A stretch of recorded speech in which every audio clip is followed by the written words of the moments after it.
And we'll turn the agenda over to our CAO, Rob. Thank you very much. Just before we jump into the items on the budget, there were two conversations that I was hoping to have this morning. The first one was with regard to the sewer lagoons. So there is an opportunity.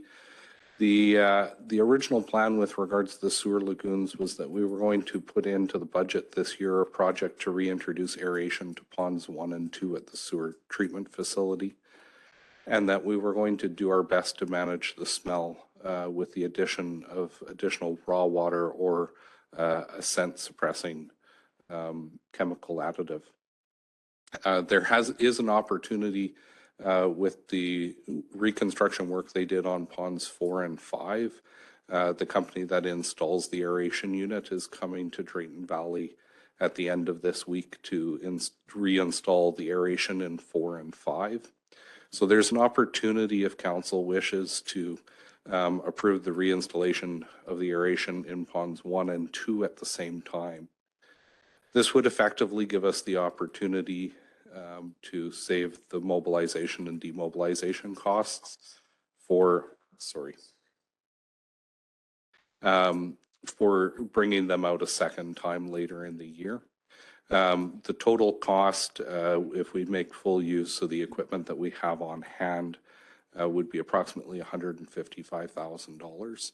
And that's, again, that's without the addition of a second mobilization, demobilization cost. So just looking for direction from council if we should at this point proceed with the installation of the aeration ahead of schedule, or if we'd like to defer it to the budget and do our best to manage the smell problem with chemical and water in the interim.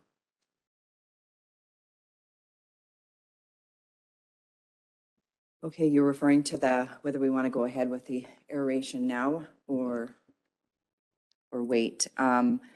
Just reading your emails yesterday, or your emails, we're going to, or we got the okay to add additional water, right? And then what about spraying or adding a chemical? So the chemicals have been ordered. They're expected to be here this week, and we'll begin with those right away. Both measures are going to be temporary fixes to the problem. They won't address the root issue, and they we're not sure to what extent those two will be able to manage the smell. But it was our original plan because our intention was to budget the project to use those two methods to manage as best we could until the project was approved.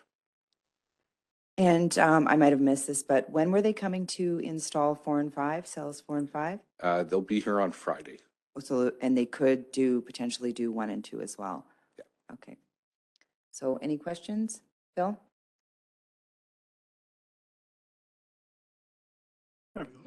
Not so much as questions. It's very unfortunate that the aeration system was removed back some time ago.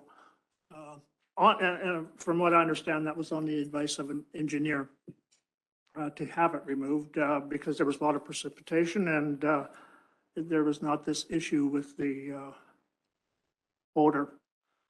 However, since it's been removed, I understand some of the piping or whatever it may be has also disappeared or been repurposed. So that adds some additional cost as well.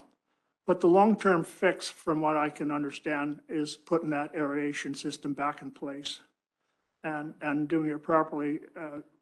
Obviously, we're going to have to budget more for some operational costs and utility costs. But that's going to be hopefully a permanent fix. And I certainly would support that, and I would like to make that motion that we go ahead and complete the aeration system as per the proposal of having it done at a cost of $155,000. Yeah.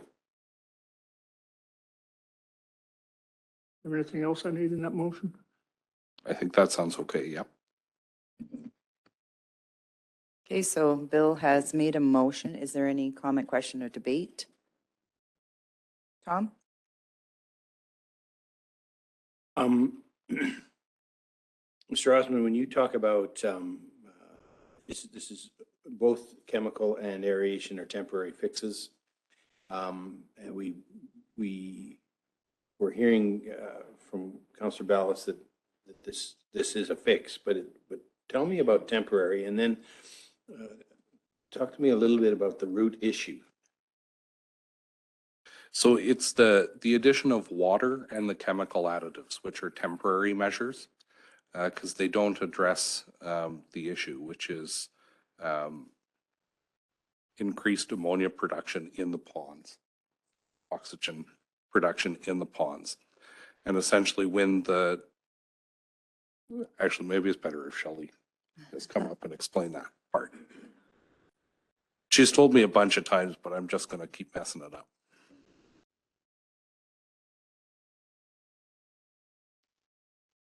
Hi. Okay, so with aeration, when you increase the dissolved oxygen, it lowers the rate of anaerobic digestion.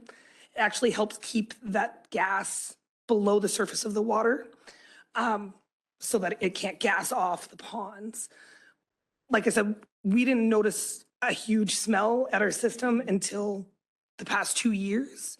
And that was due because we had lots of precipitation throughout the year, or continuous precipitation, where we haven't had these long stretches without any rain.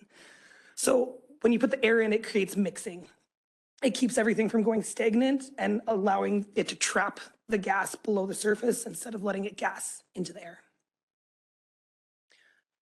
Right, and so it seems to me that that's been happening in sewage lagoons throughout the world, and so it's not new. It's something that we chose to make a change because we didn't seem to have a problem, and that would save us some revenue expenditures. Not that, that really matters in the end. We have to fix it. So. Oh, what had happened was we had to remove the aeration to do desludging. They couldn't perform desludging with the airlines in. So when we removed them, we ended up doing it quite late in the year. So winter came, the airlines ended up being covered in snow by the time the desludging project was done. So at the time, management said, we'll reinstate in the spring. During the winter months, we had what's called an acute lethality failure. When that happened, we ended up having to increase our efforts on sampling. So we had to sample each individual lagoon to try to figure out the root cause of the failure, which ultimately was ammonia. And the temperature of the water being so cool in the winter months, that's when we have these failures. But during that, the engineers were analyzing the data. When they were analyzing that data, they had seen that with or without aeration, there was no impact on the quality of the back end wastewater. So before we released it, it was just, that's what they seen in the data. They were not analyzing what the purpose of the aeration was for lagoons 1 and 2. They were only looking at the data points. But they did say it's not beneficial to the quality of the effluent that's leaving the facility. So at that time, to save some operation costs, wear and tear on the blowers, us having to go in and clean them because of sludge buildup, we have to clean them quite frequent, once a year. And to minimize the power costs, because we would only have to run 1 blower instead of 2 blowers, it saved the taxpayers money at that point in time, us not realizing that the benefit to the aeration was to control the odor, unfortunately. Lastly, in a chemical, do you just sprinkle it out there? But it also needs to aerate it. No. So what you do is you create a barrier on the top surface of the water with the chemical. So it's only short lasting. So that barrier traps the gas below the surface. So I have 2 questions. So the motion that Bill made for the 155, that's for cells 1 and 2, because 4 and 5 are already included in the Capital project. capital. So 155 would do all 4. Yes. And then where are we taking the money out of again? Sorry, I might have missed that. The recommendation from administration is that the funds be taken from the contingency in the operational budget. It could be. The reason I say it could be is it's assumed that unless it's specified in the motion that it comes out of operating. So the motion is okay as it stands. Okay, so any other questions, comments? There's a motion on the table. I'll ask all in favor. That is carried. Wonderful. Hopefully we'll see some big changes here. I'm confident we will. I know that over the years it's just gotten worse and worse, so there's a reason why. I mean, yeah, I know that we've had less rain, but hopefully this will mitigate that, right? Point of order. So we have a budget meeting today, but in a budget meeting, are you allowed to make motions and those kinds of things as long as you want to do that, or sort of interesting? Yeah, follow the procedure, but. Our budget meetings are set up as meetings of council, so council can make motions. Typically, we don't in budget meetings though, right? Like today? For the most part, you won't have to. Okay, okay. And we don't, there's no agenda, right?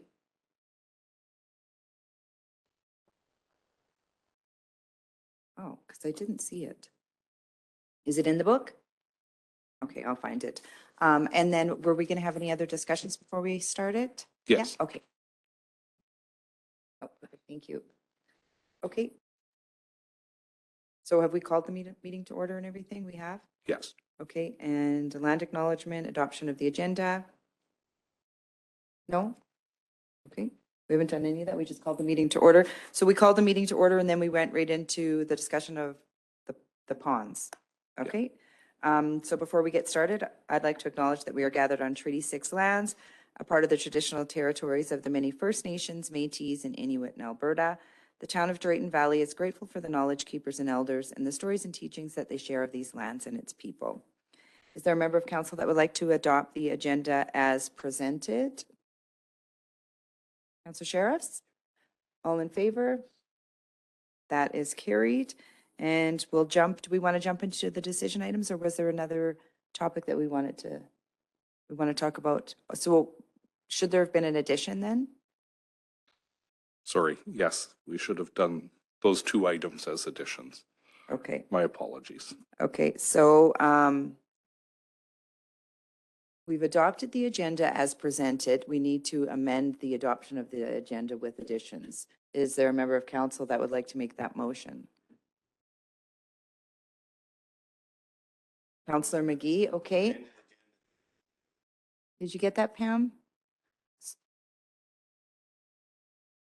With the additions of the ponds and the pods. So rather than present it with the amendments of, and then they'll go as 4.1 and A and B or something, we'll say? Okay, so 4.1, A would be ponds and B would be pods. And then everything else will just kind of shuffle down. Are you good, Pam? Okay, perfect. So there's a motion on the table by Tom, all in favor? That is carried. And we will move into 4.1B pods. So who would like to lead that? Colin? Yeah, so yesterday I got a call from the owner of the building immediately adjacent to the pods, expressing some concerns once again. Had an incident on his front lawn and just said, you know what, I'm done. I can't do this anymore. And so I think, you know, just judging by, you know, past history here that there isn't, I don't think there's a whole lot we can do at that particular location in terms of changing the outcomes there. And I don't know that there's anything we can really do to, you know, stop anything from happening on his lawn as a result of the pods being next to his property. So, you know, I think we really need to consider, we don't need to consider, we need to move them, I think is what it's boiling down to. So I'd like to open that up to discussion within council here. What are your thoughts? Just based upon the fact that the immediate neighbors are not happy, and I don't think there's anything we can do to make them happy aside from move them. So. Rob? Just to remind council that at the last council meeting, council did pass a motion directing administration to prepare a report on alternate locations for the pods. So that report is being developed now and we're doing our best to rush it back to council. So we don't have any information about where we could move them right now, but it's on its way. Okay. Do you have an idea, like, or a couple locations in mind? We had sat down, the team of us, to talk about it a little bit, and there were a few places that we identified as potential. So the next step was to ask some questions about the individual locations. So when we come back to you, we'll be able to show you all the places that were considered and rank the options available for council to make the decision. Okay. And when are you anticipating that the report would be ready? I believe that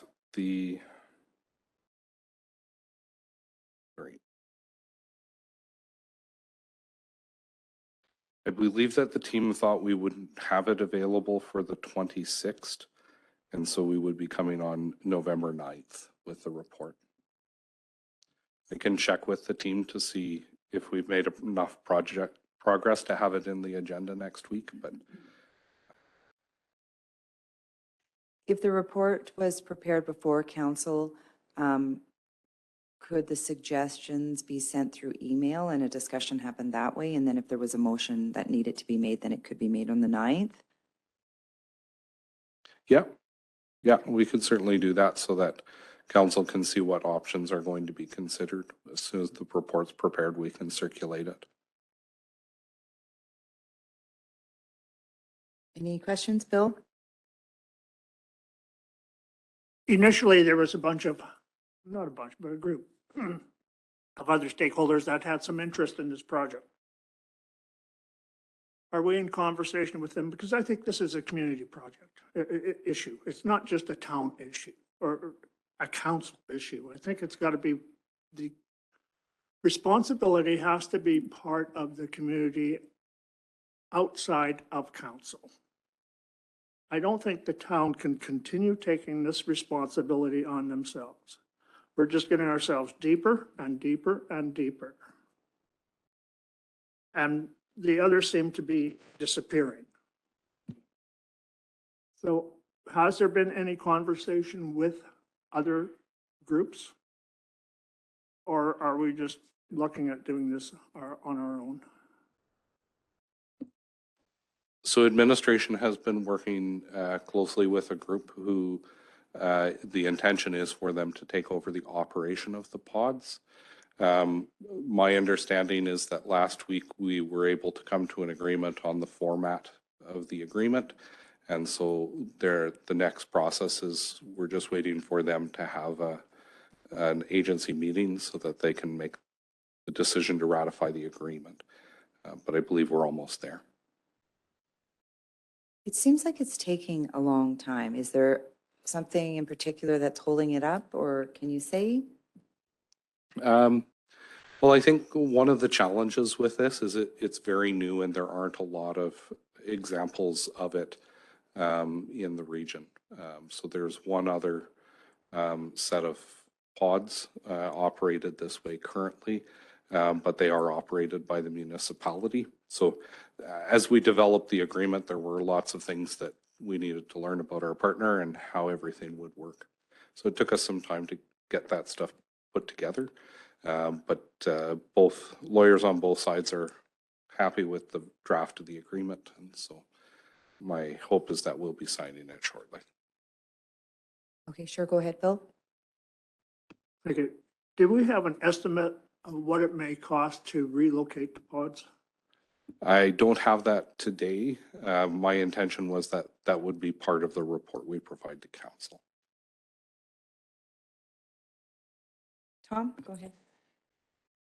So projecting ahead, I've got this vision of making a motion on the 9th of November and then swirling snow and by December 15th, somebody trying to dig a trench to run some wires and get some things to make the thing work. And then January 15th comes along and, I'm really worried about that. And I don't know if we could advance that kind of a discussion. I can see it.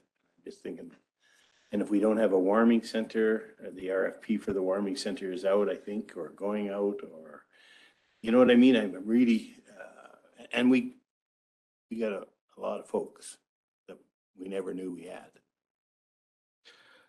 Yeah, so the RFP for the warming center, I don't believe it's out, but I think administration has a final draft. We're just going to share it with council and get it out. I need to connect with the team and make sure that that's all ready to go. My thoughts with moving the pods is the pods were specifically designed when they were installed at the old public works shop, with all of the infrastructure being above ground.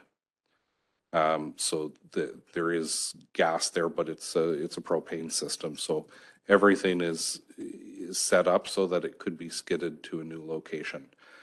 There will be some things that we would have to look at for a new site. I think probably the most important one would be the internet connection, because the locks and the doorbell are all run off internet connection. But we'll get those all covered and plotted out if council's ready to make the decision. So with the organization that we're looking at signing the agreement, will they have a say of where the new location, or have they had a discussion with us of where that potentially could be, or any suggestions from them as well? I'm not sure if we've spoken with them about potential new locations. Any other questions? No? Okay, so we'll wait to hear back and then we'll keep moving on. So we'll go to 4.2, Operating Budget 2023 Overview by expense and by department. No, there's already been a motion made for administration to go ahead and prepare the report. Good morning, Mayor and Council. You'll have to forgive my voice today. I'm also recovering from a cold. And I'll be fighting that. Remember I seen you the other day and you're like, I'm not getting a cold. I I'm know, getting it." I know, and it happened. It did. And I'm trying to share my screen to make it simple.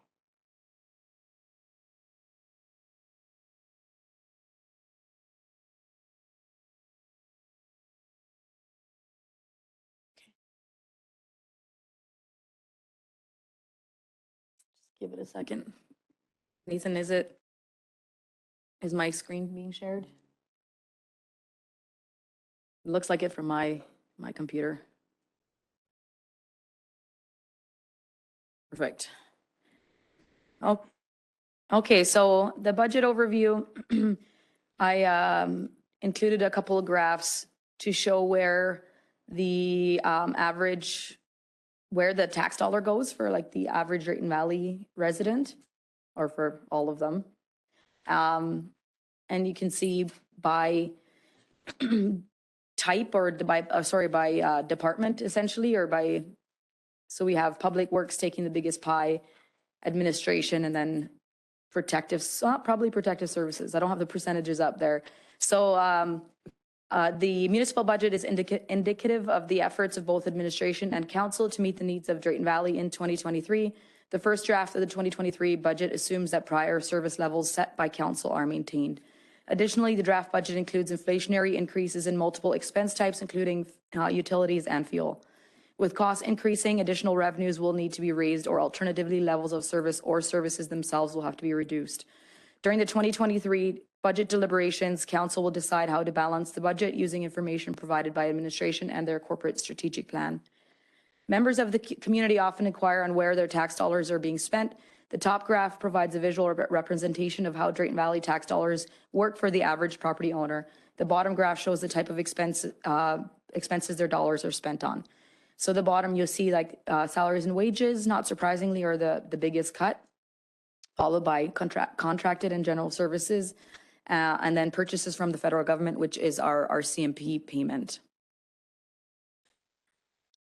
So I went ahead and did some highlights of things that were accomplished in 2022 by council and administration.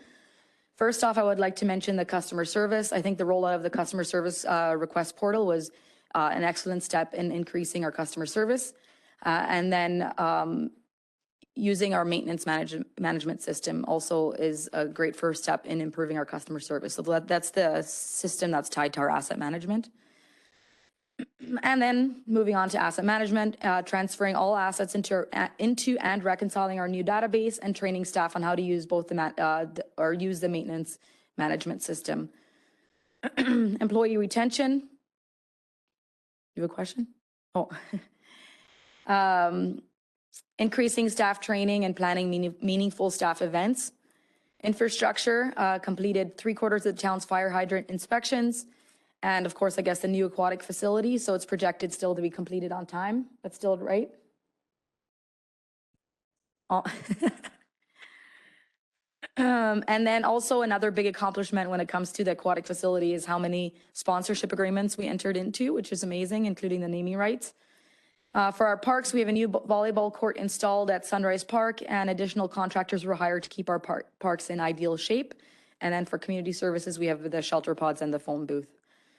So that was sort of the highlights of 2022. I'm sure there's lots of other things that people could add, but those are kind of the top things that came to mind when I looked at our projects. So for 2023 right now, we're continuing our customer service initiative, I guess. We'll continually train staff on the system and then use that data to increase our customer service levels. And then for asset management, this coming year will include infrastructure assessments to update all our life cycle information in our system, and as well as just continual training to make sure that the system is being used and that it's effective. Employee retention, there's plans for organizational-wide training and an employee appreciation program. Planning and growth has some airport upgrades that they're hoping for, completing the MDP and a downtown revitalization project. For infrastructure, we have the 50th Avenue rebuild, building a new landfill cell, and servicing some town-owned lands. And then for parks, we have the trail rehabilitation program at Peace Park, Debbie Lands, and the Deus Park. And then also some plans for, or hoping to have some weed spraying program throughout the parks and boulevards. So that's sort of the overview. And then moving into our operational budget. So the top few pages is just presenting the budget in one format. I thought might make a lot of sense to council. So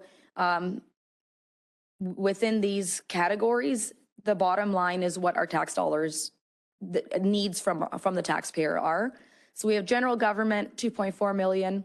So that includes administration, council, and corporate services. And then protective services, 2.9 million. Of course, that includes RCMP, fire, community policing, disaster services, and animal control. Public works and transportation, they need 3.8 million. That includes all roads, streets, snow and ice removal, storm sewer drainage, the parks maintenance, as well as the cemetery.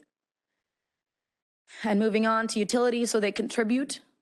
This is sort of what we were discussing the other day, is that the 1.9 million that we are seeing as revenues from utilities ideally should be going into reserves to fund future infrastructure, but right now it is creating a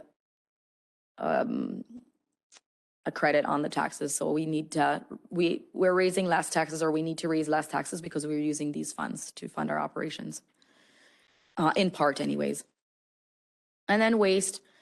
This is another money-making operation, I guess you could say, and also they need a lot of money for future infrastructure, and for that reason, as well as post-closure requirements, which is a reason why those funds should also be going into reserves. We are putting 375,800 into reserves. That is by requirement, so that's not optional, and we put that in reserves every year as the 375,000. I would suggest putting the entire amount, or at least very close to, into reserve. So right now it's contributing 260,000 after reserve transfers to our operations. And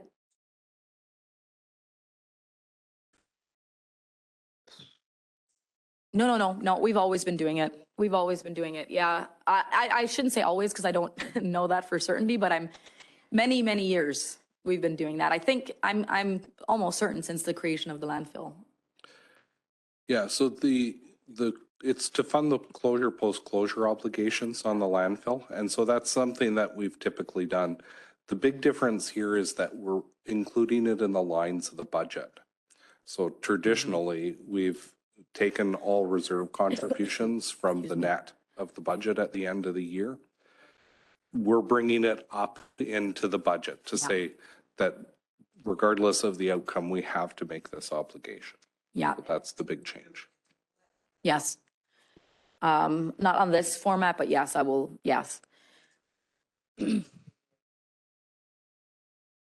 Yeah. For sure. So then facilities and recreation, 1.9 million tax requirement. Community and culture services, which includes ECDC, affordable housing, campground and library, or library and FCSS.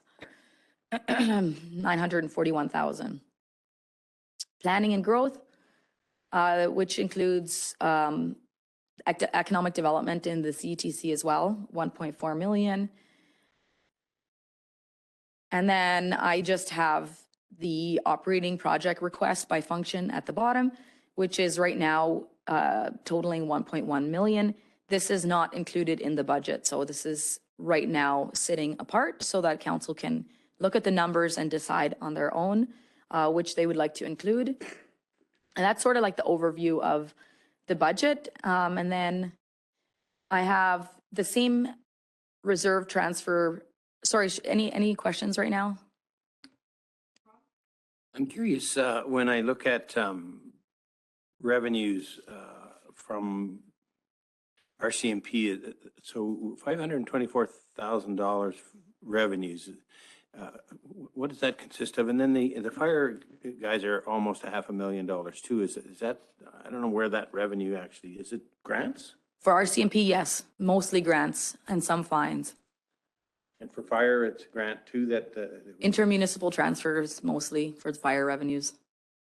Cost share with the county. It's not tickets. Fire does raise a little bit of revenue for, Tom can speak more to it, but they do raise some other revenues as well. But the larger portion is the county contributing for their share of the fire facilities. Do you want to add to that, Tom? Sorry. Yeah.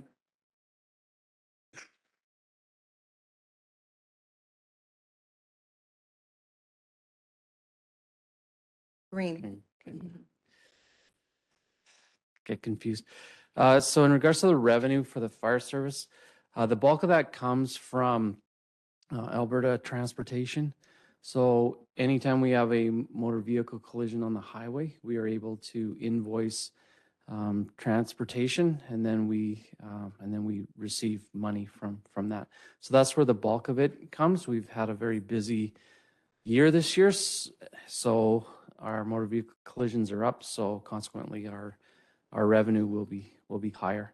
We also get a small amount of revenue from insurance companies or developers asking for us to do reviews of the properties that they're purchasing, or if there's anything that happened on the property. So that's a nominal fee. I think it's $80, I think, is a charge for that. So that's where that comes from. So if I think about the road accident and I'm out there for 24 hours, I got 8 people, and and you multiply all of that, and then you charge the government for it. So if I'm running a retail outlet, am I getting a 20% return, or is it actually costing me money to be on the highway? No, the rates for the costs are approved by the provincial government, and all the fire departments in the province use those rates. It's not based on per person on a truck, it's based on per truck. So for depending on what the units are that we send out, there'll be a set fee for that particular truck, so fire truck or command truck or whatever. Once that revenue comes in, then it's split with the county, and then so there is some cost to the municipality for that. Yeah, and I make the leap that the Fire Department Association negotiates those rates because it somehow makes sense. Yeah, it's actually, those rates are actually negotiated at a higher level than the local fire departments. The Alberta Fire Chiefs Association is involved in those negotiations with the province, and then the fees are set based on those negotiations. So,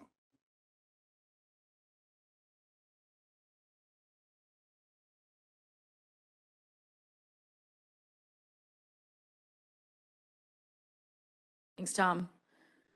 You'll get his, his time in the spotlight later on as well, so you can ask him more questions then as well. So for reserves, we just have the opening balance estimate and then those said contributions that I discussed on here to give us an estimated ending balance. And you'll see why that's less than the opening balance in a minute here.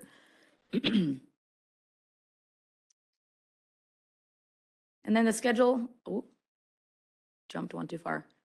The schedule of reserves, I think we'll come back, I'll come back to it later some more. But right now, it's trending downwards because every year we use some reserves to fund capital operations. And right now our what we use to fund capital operations is more than what we're projected at this moment to contribute to our reserves from our operating. So that will come into play when we're talking about raising tax revenues later on. And and then we'll come back to that at that time. So if you have any questions, I'll take them now and we'll jump into department reports or department budgets. Bill? In the county cost share, is that current or is that projected? Right now, we are assuming that we are getting the full, that we're going to be receiving the full amount that the court or the arbitrator ordered. And the back pay, is that what you're referring to? Is in the reserves in the estimated 2022 closing balance. Yeah. Yeah. Yeah. From, tell you. So in the reserve transactions spreadsheet, there's a 1.183. That's the back pay portion. And then the current portion for 2023 is budgeted in the function. So it's owing, we haven't Yes. received. Yeah, and just important to remember that when we're accounting for something, it doesn't necessarily mean we've received it. However, if at year end, it's unlikely that we receive something, the accountant will make us write it off or adjust it to a reasonable amount. So let's hope it doesn't come to that. At this point, we're still hopeful to be receiving that since the arbitrator's decision still stands. So that's where it is right now. I just noticed that the online doesn't have the next two pages that your package has. So I'll just speak to that quickly. So the first one is operating budget type, or budget by expense type. And you can see the 2022 compared to the 2023 budget. And the reason why the approved 2022 revenues for taxes is more than what I have projected in 2023 right now is because there were some assessment changes that ended up decreasing what our revenue collection actually was after we set the 2023 budget. That does happen sometimes. And it's a 0% increase is what this budget sits at right now, just so you guys could see exactly what we're working with. And then moving through, there's nothing really too different. The expenses, you'll see the salaries and wages is taking a little bit of an increase, and the the biggest reason for that, really the only reason right now, as the budget sits, is the new pool. So we'll be seeing that we have more wage costs there. And then repairs and supplies are both up, inflationary reasons for that. And then in the one-time operational projects, we don't have anything in 2023 because we are going to be discussing those and putting those in as council sees fit. And that's the biggest highlights there. As you can see, I have 645,000 there in reserves. Transfers this year, 375,000 is what we discussed with the landfill. 110,000 is council had decided to put a 0.5% of taxes into capital reserves using reducing our contingency and putting it into capital. So we did that again this year, and then the 60,000 is from the Travis revenues that we're projecting. And then the 100,000 I put in because it's about 10% of what I would say we should be contributing to reserves, and I wanted to put something in there right now. So I would say at least $1 million should be going into reserves for capital infrastructure every year. And so that's what I have. I don't have $1 million, I have 100,000 because I think something should go in there. But our budget right now doesn't allow for anything really. So are you talking, is that the breakdown of the 645? Yes, Okay. yes, And then last sorry. year was the 197. Yeah. So that's a significant difference. Yeah, but so I'd put that in, and then at the bottom, you see this 357. Yeah. That means our budget doesn't balance right now, meaning that I have slotted in 645 for reserve transfers because I think that's incredibly important that happens. Yeah. But our budget actually doesn't allow for it, meaning that we have $357 that we have to raise as the budget sits right now. And that's not speaking about additional projects. So I just wanted council to be able to visualize it and see it. And then we know what we're talking about as we go through the budget. Is there any questions on that? Rick? Sorry, just for clarification, so the 350,000 is our shortfall, if you will, without including any of the capital projects that we're considering later on, correct? Yeah, the capitals, yeah, you're right. Sorry, The operating project, projects yes, that are yes, later on yes, here. yes. Sorry, Okay. sometimes I get a little technical with my accounting terms, but yes, you're totally right. No, my mistake. Yeah, okay, thanks. Excuse me. So the 300, so you're anticipating the 645, but we'll still have a shortfall. I'm recommending the Or 645. you're recommending? At And least. what was the breakdown of the 645 again? That It's was 110,000 is raised by reducing the contingency. So we Yeah. started at 500,000 last year, if you remember, and then we reduced it by 55,000 for us to be able to contribute, or for you guys to be able to contribute 0.5% tax. So the 0.5% 110 of is a tax. sustainable tax So 110 is going right into the capital reserve for the using infrastructure. is contingency sustainable. money. Okay. So if our contingency were to bump back up to 500, then it would net that out. So that's taking from Rob's contingency, putting it into capital reserves. Okay. And then 100,000 is essentially 10% of what the recommended amount is, just so that we can start building our way back to where we should be. That's 100,000. I'll tell you right now. So the 100,000 is the 10%. that you're recommending. 110,000 is from the contingency, 110 and $36. 100,000 is 10% of the recommended that we should be putting into capital, just as a way of making our way back. 60,000 is Travis. And 375,800 is our obligation to the landfill.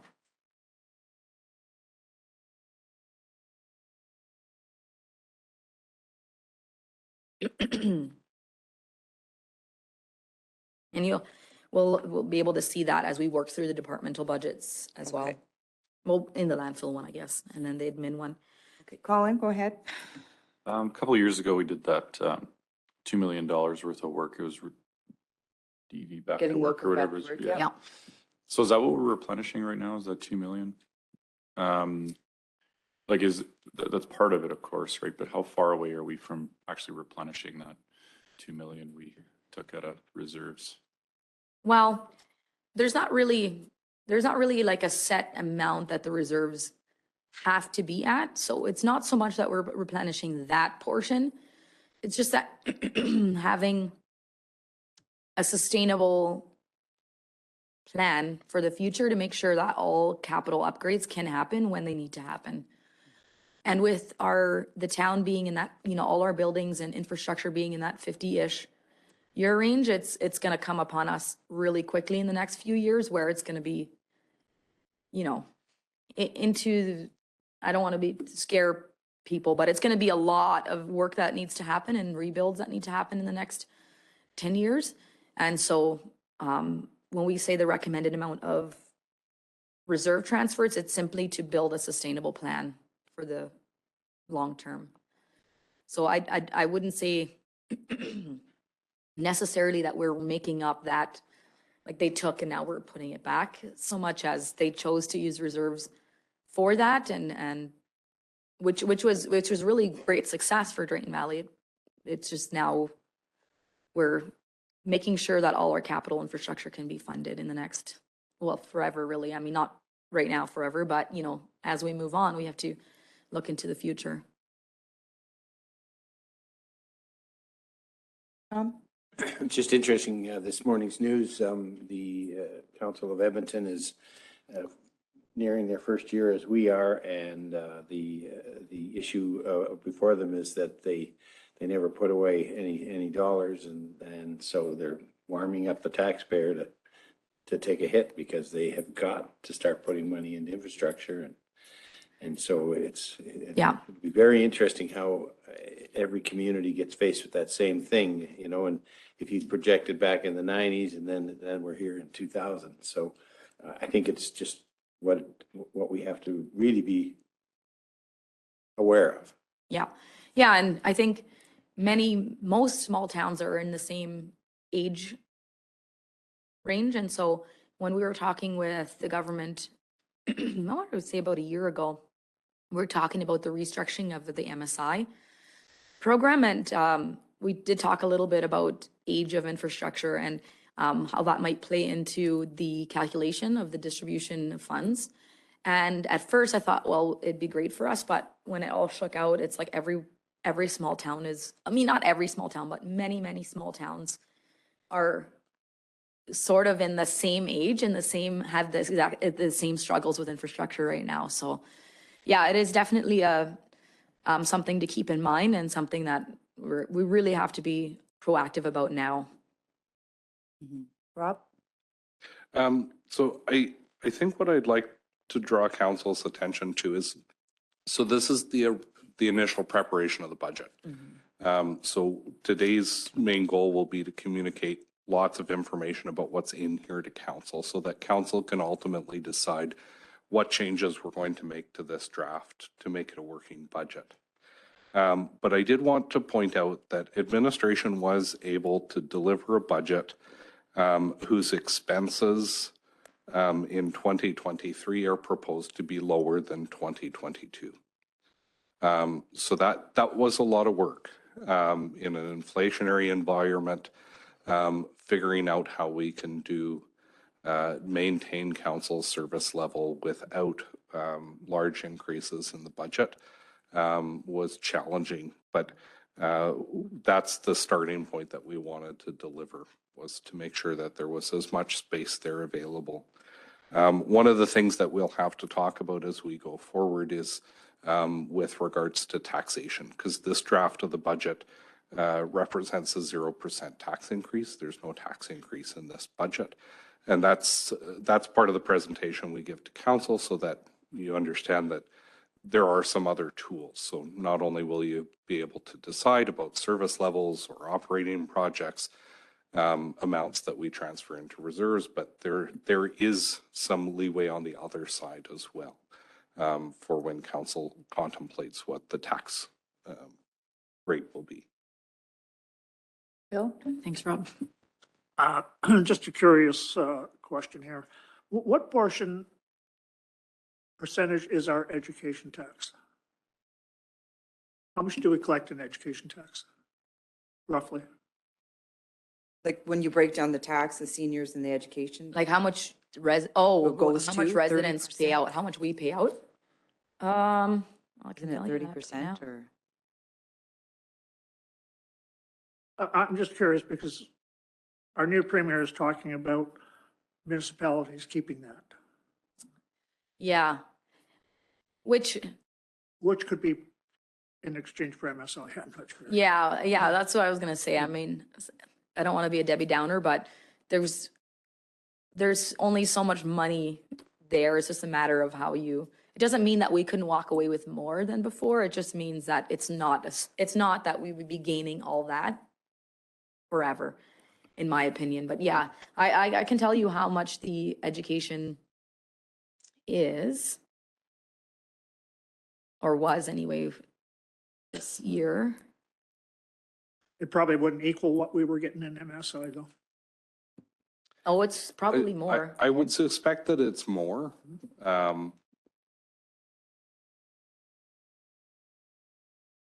Yeah. I'm going to hazard a guess that it's about $3.8 million. It's about 3.6 probably. Yeah. And then 200,000 or 300 is for Brazos seniors. I don't know why I'm having problems finding it now. It's silly. Yeah. There we go. So a little over $3.5 million is collected in that flow through for education. 3.6 million, yeah. So that's significantly more than we're receiving in MSI, definitely. But where would that exchange happen when the government now has to fund the schools on their own? And then that's just the question there is. It would be great. I think it'd be less back and forth, just be more direct. But yeah, that's what we're paying right now. It's 3.3 million to Wild Rose and 223,000 to St. Thomas. Awesome. I will just move on. The next page is a 3-year our projection, our 23 to 25. Breaking it down by department.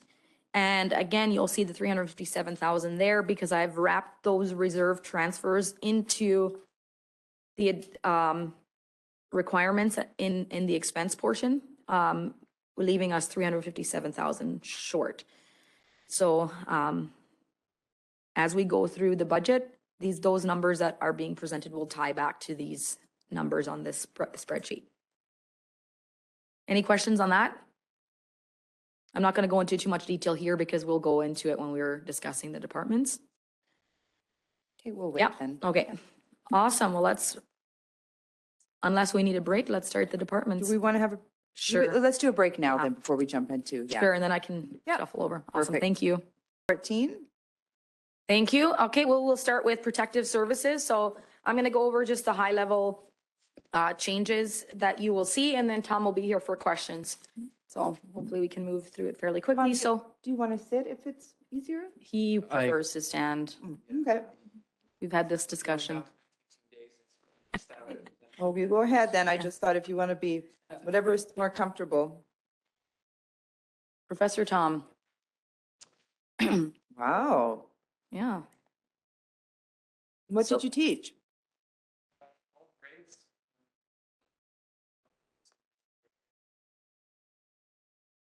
Wow.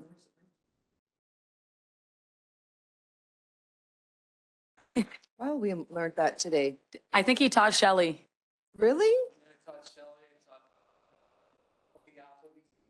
Really? That's.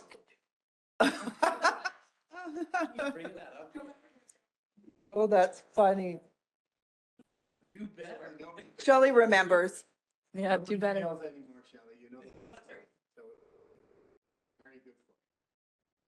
All right, now that we've done our get to know me. Little Yeah, yeah. history. Yeah, Oh, I like that. So Exactly. everybody that's coming up to do a little department. A little needs to fun know fact. A little something about you, fun fact. little personal information. Okay, let's start with RCMP. So the biggest change is the amount we pay to the RCMP, the federal government. It's very hard to predict what the actual will be at the end of the day because when they give us the budget, their budget doesn't align with ours, first of all. And then they have an adjustment for like extra overtime and building costs and all that kind of stuff. So I tried to project as best as I could, and I landed on just about 2.5 million, which is a little bit up from last year. And we have 300,000 in last year's budget that we have not spent because we have not paid that retro pay for the wages. We haven't gotten that bill yet. So that will be going into reserves to wait in case we end up getting charged that. So that's the biggest change there for RCMP. For community policing, we have the biggest reason why that net line is less is because we're predicting the Travis fees, but that will be going into reserves. I need to put that in, which will end up making that net line very similar to last year. Fire services, Tom did really well at going through and just keeping the expenses very similar. Of course, there are increases. There just is no way around it with inflation. The change there is for salaries and wages is for us to want to have the full-time staff get volunteer pay when they're volunteering. So it's really hard for our full-time staff to have their normal hours and then bank time when they're out volunteering, and they can never take that time because they can't. Right now, as it sits, they don't get that paid out. So if they work for a whole weekend when they have lots of call outs, then they have to take that time and another time, and they just can never catch up with vacation and that. So the proposal is that they are staff, and then when they're volunteering, they get paid like a volunteer, which is going to have a little bit of an impact on our volunteers. And also overall, we need more volunteers as well. Tom can speak to that a little bit more at the end. For disaster services, not much of a change, just some minor expense increases. The amount we're expecting from the county sits very similar. It's half of half. So half of Joey's wage is he's half fire and half disaster, and the disaster portion county pays half of. And bylaw control, we there are some, the professional generals increasing by about 6,000. No, by 9,000. I can't even do math. There are some additional things that need to happen this year in order to get that all into compliance. And in animal control, it's just some minor expense increases, mostly utilities. And utilities is our big, the expense that's increasing the most, utilities and insurance.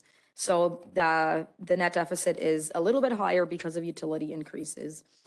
And then right at the bottom, the very bottom blue line, that's the net tax requirement. So you see last year, budgeted tax requirement was 2.7 million, and this year it's 2.9 million. Again, the largest portion of that is our RCMP. So if you have any questions, Tom is here to answer those for you. Thank you very much for that. Any questions? Phil? Thank you. I'm looking at the salaries and wages, and there's about $200,000 increase. Can you explain to me, because I didn't quite understand? Sure. Are you referring to the fire service? So, okay, so there's a couple things that are going on. First of all, for our call volume has significantly increased. We are projecting this year to be roughly around 500 calls. That is up probably 200 calls over the last couple of years. So that requires our volunteer staff to have to respond. And when they respond, we pay them, of course. So that is a huge part of that increase, is just paying for our volunteer staff to respond to calls. Another part of it, because of the pandemic, is training. We weren't able to do a lot of detailed training on specific things like pump operations and whatnot. And now that COVID is hopefully behind us, we are now able to do a lot more technical type training, which requires our staff to go on courses and obviously when they're on course, we pay them to do that. So that is another part of that salary increase. The part that Elvira was referring to was our full-time staff. Our full-time staff work a 40-hour work week. However, on the weekends, we are also on call. There could be times when they could put in 30 hours on a weekend. And at this point in time, they're not getting paid for it. It's time in lieu. When that consistently happens time after time after time, I cannot manage their time off. Otherwise, they'd be off for 2 months straight. I wouldn't see them for 2 months just because of the buildup of time that they spend when they are out on calls. So to alleviate that and to make it fair for them as well as easier for the municipality, we said, okay, well, technically their full-time job is a 40-hour, it's actually a 42-hour work week for us, but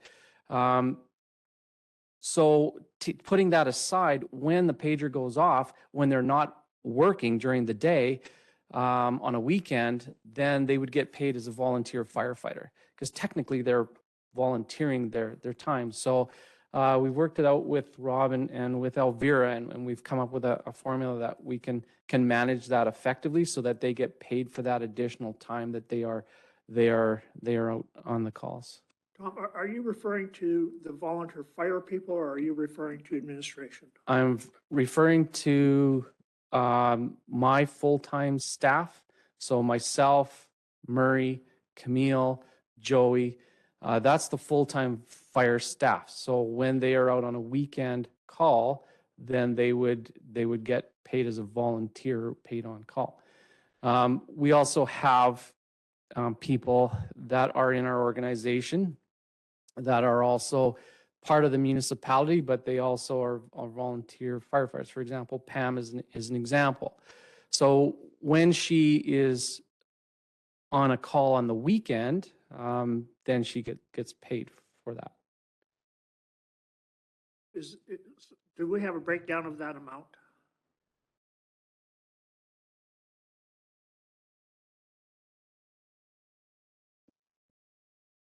The reason I'm asking this is would we be more prudent in having another person? Or would that make a change or would it not make a change? I mean, if we're spending 200,000, I know it's not Yeah. enough for this. That wouldn't significantly change our problems, what we have going on there, because that person, you wouldn't be able to have that person on shift 24/7. They would have to have time off. So when they're off, then someone else has to fill that void. So You're talking basically weekends, are you not? weekends, evenings, I mean, unfortunately, incidents occur at all times of the day and night. So we're out 2, 3, 4 in the morning sometimes dealing with incidents. It's about 66,000.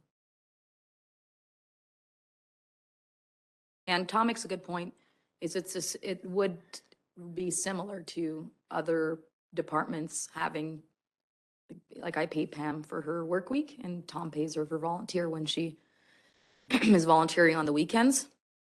It's the same idea, is that separate that out so that the biggest thing is that when, like Tom said, when they're working 10, 15, 20 hours of overtime or time in lieu on a weekend, then on top of their vacation that they get, then it's really hard to manage that time off because then when it comes to regular work, they're off because they've worked so much overtime essentially or time in lieu. So the cost wouldn't be very different, I wouldn't think, like if we'd hire someone new versus this. It's just that wouldn't change the problems because he already has trained staff. I mean, a new staff member would be more, obviously, Just one 66,000. other question for my own satisfaction. So if I'm a volunteer and even if I don't get a call, I get paid? No? No. And how is the time tracked by? The time is tracked through we have a tracking system so that as soon as the call occurs, people log into our I Am Responding. It's called I Am Responding system, and then it's tracked that way. And the officer, whoever's on that call, will collect that data and then get it into Carla, so then she generates the timesheets.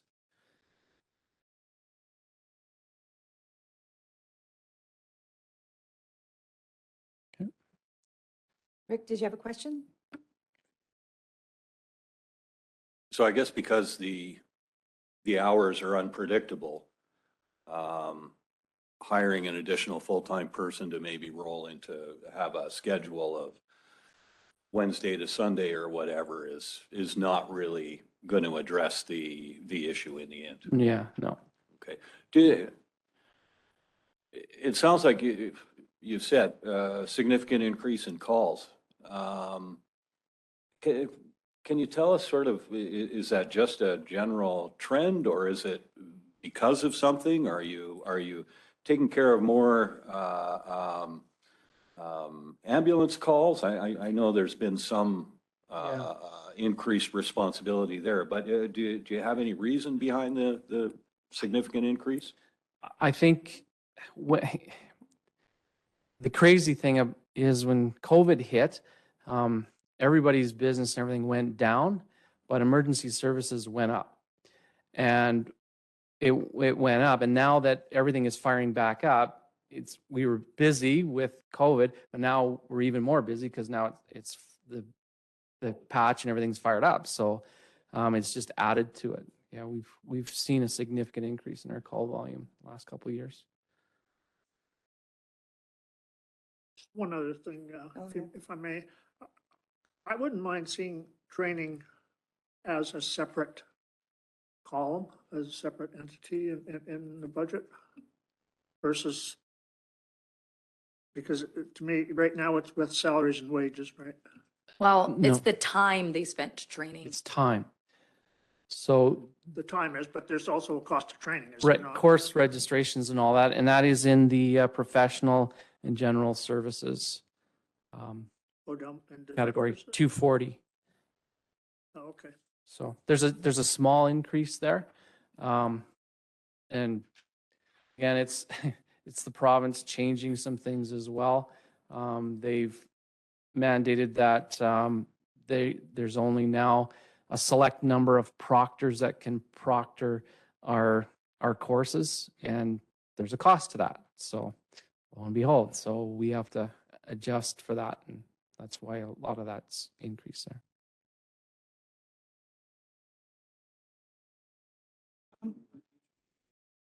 Well, I used to be able to proctor all these courses, no problem, but now I'm not able to, so. Tom? And the bigger question for me is when I look at the budgets, if I work across from 2019 to 2023, I see a $700,000 increase in the RCMP. And that's directly related to back pay and all of the things that go along with that, or we've got new members and maybe difficult. I don't remember if it was 2019, but there was a year where council moved to have an extra member. You or Tom? What year was it? Do you remember? Anyway, we did add, another staff member, so that was part of it. And their union increases, so the back pay is one portion, but their wages in general went up too. So year over year, and the overtime, there's a lot of factors that sort of just all came together at the same time. I just think we can't lose sight of it with this discussion that the province is having about our own police force. And those are the kinds of numbers that, we can look down at, tens and 20,000s, but $700,000 is a lot for RCMP. And I think Not a lot, but. when we met with them, we had some good questions and we're still waiting to get that information back. And one of them was too, would it be more beneficial if we hired another RCMP rather than pay the overtime, right? Because we're seeing that 140,000 every year. And so there's a little bit of, I guess, or a little concern when we looked at those numbers. So hopefully between the answers that they can give us and then looking at what will happen moving forward, maybe there'll be somewhat of a relief somewhere, we can hope. So I think that's it. If no one else has any questions, thank you very much. And we'll move on to, is Bill here? Okay, we'll do utilities then. We'll skip Public Works for now and go to utilities. This Bill had an appointment this morning, so we'll get Shelley to come up and say a fun fact.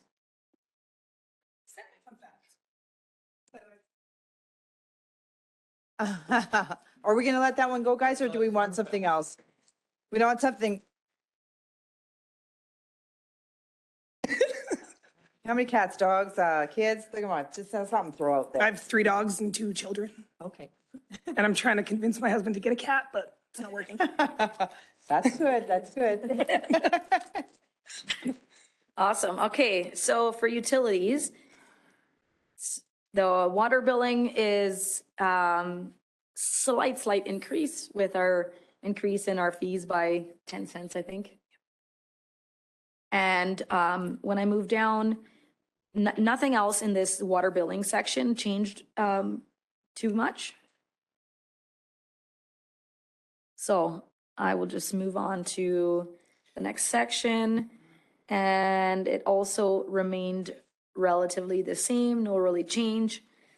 Moving on to water treatment, there's 2 lines that change quite a bit, which is insurance and utilities. Both entirely out of our control. Well, I guess utilities, we're working on becoming more efficient and everything like that, but for the most part, we're seeing large increases. Insurance is expected to increase anywhere from 10 to 15%. We don't have our renewal done yet for 2023, so I don't have a solid number, but we're told 10 to 15%. And so those 2 lines increase that whole section by a fair amount.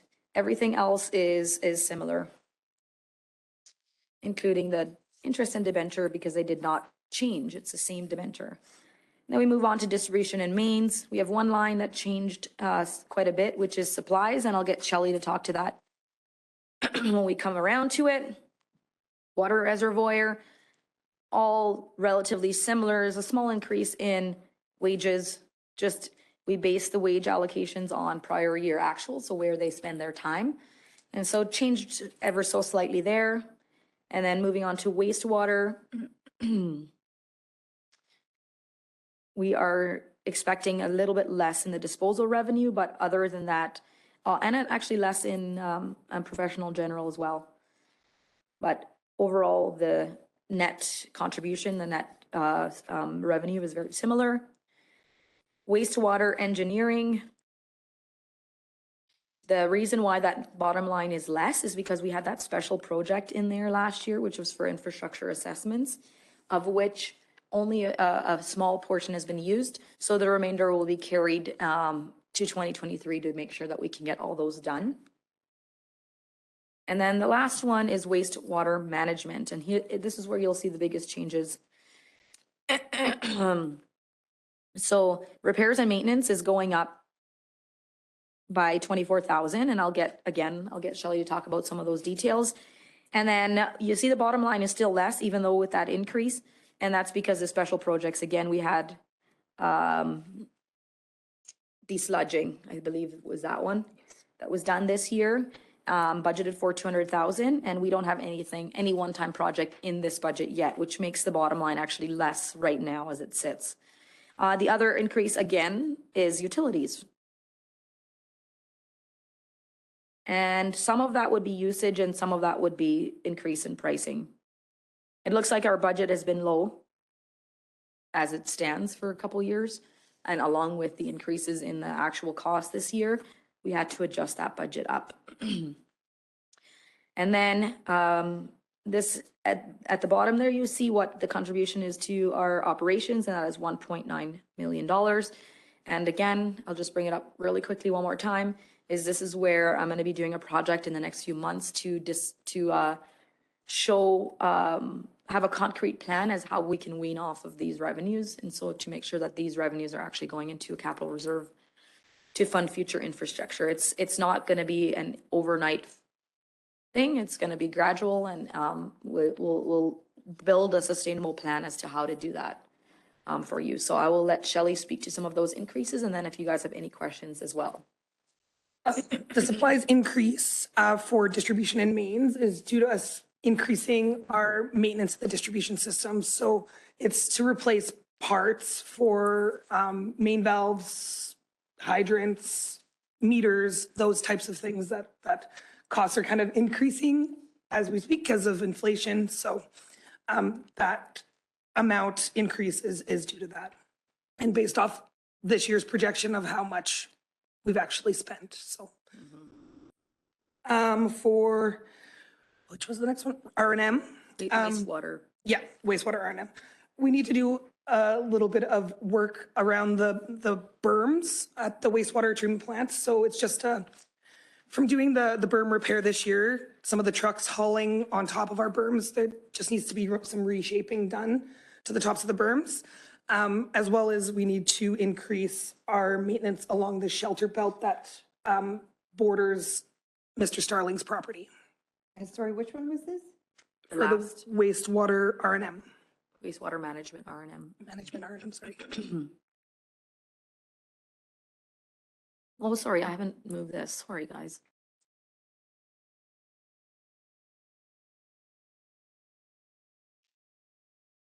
Ew. Any questions for Shelley? Rick, go ahead. What are you doing with the shelter belt? We just have to clean it up a bit and kind of try to enhance growth so that it blocks our property from Mr. Starling's. As well as we need to plant some additional trees along the base of cell 5 to enhance that shelter belt as well. Okay, thanks. Bill?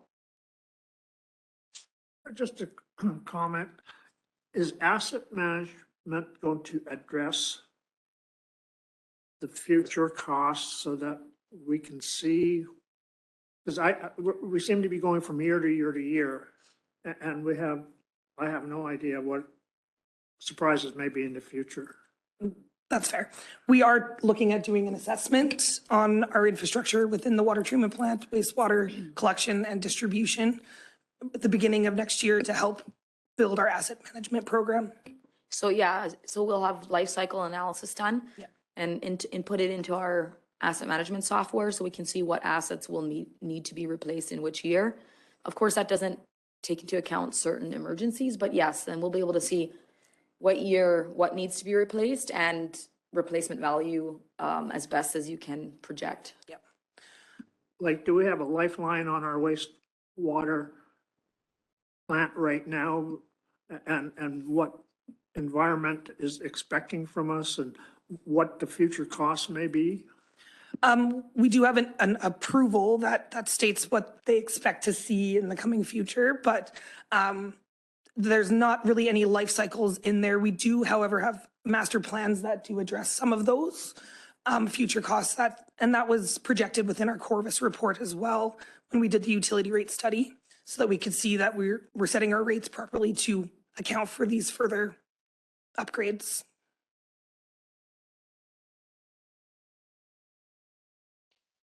Colin? So some of our infrastructure, I guess, in particular, water and sewer, we do service some county residents, correct? Correct. So when we look at the rates that we're charging town versus county folks, is there a differential there at all, or is it straight across the board? As per the utility rate study, cost recovery, it was really difficult to determine what we needed to set town residents to county residents. And from their analysis, it showed that if we set them the same, it will recover our costs eventually. We're limited to what we can do with utility pricing. So we pretty much, they make a plan as to what's a sustainable amount, and that's what we can charge. And that's got to be a flat rate for everyone, or it can? It doesn't have to be necessarily a flat rate, I don't believe. It's just when they do the study on what we need to make off of that portion and what replacement will need to be, it just happens to be a very similar cost to providing that to them versus the town. And that's the reason why. Just to follow up on that, does it reflect at all on the annexation? we're 50 years before you can do anything until somebody moves or, but the utility rates were not in part of the annexation proposals? Are you saying, are you wondering if the revenues we're making is supposed to fund annexation development? Is that what you're asking? No, I'm just wondering if we were restricted. We're restricted for 50 years in our annexation for development and Oh. those kinds of things. So one would have supposed that when the annexation agreement came into place, that utilities had a line item saying you can't go where you can't go. I'm not sure if that impacts, I'll redirect the question to Ken, because I don't know that we are limited in our annexation with utility costs. Ken, if you could speak that real quick. I would imagine it should be cost recovery, but yeah, I'll let Ken speak to that.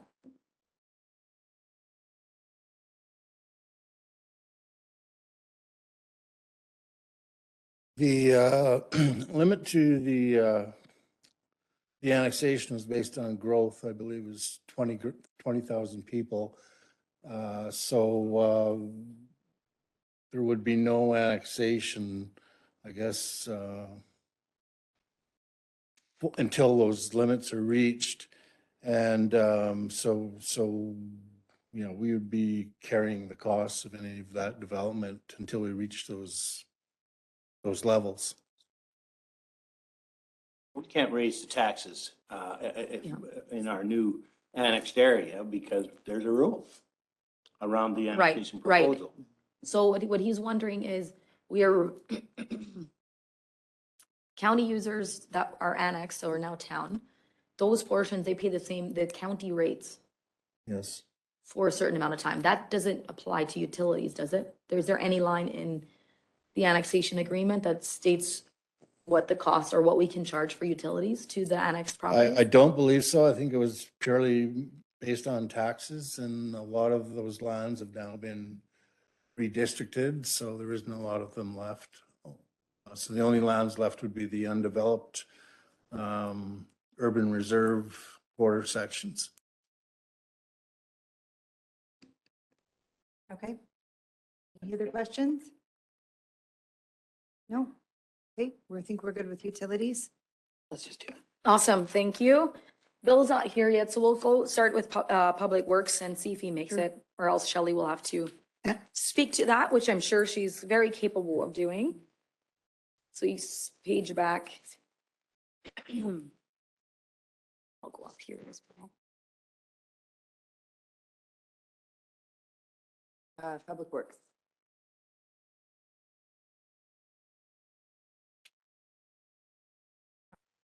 And who was supposed to be reporting on this? Bill Campbell.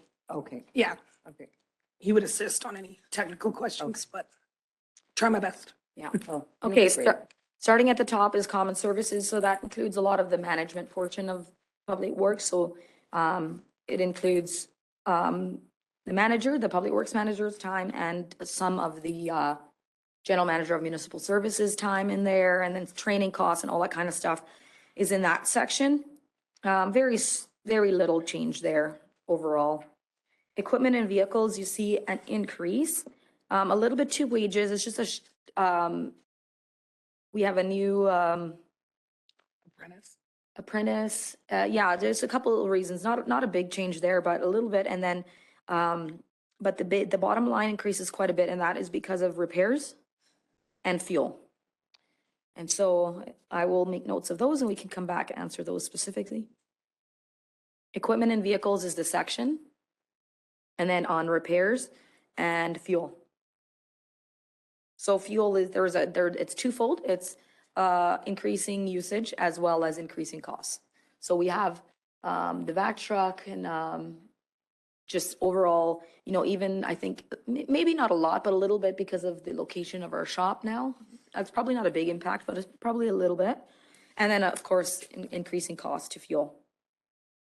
And then going to shop and yard. So there you'll see a big decrease in wages, and that's just the way we were allocating the maintenance staff.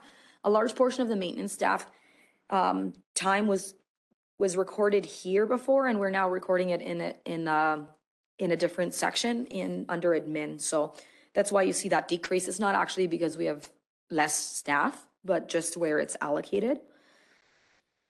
And other than that, there's a little bit increase in professional and general, but then a decrease in repairs. So it's just a shuffling of where that money is needed.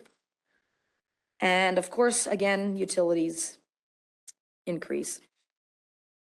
And last year we were fairly new into the new building, so predicting what the utilities would be we were off a little bit, it looks like. And so it's partially usage again, and a large part is cost of utilities. And then roads, streets, and sidewalks, you'll see that improvement levies there, that gets reallocated at year end. So I didn't get to it before the budget. Usually we do that when we do the audit. And then if you go on to salaries and wages, small change, not significant. And really no big significant changes. Supplies is up as well. We'll get Shelley to talk to that about a little bit later. And then you'll see the debenture principal is down is because we paid off a loan this year. So our payments went way down, which is awesome. Street cleaning, very similar, just the salaries and wages of our staff that do the street cleaning. Boulevards and easements, small increase in wages. And in professional and general, the professional and general is just inflationary increase, just everything costs just a tiny bit more. Some stuff costs a lot more. Street lights, so we have that special projects there for street lights, and that's for crosswalks in 2022, which have been completed now, I believe all of them. And you'll see that line is emptied there. We have a proposed project to do more crosswalks this year, but we haven't added that into our budget yet because council will discuss sort of which projects they, so rate your projects to see what you want to put in the budget. And utilities for streetlights increased as well. Next is signs, signals, and line painting. And you'll have the professional general decrease and repairs increase, shuffling the costs a little bit with a general increase of a little bit, but not a whole lot. Well, yeah, it is a little bit. And supplies also increasing a little bit. Snow and ice. Yeah, we're projecting an increase in 2023. Working on finding an amount that, the thing with snow and ice is you just never know. One year you can have a really good year. For example, in 2019, it was a really high year. And then in 2020, it was really, really low. And so what we're hoping to implement shortly is to, any savings we see in this area, put it in a reserve, and then we can pad a year where we have crazy snowfalls. We have to do that, or else it's just, Oh, yeah, we It's have just to, like yeah. this, I right? know that I've been talking about it for 5 years, and Yeah. if we would have done it, then they would be there, it yeah. would be a little bit, right? So- Maybe. Yeah. Yeah. Yeah. And I think, you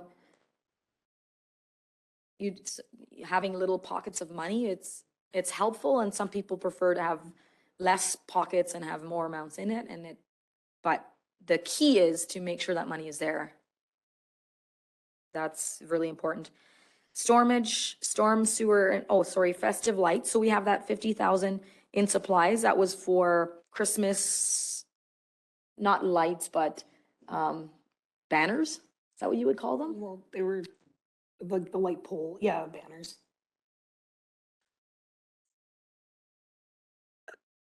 Yeah, I think they were talking about new lights on the light poles, so a different style, which we've kind of lost our chance this year for that, but, so we're just allocating it to like decorative lighting for a Christmas light up of some sort. Yeah.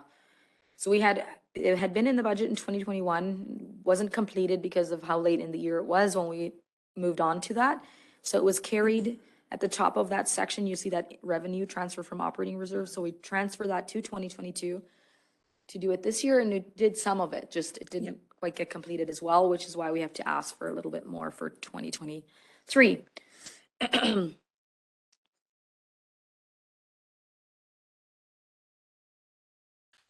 We've purchased some lighting. Yes, yeah, we're just waiting for it. And then a lot of the cost is going to be some install costs for power and things like that. But Yeah. Yeah. Some is for this year, for sure. The 50,000 is for this year. We spent just about, probably around 15 by this point, but yeah, so the rest is still going to be happening this year. Yes. It just, the installation hasn't happened yet. And then storm sewer and drainage, similar to last year, the little bit increase in repairs, but the biggest change there is that we had that project, storm sewer and drainage. It was a study, I believe, that we did there. And then parks. Right now, parks does sit in Public Works. And we have insurance increasing. And grants to organization decreasing. We had that grant to the Slow Pitch Society, or I don't remember what their exact name was, that last year that you guys approved. If you remember, that's in that 60,000, and that won't, we haven't paid it out yet because that money is supposed to sit there in case they get the grant, or the grant is contingent on this money, and they haven't heard back yet. And so once they hear back and if they get the grant, then we will transfer the money. But either way, if it doesn't happen this year, we'll just transfer the money over to do it in 2023. So it won't have a tax impact in 2023. For parks, Rotary building, no change. And cemetery, it's really hard to predict again how much revenue we will have. So we kind of go off of average of other years. And adjust the expenses accordingly. So we've tried to get more specific on what salaries gets coded there and get more realistic on that part. And when we get to the fee schedule, we'll talk about whether our fees are reasonable. Right now, we're seeing just about not even quite break even, which is not what we want for a cemetery, because it should make enough to maintain itself in the future.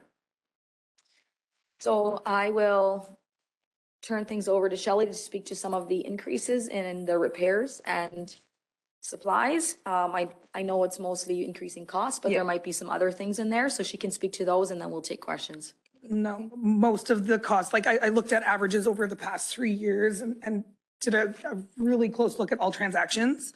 And if you look from 2020 on, we've always been over budget on the equipment R&M. So I averaged it out for those 3 years, and it was a small increase. Well, actually quite significant increase to the R&M for equipment costs plus inflation as well. So, which is out of our control. For roads, streets and sidewalks for repairs and maintenance, is that part of the program? Why does it just seems low to me? Or is it part of the 5-year program, or is that something different? Is that the trails? That's for trails. That's for different. trails? Yeah. So for the road, streets and sidewalks, repair and maintenance, what would this That's be? like pothole filling, Yeah. Sidewalk replacement? yes, curb, And, small amounts. of and then, sidewalk so replacement. will we see when we get to it that plan of? I did find the plan. You did yes, find the yes. plan, okay, okay. It hasn't been laid out quite right yet, but we're Yeah. working towards getting that plan kind of. To reflect, so you don't, does the plan reflect this number right here or not quite, do you think? A lot of them are capitals, so it would be within one of the capital plans. Okay. Yeah. Okay, The larger areas that we have to replace Will be in are the capital. Yeah. okay. Okay, Monica? Is the plan the lights, the sidewalk lights, is that included? That'll in be here, also or is in it different? capital. In capital, It's a very large expense, so you'll see it in capital as well. okay. Bill? In field, we had talked about shopping around. Has that occurred, and have we seen any difference? We haven't shopped around yet. We do get a special rate right now. I can't remember off by heart what it was. I did send it out a while ago. Off the top of my head. Yeah, I think it's called rack prices less. So we get a little bit better than what the rack prices is, which the rack prices are essentially it's obviously not cost, but it's some sort of, Pay at the pump price. yeah. But I can get detailed information. I didn't think of bringing that today. But we had talked about shopping around. I don't know. It's just prudent to shop around. I don't know that we'll get a better price, but we will do that for sure. Yeah, there is quite a variance, I know, and especially from UFA to co-op to other retailers, and it might be prudent just to get a request for proposal.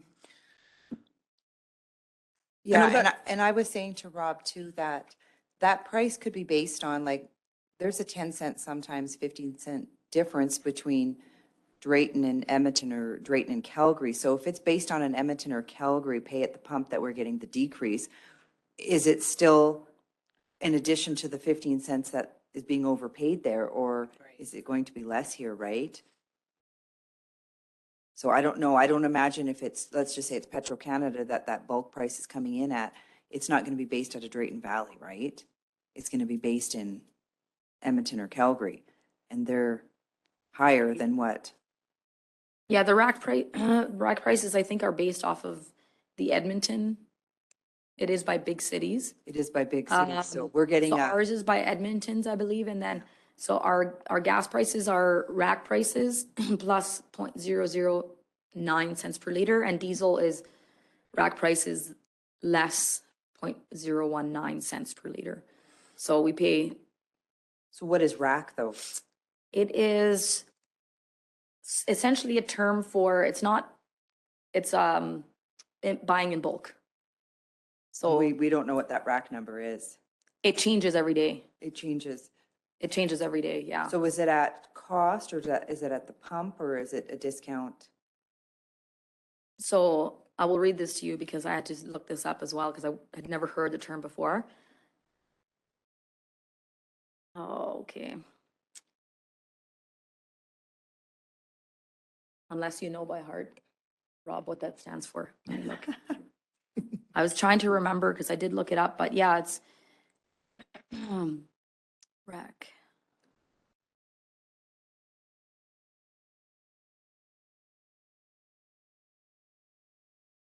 And I assume it reflects on how many liters you actually buy. Mhm. Big company, little company, so whatever we sit in on the rack says this Much is where we your pay. discount will be, right? Because you only, we may not be that big a customer, to be quite frank. Compared to, Lidell or those companies that are driving.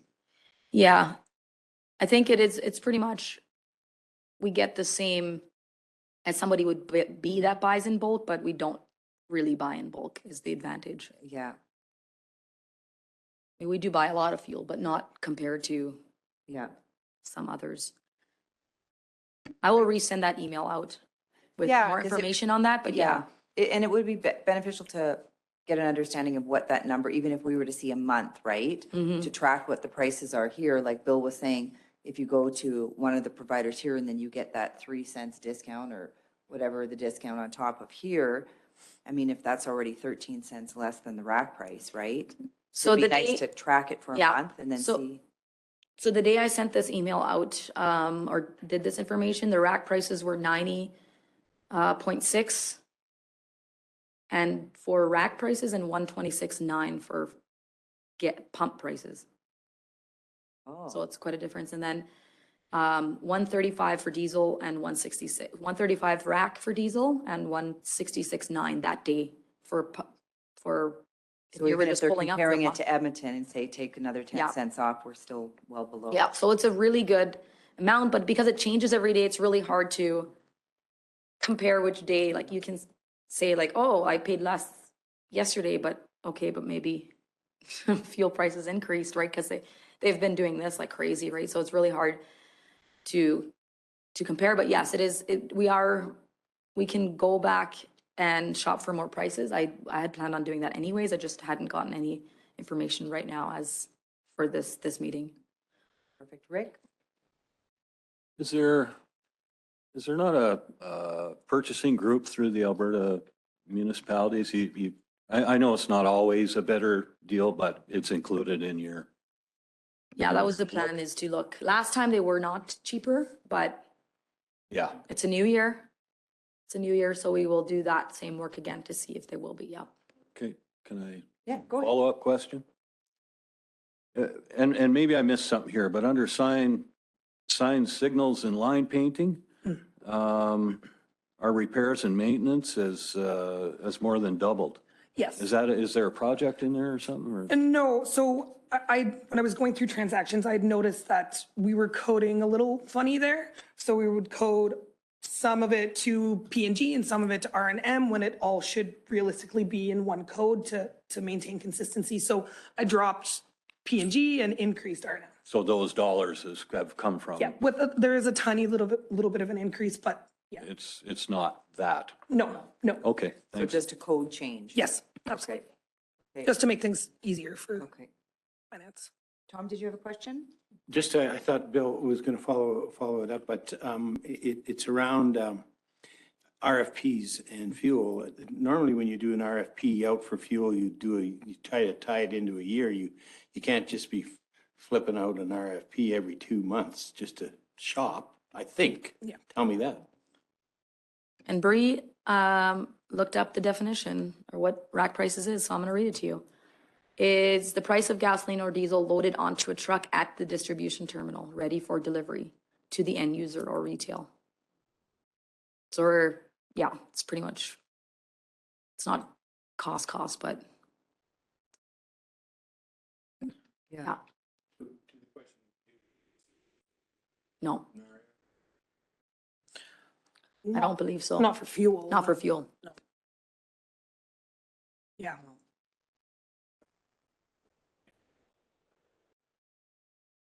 But if you're a retailer, I need you, right? I need you as a customer. And so I'd like you to, if I'm an RFP and I'm going to give you a deal, I want to keep you like for a certain length of time. You can't just, as a retailer, you can shop anywhere you want depending on the price. But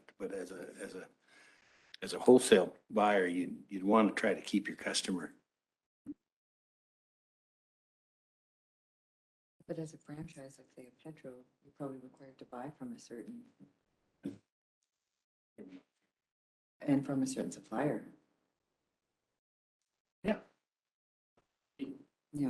Okay. Rob, did you have something to add? The deal when you're dealing with fuel retail is that you would get rack rate plus or minus an adjustment. So for example, for regular fuel, can't remember the number, but it was rack rate plus. So it's plus a little bit less than trucking. What's the 0009? Based on our amount. Conceivably, you might be able to interest, if you have enough of a bulk purchase, you might be able to get somebody interested in offering you a better adjustment rate. But the issue could be that our volume is just not high enough to interest that.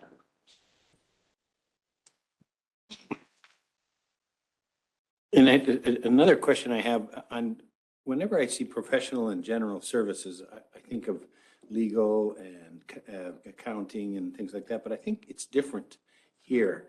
And I see some numbers, that are substantially different. And can you explain that to me? And A lot is to do with like, depending on training, it's tough. Engineering costs, yeah. Oh, so it is professional and general services. It's not contractors. So what I'm going to try to find in here is that if you look back in our highlights, we did parks and we enhanced our parks and we hired contractors. Will I see any of that in there? And then when I think of heading forward, we're going to need contractors for the winter, as we always do. But then next year, the sense is that we're going to be on those parks and on those flowers and shining everything up. I don't know where I see that number.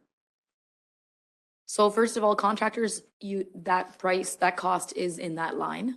If we pay for contractors, it would be in professional and general. Oh, So it's anything, the way I like to explain professional and general is when you buy something that's not something you can hold. So you're buying a service or a knowledge or something like that. So professional.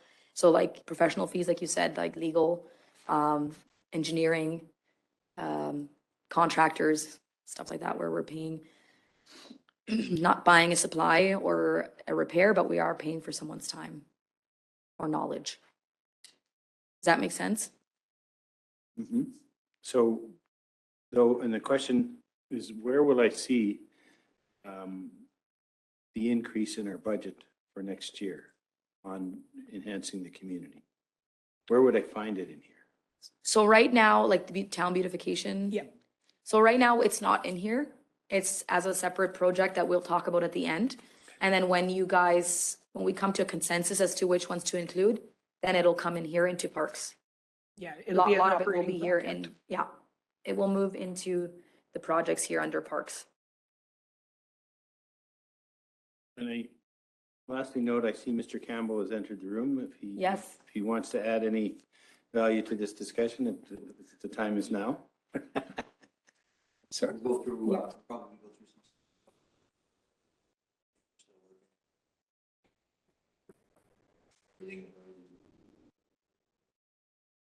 He's working on some capital requests as well, so he's working hard. Does anyone have a specific question for Bill? We'll get him to come up if you do. Anything you haven't gotten answered yet? Sweet. Right, thanks. Thanks, Shelley. Okay. We can do it if you want.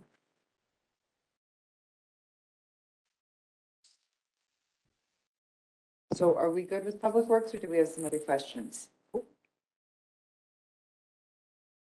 good? Awesome. Move on to waste. And Shelley will be speaking to that as well. Oh, Tom? Just, I'm sorry, I got lost in my pages, but I wanted to ask a quick question about, and it seems like it's a funny spot to be, but the Rotary building. Yeah, The Rotary building is, It's- it's 4.2, and we're going to 77,200. What I'm going through my mind is that if we're, I don't know if the FCSS offsets some of that budget or any of those things. it's not that Rotary building. It's the Rotary Park, That's why. the bathrooms. The washrooms. The It's, washroom. Yeah. All right. it's just the same story every time. I think we should rename it to something. We should, or just put in brackets. Yeah. washroom, maybe. Yeah.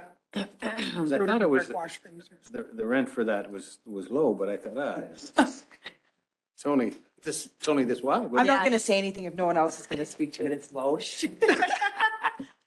Yeah, Oh, So we're good with that then? Okay. okay, So we'll move let's to land. move on to waste. So Waste. at the top, we haven't decided on fees yet, so that might change a little bit. The revenues might increase a little bit if we change the price of that we're charging. But then for expenses, oh, the other revenue is a sale of scrap metal for $30,000, which is a really nice addition to make a little bit more money. It's scrap metal, right? yes. And then the big change, one of the big changes is the contracted services. So as you know, our contract with GFL for the operations changed in April, I believe. Yes. And so it will decrease, which is really great. And yeah, so that means that this area is making more money than it did last year. So from 524 to 586,000. And then the next section is the fees that we collect to the residents. So we collect that, sorry, another question? Yeah, can I just have a question on that? Sure. So is that, remind me, with increases to across the scale, like was there an increase or was that just for out-of-town residents? Last year, yeah, just. That It was just allowed? out of town. Yeah. And so is that why we're seeing the reflection here or is it just because of the contract change? Just right now, just because of contract change. Okay. Yeah. So are we seeing any change yet? Do we know for across the scale? Like, have we lost any? Yeah, it was very close last time, but it looked like we had a small negative impact from that change. And we're still lower than other municipalities though, I thought, with that change. for Yes. Going across the scale. Yes, so we are going to sit down and study the fee schedule, which it might change the fees a little bit. We just haven't, I didn't incorporate that here because I wasn't sure We hadn't done enough work to see what we wanted the fees to be or how much we wanted to increase them. I think it'd be nice if we could see it somewhere of what the fees were, what the change was, and if there was an increase or decrease, or if we lost customers. Because I think that when we did the increase for out-of-town residents, we based it on like surrounding or other municipalities, and I thought we were still lower, right? So if we're still lower, I'd wonder if we lost them, where are they going? If they're, Yeah, it would just be kind of interesting to see. I wondered the same thing, if they just, And then if we're going to consider increasing rates too, right, that, if we could see that. Does it Yeah, and have to it's- go somewhere? yeah, and it's kind of difficult to tell too, because we weren't tracking previously in town versus out of town. So it's hard to compare, like, is it just, are we just down? So we can look at the numbers and say, it seems like there's a correlation, so it's possible that this caused that, but there's really no certain way to know for sure. Well, But it's can not we a see big, if we're down in tonnage then? Because I know that like sustainability, we always would have those reports. yeah, and we can see tonnage. We could see between waste and recycling, right? Those are separate. So if we could see, I mean, compare this time last year or compare throughout to see how that kind of marks, and then to see if there was a change when we implemented the increase as well, or if it's just Yeah. because it's down, right? We have to compare to prior years because tonnage Yeah. changes right in that time, because we Yeah. change it in the So we spring, is look at just the when our last tonnage couple of years increases. to see. Yeah. Yeah, there might be a small impact. I don't think it was significant when I did this analysis last time, but I didn't do it again to see if it maintained. There's a small dip. Would things like Metal Nex impact it as well? Because they're probably diverting some steel right away from our facility as you well. know. I don't. That's a snake question. Sunny will arrive and we can ask him that later. He just had a meeting with Tetra Tech. Yeah. Okay, Oh, that's not him. okay. Morning. But yeah, I will, we'll have an in-depth discussion over the fees and Yeah. we'll bring back all that information to council. Perfect. Yeah. Did you have a question too in regards to that? No? Okay. Okay. The next section is, the fees that you see, the 570,000 is the amount that every resident gets charged on their utility bill for waste. And that's just looking to be the same. And then wages, just wages at the landfill. And then moving on to contracted waste services, that's the waste collection, waste pickup throughout town. And then the last portion is the recycling pickup throughout the town, so I will get, the net at the bottom is better because our contracted services is down because of the change in operations. And I'll get Shelley to talk to in some more detail if anyone has further questions. Colin? So this is more of a general thing. So when when we go through this budget process, we can see year over year what the costs are, right? Yeah. We're optimizing through contracts, we're optimizing through, power, all those sorts of things. Are we capturing that, and are we communicating that along with this budget information? Saying, here's what our costs are, but we've also done this, this, this, and this to help reduce costs other ways, right? So it's not all about, hey, we need to raise taxes because we're spending a whole ton more money. We're also doing things to also, offset, increases elsewhere. Are we capturing all those sorts of things? Yeah, the message sent out is, for creating this budget, is to keep operations pretty much exactly the same, service levels the same, and trying to build a budget that's very similar to last year with just increases to costs pretty much. So what we're being handed down right now. And then we have discussions on optimizing revenue, finding better contracts and all that. I don't have that reflected per department, there's just overall discussions about it. But that's something I can look at doing We can get it. to see like where we might be decreasing costs. I don't know that we're able to do a lot everywhere, but there are areas and that we have done that with. Yeah, I mean, just look at waste management, for instance, right? We've gone from, actuals in 21 from 363 to budgets in 23 of, 250. So, it's 100 grand, it's 100 grand's 100 grand. And, we should be highlighting those sorts of things, I think. Yeah. Rob? Yeah, so typically our budget communications center around the impact that the resident will see and highlighting some of the things that we'll be doing with those.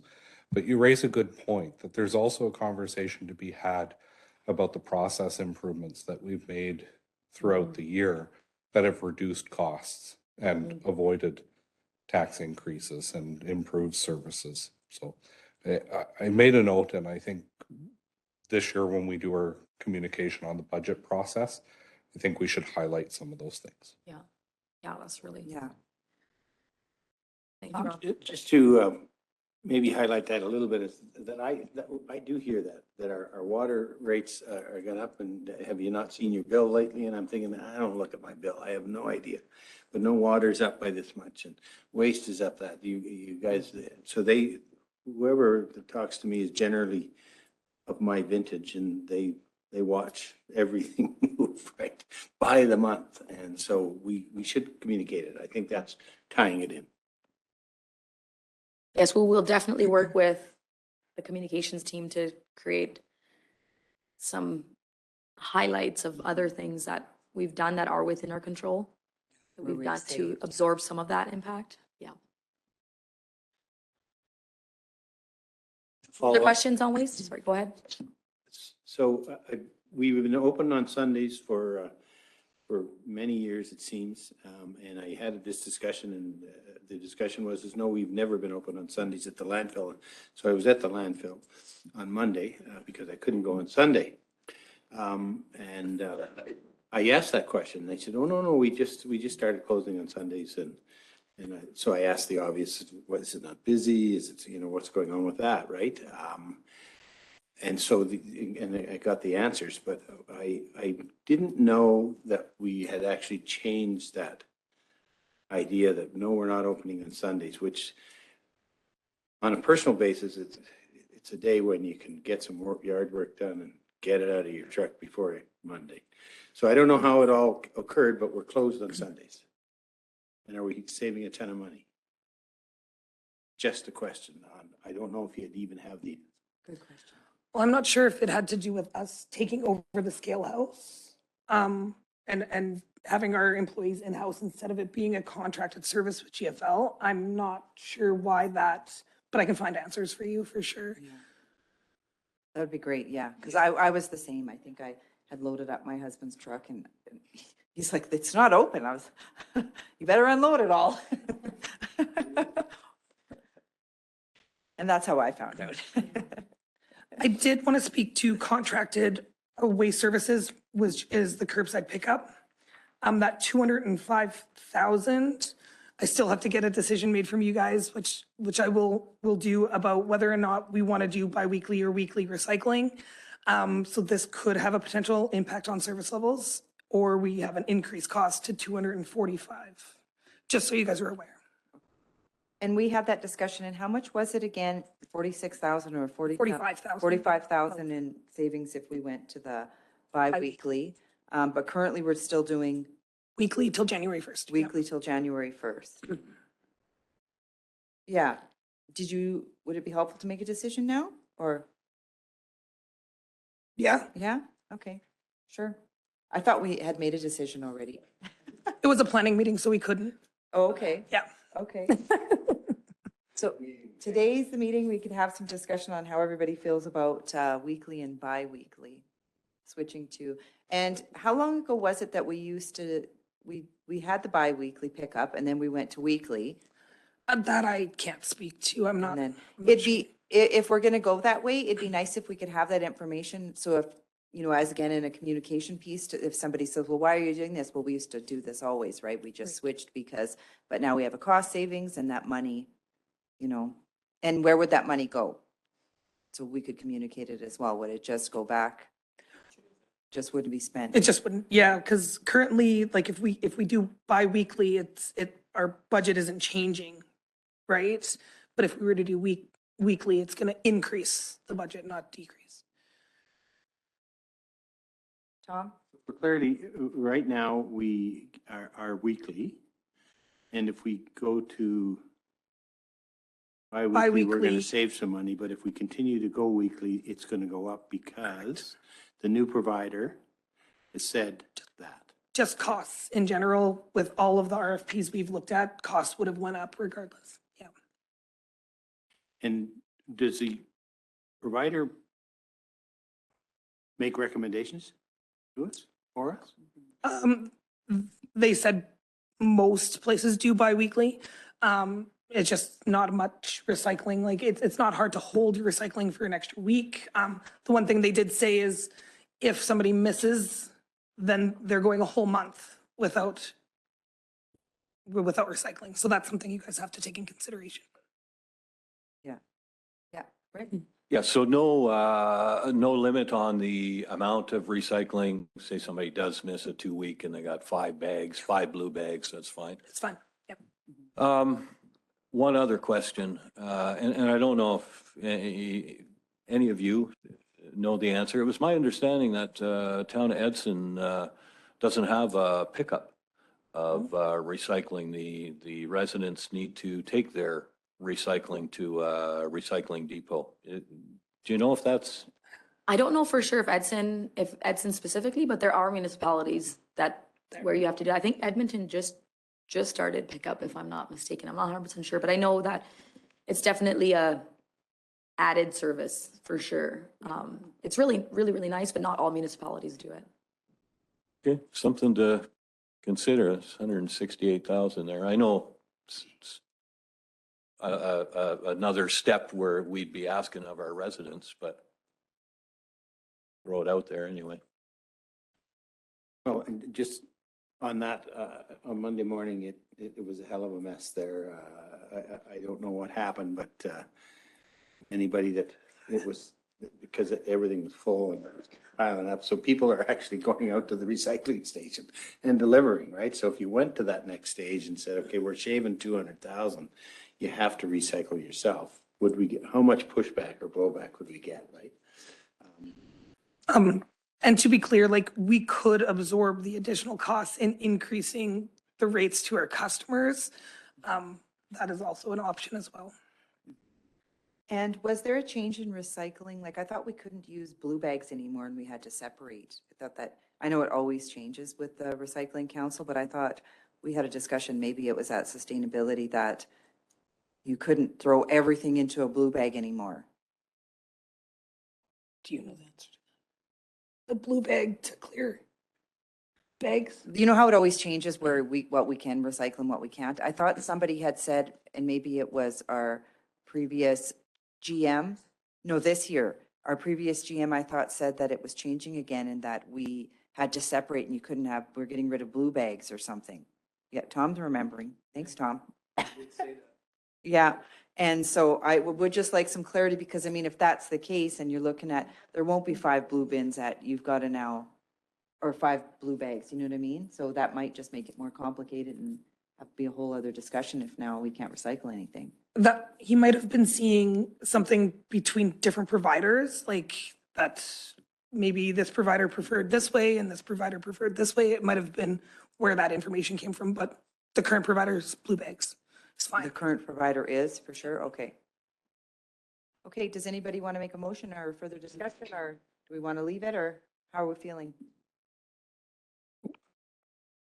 I'm not sure if we're ready for the motion, but what I was thinking is that if you said we're going to go to bi-weekly with, and really explain it well in communications, is saying and here's the reason we're going to bi-weekly, with the proviso that we may in fact, at some point in time, not even because of the money that it costs to do that. So then the citizen becomes aware of that kind of a cost and says, okay, and then if January 1 comes and there's not much blowback, then you deliver it yourself, which I think is a tremendous idea.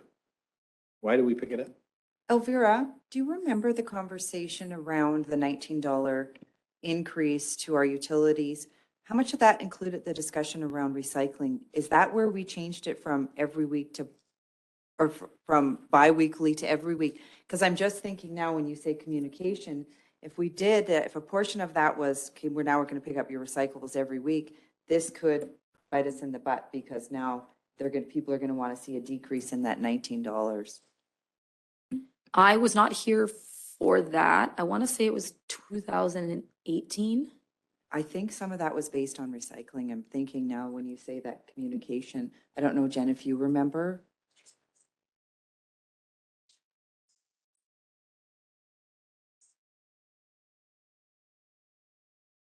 And we went from bi-weekly to weekly with that, because, yes, with recycling.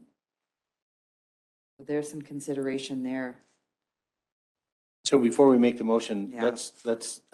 Maybe we're not ready to make a motion. What's the new word, though? No, we could this afternoon. What's the new word? Abeyance?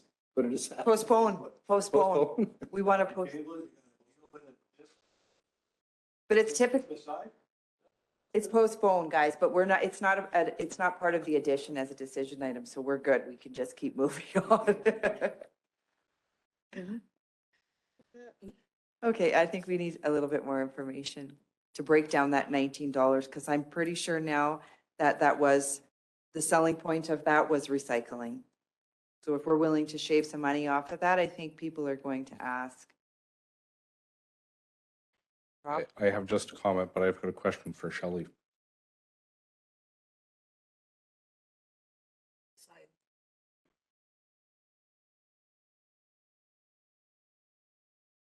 No, we haven't told. Okay, sounds good.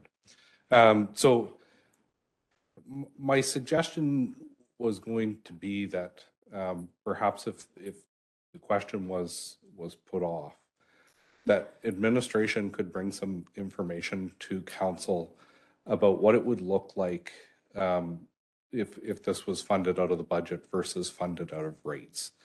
So I think particularly if there was a rate increase that brought this service level to town, my thought is that there are probably a large number of people in the community that are comfortable with that service level, and the marginal cost increase to maintain the biweekly or the weekly pickup might in fact be something that council would like to take a closer look at. But it's probably best if we get all that information together for council, so you can see it all together.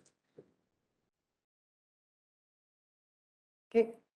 Yeah, I think we're good to, we can get the information.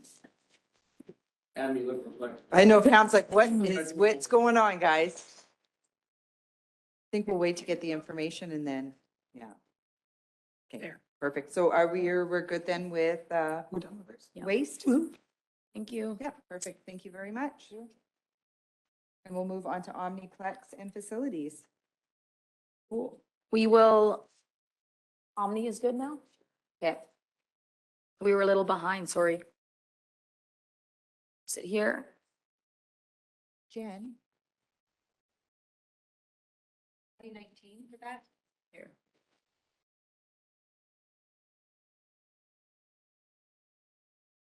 Okay, so Heather's here to speak to the Omniplex budget. Morning. Morning. So we were doing a little information about yourself, a fun fact. Oh, for yeah, fun council. fact, if you could share with us, that's what we're asking for. It's a little get to know me. Oh, We know fun that thing about Tom was a myself. school teacher previously, Yeah. so, Oh, yeah. Something that we don't know, some fun fact. something you don't know about me. As everyone knows, I'm quite the sharer, so. Well, let's keep it clean. Oh, I don't, that's okay. That's okay. I might have to come back to that. Yeah, we'll go through the Think about report if it Yeah, comes, sure. if it comes to you. Yeah. Okay, so the highlights when it comes to the Omniplex is that it seems as though COVID-19 has had we can't say permanent because we don't, it's too early to say permanent, but it does have a long-lasting impact on sports, including fitness. And a combination of that and having a little bit of a lofty goal for budget for the last few years, We did see some adjustments down in revenue, just because if you look through the revenues, we haven't met a lot of the budgeted amounts for a few years. So coming up with more accurate numbers based on prior year averages and taking into consideration how the further out from COVID-19 we get, how that might change. Knowing that we don't really know that, but trying our best to predict it. So you will see a lot of the revenues are down, fairly significantly. In the Omniplex, so if we start from the top, you'll just see slight decreases pretty much all the way down. Salaries and wages, looks like it's down, but it's just more so a shuffling in between, and making sure that they're more accurately accounted for. And I do have, and then so then moving on to expenses for Omniplex, we have the repairs and maintenance for the structural, or for mechanical, that's increasing, but for years we've had it at 82,000, and we've always spent more because our contract of quarterly maintenance, or is it monthly? We have quarterly with two different Maintenance contractors. is pretty close to that amount as it sits, so the rest is incidentals that happen throughout the year. And then, of course, at the bottom of that first section for the Omniplex, you see electricity costs increasing.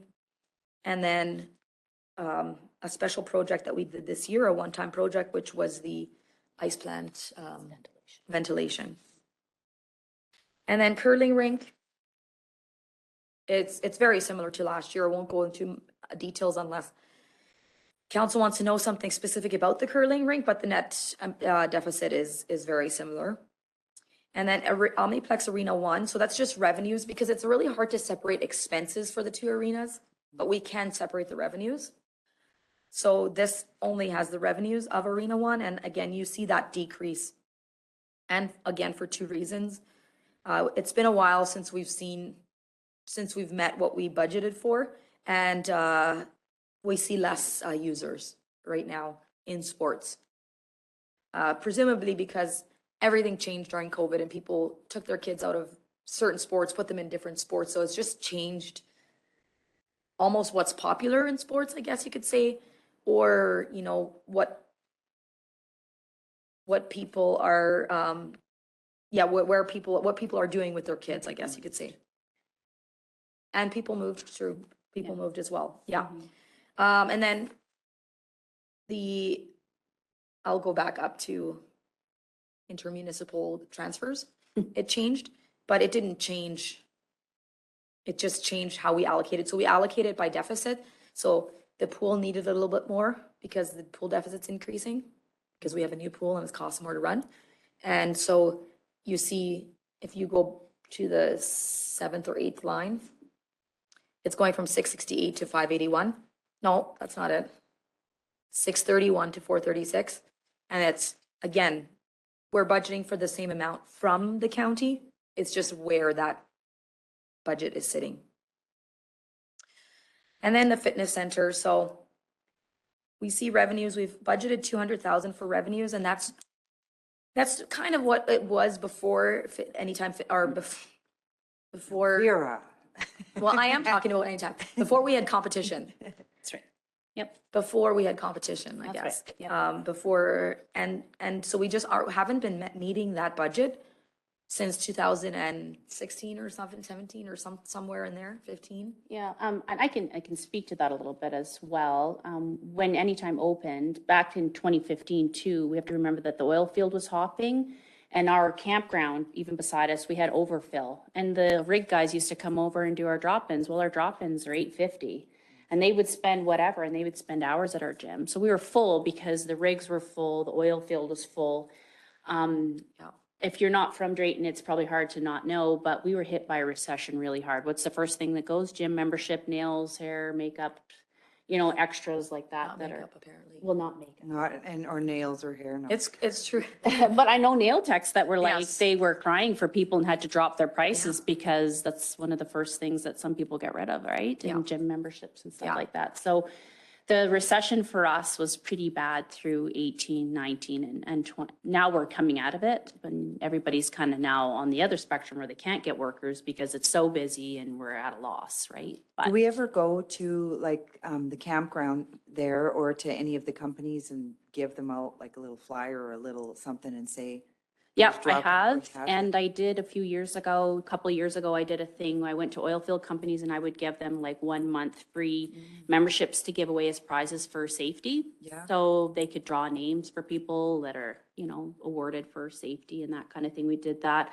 We've had flyers in hotels and things like that. So we've done quite a bit. It's just, we were closed for a lot of last year. We were open, we were closed, we were open, we were closed. And then people were very frustrated because, as everybody knows, the town was very split on COVID and was it real, not real? So we had people that were very afraid to come there, and then we had other people that were not afraid and then thought it was BS, and then it was, we struggled with that quite a bit. But for the most part, we were closed a lot as well, so. So has there been discussion now that things are kind of back to normal and happening to kind of get back out there since it is busy and, Yeah, target all these? yeah, we're starting to advertise more, getting more people. Some people are still tentative. We even see that a bit with hockey. We've had a couple teams that, because of COVID, they're still a little bit afraid to come in the dressing rooms, use the ice, that kind of thing. You still see people with masks and that, still being cautious, of course. So, we're hoping that it does. In that time, when I spoke with Apple Fitness, that's where we get our stuff from, other gyms, every other municipality is in the exact same boat. I've reached out to many other gyms to kind of see, what are you guys doing different that we could inquire? And they said, what happened is the highest sales in home gym equipment ever. If you looked on the buy and sell people, home equipment was never so popular in your life. Like your coat hangers were. Well, Peloton stocks went through the roof. Yeah, because people were sick of, the gym was open, it was closed, and then you had the other people afraid of COVID. So that was the perfect solution. You just got all of your own equipment and you started working from home. Yeah. And Peloton's doing great. They're holding like a 93% average of people keeping their equipment and using it. Wow. Because people have already invested in it. Yeah. It's not cheap. So it's cheaper than a gym membership, right? They don't have to leave their house to not be exposed to COVID. So now they're like, well, I already have this investment. I've already spent all this money on it. It's unfortunate. And the other gym in town's the same boat. I get along with them great. We have a great working relationship, and they're also, it's just trying to get people back out of that norm of being home or, and we had great weather this summer too. I'm not going to knock that either. So a lot of people are outside and using our outdoor recreation. And that was the other thing. The outdoor recreation became such a huge drive within the communities and a huge need because people needed to get out. They were outside. Like I see tons of people in the disc golf. Yeah. Yeah, so we had conversations when we met, Rob and I met with the team about how could we change along with things that are already changing? How could we use that as an opportunity? Yeah. So we kind of threw out some ideas, and I know Heather's working on some things like what we can do.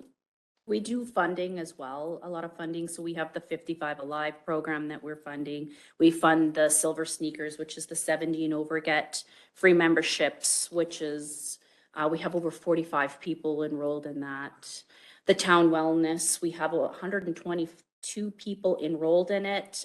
We have a huge use of that as well, because it's not just us, it's, that's the kids, it's family members and such. So we do fund a lot as well through having the gym as well. So, we could start charging for some of that, but it is quite widely used, so.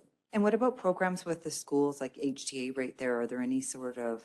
They were coming for a bit, and we had them come a bit last year, but again, I think COVID was a bit of a concern, and we don't make huge money off of them because it's just, we have like a school fee, like a one-time fee, because we've got to make it affordable for them because they have to bus to the other schools, right? So we are trying to get the schools in more so that they could use curling, start helping the curling club. So learning to curl or coming to skate or things like that to try and start coming back. But the schools are struggling too because they don't have funding to get the kids to the rec center. So might be more, maybe when the pool comes too, we can have like a one-stop shop or the, where we can try and get the kids in there more. The other thing that I'm very passionate about, that I talk about all the time, is the 5-day work week is doesn't work very well now that almost everyone has 2 working parents in the home. And I think we see that impact on kids' sports as well. Yeah. So, back in 10 years or so ago, I don't know the numbers, but I would imagine that the amount of one parent being at home % in town was so much higher. Yeah, And so for mom sure. or dad could drive kids to sports all the time. And now we see that changing where almost, I would venture to say 75% of households have both parents working now. And so that sort of changes the landscape of sports and kids in sports as well. So we just have to be adaptable and find ways to. And we see it with volunteering, right? So if the Yeah. kids can't get to Yeah. the sports, if you look at hockey, the coaching, like, it's hard because a lot of both parents are working. When I was a mom, mine are gone now, but when my kids were at home, I was at home, but everybody was at home. Everybody had the mom at home and the dad went to work, and I took the kids to hockey, and it was but now it seems to be like Alvera said, most parents are working, and that's why we have a hard time, even when we do town functions, to get volunteers, because people don't volunteer like they used to, right? It's just changing, the world is changing Yeah. for sure, so. So Yeah. we are talking about what sort of things we could offer to increase revenues in that side. I think it's really important. We're gonna have to. It's just, it doesn't happen like that, the change but yeah, Gotta get there. Yeah. working with the team, yeah. Yeah. And you go through, the costs are holding pretty well for the fitness center. There's not a ton of increase in costs. But of course, you'll see the net, instead of it, we budgeted to make a little bit money, and we are budgeting a deficit now because we adjusted the revenues. It's just unreasonable to expect what we had budgeted last year. And the last one is MCC. I'm just thinking it should be, I think we're wanting to budget 110,000 in revenues. Yeah. That didn't update, my bad. And then the intermunicipal transfers change a little bit, again, just the way it was divided up. And then the other costs are staying fairly similar. We see some costs decreasing by a little bit. It looks like our utilities, we were budgeting high in prior years, so that's a strange one where we're budgeting down just to adjust to a more accurate number. So yeah, so the net deficit is a touch higher as we are, last year, we expected to come out of budget full swing. Everyone was gonna get married. Everyone that didn't get married through COVID was gonna get married, and we didn't quite see that as well. Which begs the question, are people going to change the way they do weddings going forward? We don't know for sure, but needless to say, the 150 was a little lofty, the goal. We were really hopeful because everything was indicating that COVID was ending, and it did. Well, I guess you had some restrictions at the beginning of the year, but for the summer, Yeah, we had we restrictions. were wide open, and we just didn't quite see that increase and bounce back like we had hoped, and so that's where that comes. I think some of the increases though we've seen at the CTC, Yeah, right? I think It got that's what it divided is. where weddings and those events were being held at the MCC, where now you're seeing a lot go there. So I It's think there trendier. is an increase significantly. Yeah. I think it's just divided, right? Yeah, and it's trendier over at the CTC. They have nice big windows, they Yeah. have beautiful plants. It's just a different environment. Yeah. Whereas ours is much more conference, more style now. So it's just not as, it's a beautiful building, but not, the CTC just offers something different, which I think is great. I mean, there's still somewhere for people to have Well, it's one of our weddings. facilities, yeah, so it's. Yeah, it's that's what some I think that benefit. is. Yeah, and it is one of ours, so I think that is good. I know it's fully booked, I believe, for the next summer, CTC, just back-to-back weddings. So that used to be us, but Yeah. now we're just more meetings and conferences and galas and that because we can hold such a large volume. So, Yeah. yeah. Yeah. So then the net tax increase in tax requirement is almost, not entirely, but almost entirely decrease in what we're budgeting for revenues. To be more realistic and adjust our expectations a little bit to watching the trends over the last few months and then projecting those into 2023. I'm really fading. Thanks, Rick. And to give indication, if I think we're getting out of this, I think we're starting to see better, like our Jingle Bowl, I think has one table right. left. Wow. Yes. It's completely sold out already, which we've never done before. Yeah. Usually we've got a couple tables that's for that second night kind of hanging out. I don't think we I think have for- really yeah. anything. I think for events and galas and stuff, I think we will see an entire comeback, maybe even better because Oh, people yeah, are people have excited. been busy. There's been so much going on. People are Yeah. excited to get out and kind of be Yeah. normal, and they're going to everything, I Yeah. think.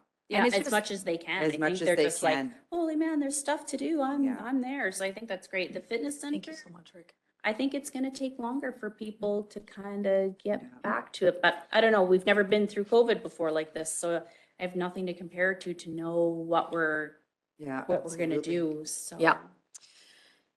Yeah, it's, Okay, so any questions from anyone? Tom? So as I listened through it and, of course, I got a call from a local operator of a fitness center and the sense is that we're advertising right now for 10 lessons or 12 lessons at the fitness center for $150 or something, or whatever the number is. And so the argument is we can't compete. We're just a small gym. And so I'll leave that as to think through. Right. But then we talked a little bit about trends, right? And where are we heading, right? And I look at the curling rink, I think of pickleball. You've heard all of this Yeah, before, yeah, so for that sure. at some point in time, what I would like to see is, and a communication piece around it, what does it cost for our services, which are needed services for our residents because they're important recreational services. But at some point, you reach that tipping point where you go, gee, that's a lot. And the trend doesn't seem to be going that way. It seems to be going the other way. We may have to cut our losses on some of these things and start to move forward, right? As opposed to just, we're hanging on the ledge sometimes thinking things are going to change, and in reality, maybe things aren't going to change, and maybe we need to be able to go, okay. And so if you, in the communication piece, if you said to the residents of Drayton Valley, by the way, in our Omniplex MCC, that whole area, it costs each of you this much. Like our cost per hour, you're kind of thinking, because we do I have think the that. subsidy, the subsidy is $600. If you broke it down, this is what Oh. it costs. And you could say, are you okay with that? Like in a question. You okay with that? If we're still okay, then we continue on our path. But if you're not okay with that, we may have to start adjusting. And all that does is send signals to the curling rink, for instance, that Yeah. maybe we're going to have to cut the ice down to 2.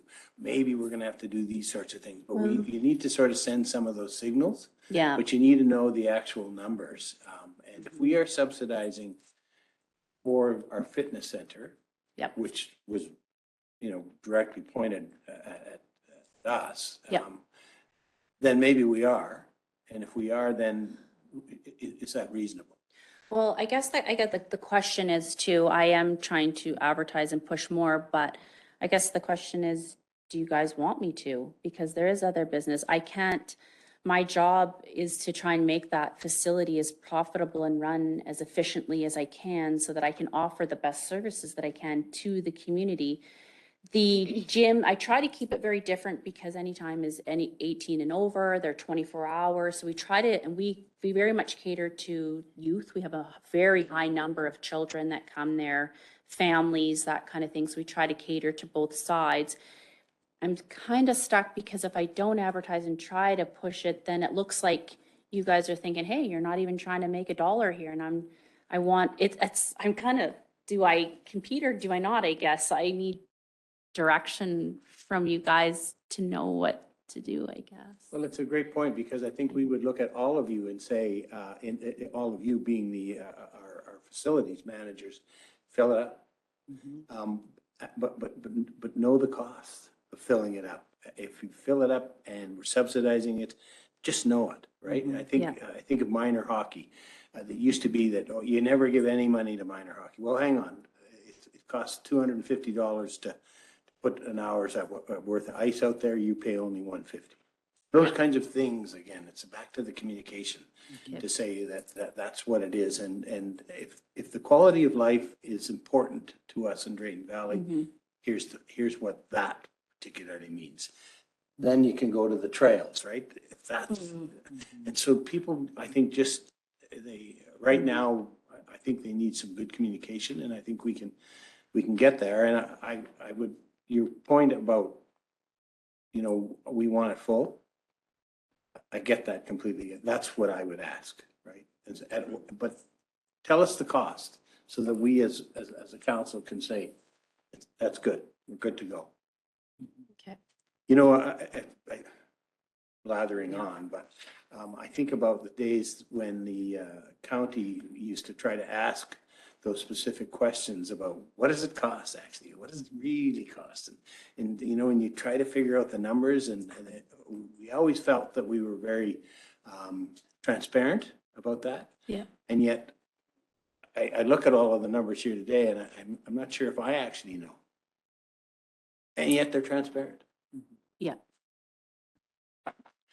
A hand from the back. Eric? Yeah, come to the mic.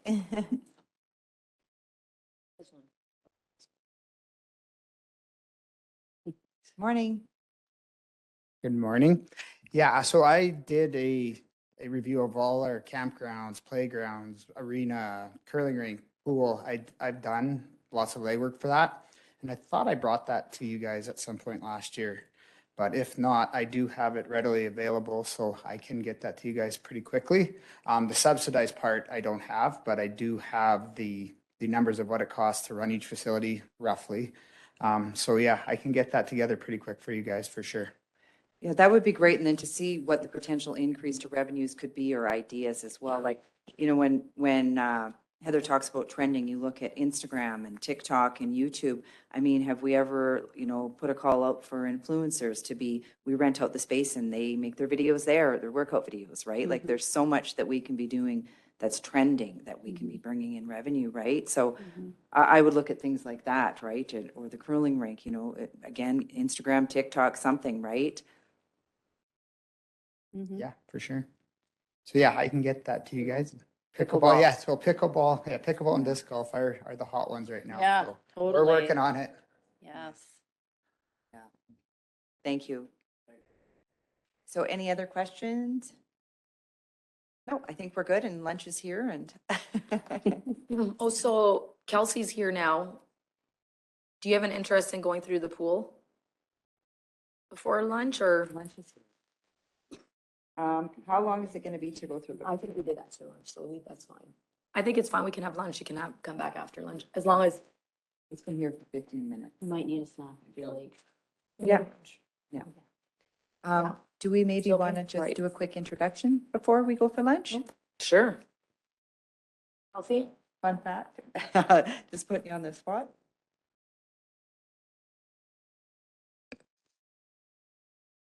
Hi. Morning. Have you met council? I met a few, not everybody. So this is No. Kelsey. Do you have a fun fact for them? Okay. No, I think they it's- requested it, Shelley. I think it's known that I'm from BC, but that's Okay. not so fun. I played soccer for 25 years and Oh, still nice. playing.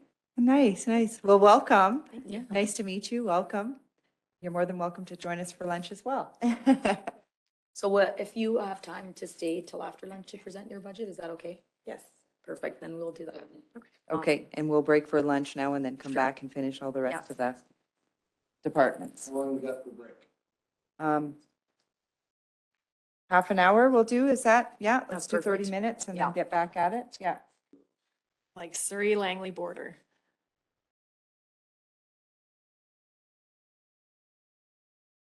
Sure do. I heard about it.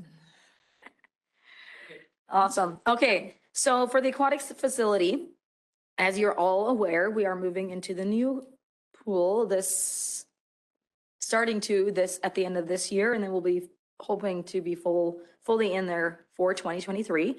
And so you'll see, because our fees are increasing, we increased the fees for the new pool last year. So we had new fees set already for the opening. And so a combination of higher usage we're expecting, especially in the first year of having a new pool, we're expecting people to be excited about it, have a little bit more users. And the fees being a bit higher, you will see that our revenues are projected to increase a little bit. And then the intermunicipal transfer, that's from the county. And because the deficit for the pool is increasing slightly because of some increased costs, they will get a little bit bigger of the cost share. So their piece of the pie is a little bit higher because of that. So it goes from 323 to 358. And then we're expecting some donations. I'll get Kelsey to speak to a bit more, or Derek, whoever knows about those. I believe those ones Around the are aquatic facility. sponsorships and that kind of thing. People Or sponsor swim. swims. Yeah. And then you'll get down to salaries and wages, and that's where you're gonna see your biggest change. And that is because it's a bigger facility, meaning that now we will have to have at least 2 lifeguards on deck all the time. And in order to make that work, we'll pretty much have to have 3 to rotate in any given day. And on days where we have more people, their numbers could be higher. And that is mandated by, I can't remember what the organization is. Life Saving Society, they govern over us, so we do owe some responsibility to them. They'll come in, they'll tell us what our minimums are, what we need, where we need them, because there is a lot more blind spots. There's glare reduction in there, but I anticipate there's still going to be a little bit of glare. So we're going to need a lot more roaming, just more coverage to make sure everybody is safe to have all pools open to the public.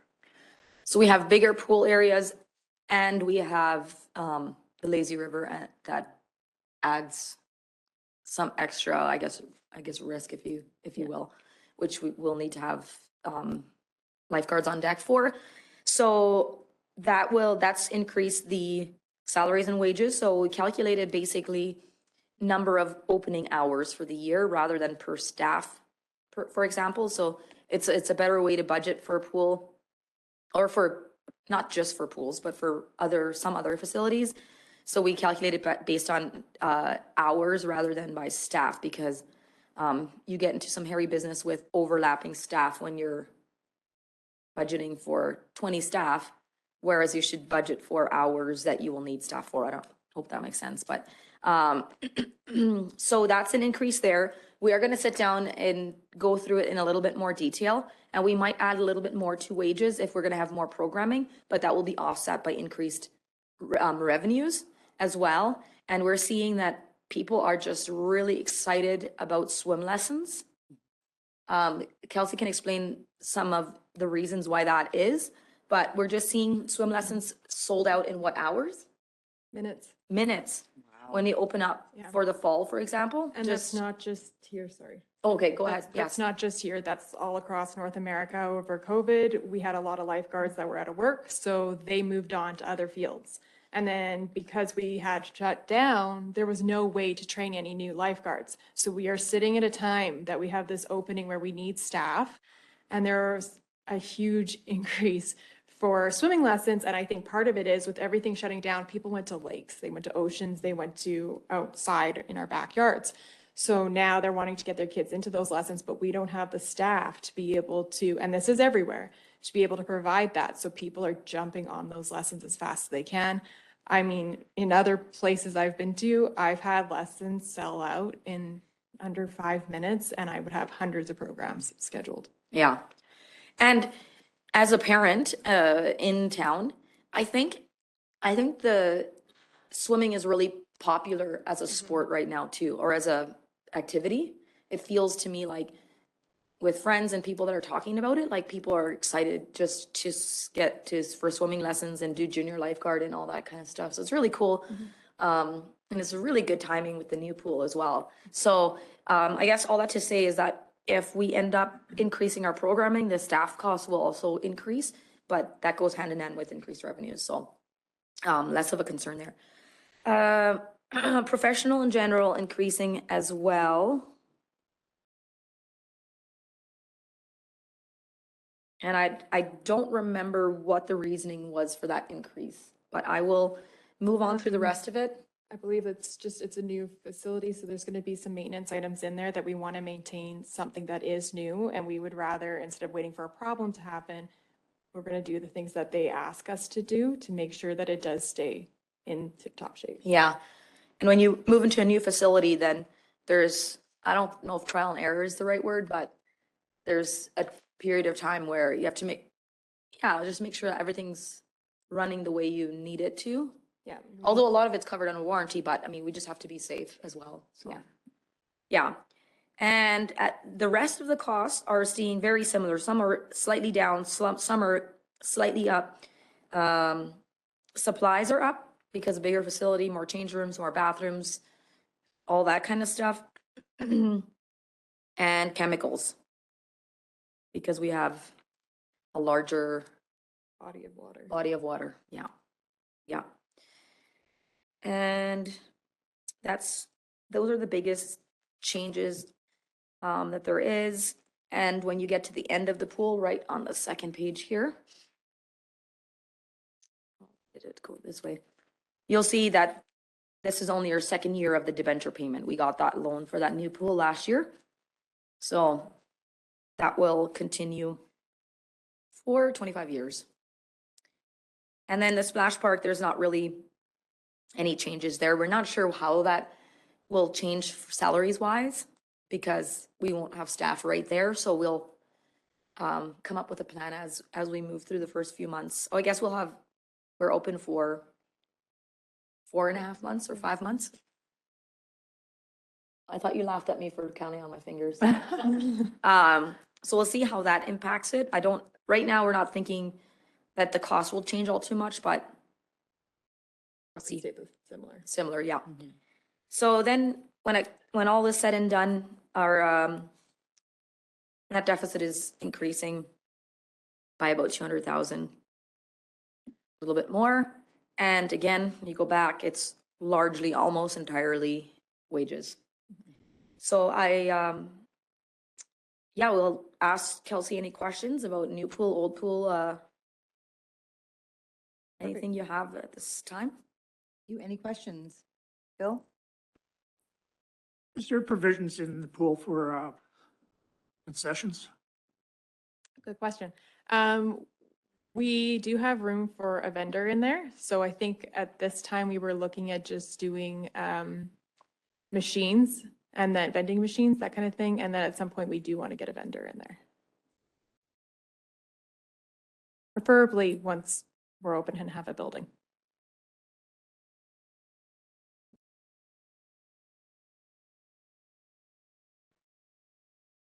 For parties? Yeah. Oh, we do have a classroom available for birthday parties, so we are hoping to run birthday parties, courses out of there, meetings if need be.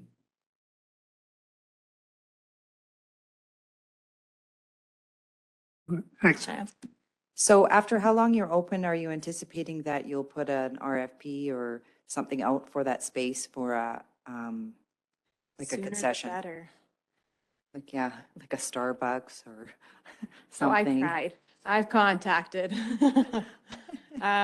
Hopefully sooner than later, but as of right now, because the date is still so tentative, we didn't really want to put that out there without being able to say, yeah, this space is available. So is there one prepared? So once it's available, like it's a matter of hitting send? I'm not sure about that, but we can definitely look into that and have that prepared. Yeah, just thinking of, because for additional revenues, right? Once the space is opened and we'd want to see that filled, so hoping, sending to corporate Starbucks. Hans has got no, yes.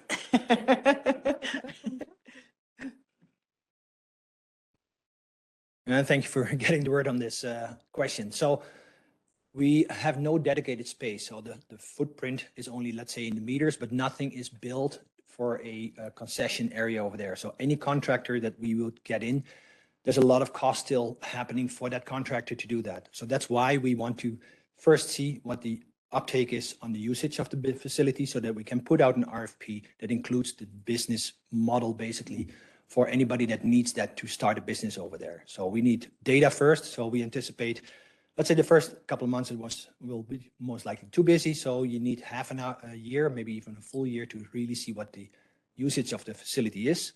We will, in the meantime, take from the public what their question is, what their, let's say, demand is, and then put out a full RFP for a business to make a good estimate of what they can do in that facility space. So it's not turnkey ready whatsoever? No, it's not. No. I would just, I mean, I'm just thinking that, you know, hearing that programs are filling up within 5 minutes, I would anticipate the uptake's going to be huge, right? So I would just, I don't know, I'm just thinking why we don't have it turnkey ready and this going out at the same time, right? For somebody to have a business in there. So when the facility, thank you for that. And when the facility was built, it was not part of the total concept of the facility at that moment. So it was not built as the first part of the project. Gotcha.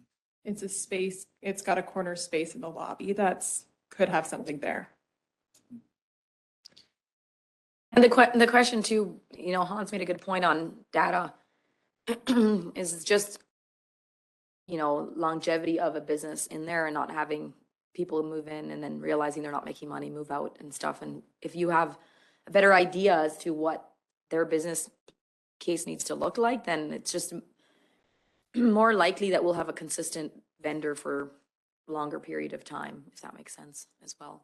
Not to say that somebody that wants to take that risk couldn't. Yeah, though that's what I'm thinking. It's a business, right? So it's going to have risks no matter what. And it's hard to say. I mean, I think no matter what data you collect, whether we go through a boom or bust or how busy it is, it's not going to matter, right? Different seasons you'll be busier than others. And I don't know, I just think it's really hard to base that, right? Other, I guess, sports or pool complexes, do they have some sort of concession in them? And is there a way that we could see how successful or what that demand is to compare it to? I'll continue. Most facilities, of course, are multi-facilities. So Yeah. they are integrated with other indoor facilities for racquetball sports and stuff. And we have, of course, the Omniplex close to it, but it's still a standalone pool facility that people will come to the pool and then might leave straight away. So that's going to be the hard part. There's not a lot of standalone facilities that have a, let's say, extensive facility for concession. Just depending on what it is, Starbucks. They also have the school there. Yeah. If people could come in just to. Well, yeah, use because the concession. kids, yeah, they walk to, you know, either A&W, Tim's or yeah. A&W or McDonald's or the gas station there. So if there was something there, right? I was curious, do we have any stats on whether Holy Trinity uses do we have something in the arenas right now or They use the vending just machines, machines, yeah. just machines? They do. They do, yeah. Yeah. They do, but it's Different not wording. open all the time. The concession's just open mostly for when there's events, I believe. Yeah. Tom? So I want to try to understand the thing around intermunicipal transfers. If we look at it, that really tells the story of what is not happening. So 2022, we're at 154,848. And for 2023, we're going to budget the similar number as we have in the past, 358. And So in 2022, the budget just for the pool was 323. And we've only billed for 2 quarters, which is why the actual year to date is 154. And then we're just increasing the share. So the $1,046,000 is split between the recreation facilities based on net deficit. And so the pool is getting a slightly higher amount of the set dollars. So if I added up all the intermunicipal transfers from the Omniplex and the parks and this amount, it would be the same in 2022 as it is in 2023. Okay. And are we communicating that through administrations to administrations? Politically, we're not, but. I mean, We've got a $200,000 wage increase here. You're gonna have to pick yeah, up some of that. yeah. Well, I mean, this agreement was set for 2020 to 2023, I believe. So we'd be restarting negotiations in no time, and that will take into account the higher operating costs. So the amounts don't ever change year over year. It's based on an agreement period. And then when we go into a new agreement, then we look at the years that have passed since the last agreement and like sort of average it out. So it doesn't have an impact immediately, but it will have an impact once a new agreement comes into place. So, and as for communicating, I don't know that we've done, like, we haven't really known where we're at, right? So that's not my department. So I don't know. It's probably a separate discussion on. Right. And we jumped from, in the aquatic facility totals, 381 to 899 for 2023. 681, yeah, 681 to 899. So that's an interesting number that somewhere along somebody should be communicating. The $200,000 increase in wages, yeah. Yeah. Yeah. The other question, Kelsey, is do we have a soft opening time? We keep getting tentative dates and it depends on what happens with construction, right? So we are waiting to see exactly when we'll be able to get the building and then we can. It moved. The slide is on its way. Nice. We lost it or? Wasn't leaving Turkey. That's in the sea. or So at soft sea. opening in December, late December? We hope for that, but I would say everything is tentative based off how that construction goes. Okay, great. All right. Colin, sure. One thing I guess that remains an unknown is we have solar panels there, right? We don't know what that's going to look like until a year from, or probably a year from open, right? Yeah. I don't know if they're functioning right now and we're actually realizing. so. Okay, so are we realizing any sort of benefit there in terms of, are we I getting think dollars? it would be hard to tell because the facility isn't fully operational, right? So but from what I understand, the tools and everything that the guys are using there is using running that off that. power. And it's giving back to the grid, but we don't have any pumps or any of that stuff running, so we don't know what that would look like For sure, but we are realizing, should be realizing some revenues right now, I'm thinking. right now. I believe so. Yeah, it's reducing the utility cost, so it's just, I would imagine, I don't know this for sure, so I'll go back and look, but I'd imagine it's just improving our costs right now, Okay. our costs for construction. Okay, and then the other question I had was about the splash park. Did we not buy wasn't it a $10,000 controller or something? That's what I thought. I don't see it's accounted for in there. Maybe it's just not accounted for yet, but I think the controller was a capital project, I believe. It did happen this year, though. Yeah. I believe that's what I. And did that give us the capabilities to operate it from remotely? I thought. I don't believe that. I think it was more, sorry, Derek, can you come up and speak Yeah. to that? I think it was more, I think we talked about it, but there was a reason why we didn't do that. And I don't remember if it was cost now. I'd have to go back and look at my notes. Thank you. Yeah, it was $25,000 for new controllers, so we could not have to have somebody actually Yep. there. It has been hit or miss. It hasn't worked out great, but it has worked and it should help us when we move to the other place to be able to do it from there, but we're still gonna need somebody to go check it out. So it hasn't eliminated the fact that we need somebody there hands-on every once in a while, Every once in a while. but we can monitor it and change things if we need to from remotely, so. Oh, good. It took a while to get all the kinks worked out though, but I think we got it now. It should help, yeah. Awesome. Thanks, Derek. Did you have anything else, Colin? No. Okay, I think that's it for. Awesome. Thank you so much, Kelsey. Thank you. Okay, and we're moving on to community services. Yes. We're right on my timeline. Oh, perfect. Yeah. Hans, would you join me?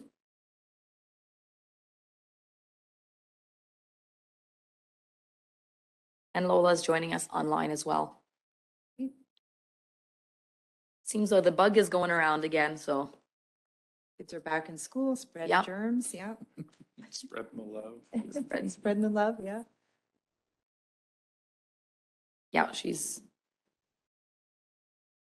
So Nathan, if Lola needs to unmute herself, you'll help her along.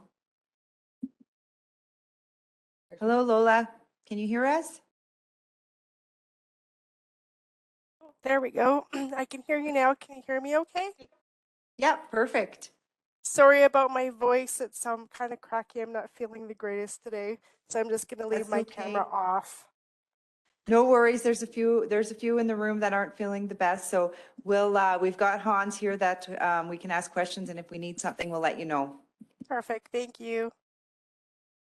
Okay, so community services, at the top, we have homelessness and poverty. That has it often been in the FCSS budget area, but it's a non-FCSS function. So we moved it to be in the community services instead, although we don't have anything budgeted this year anyway at this point.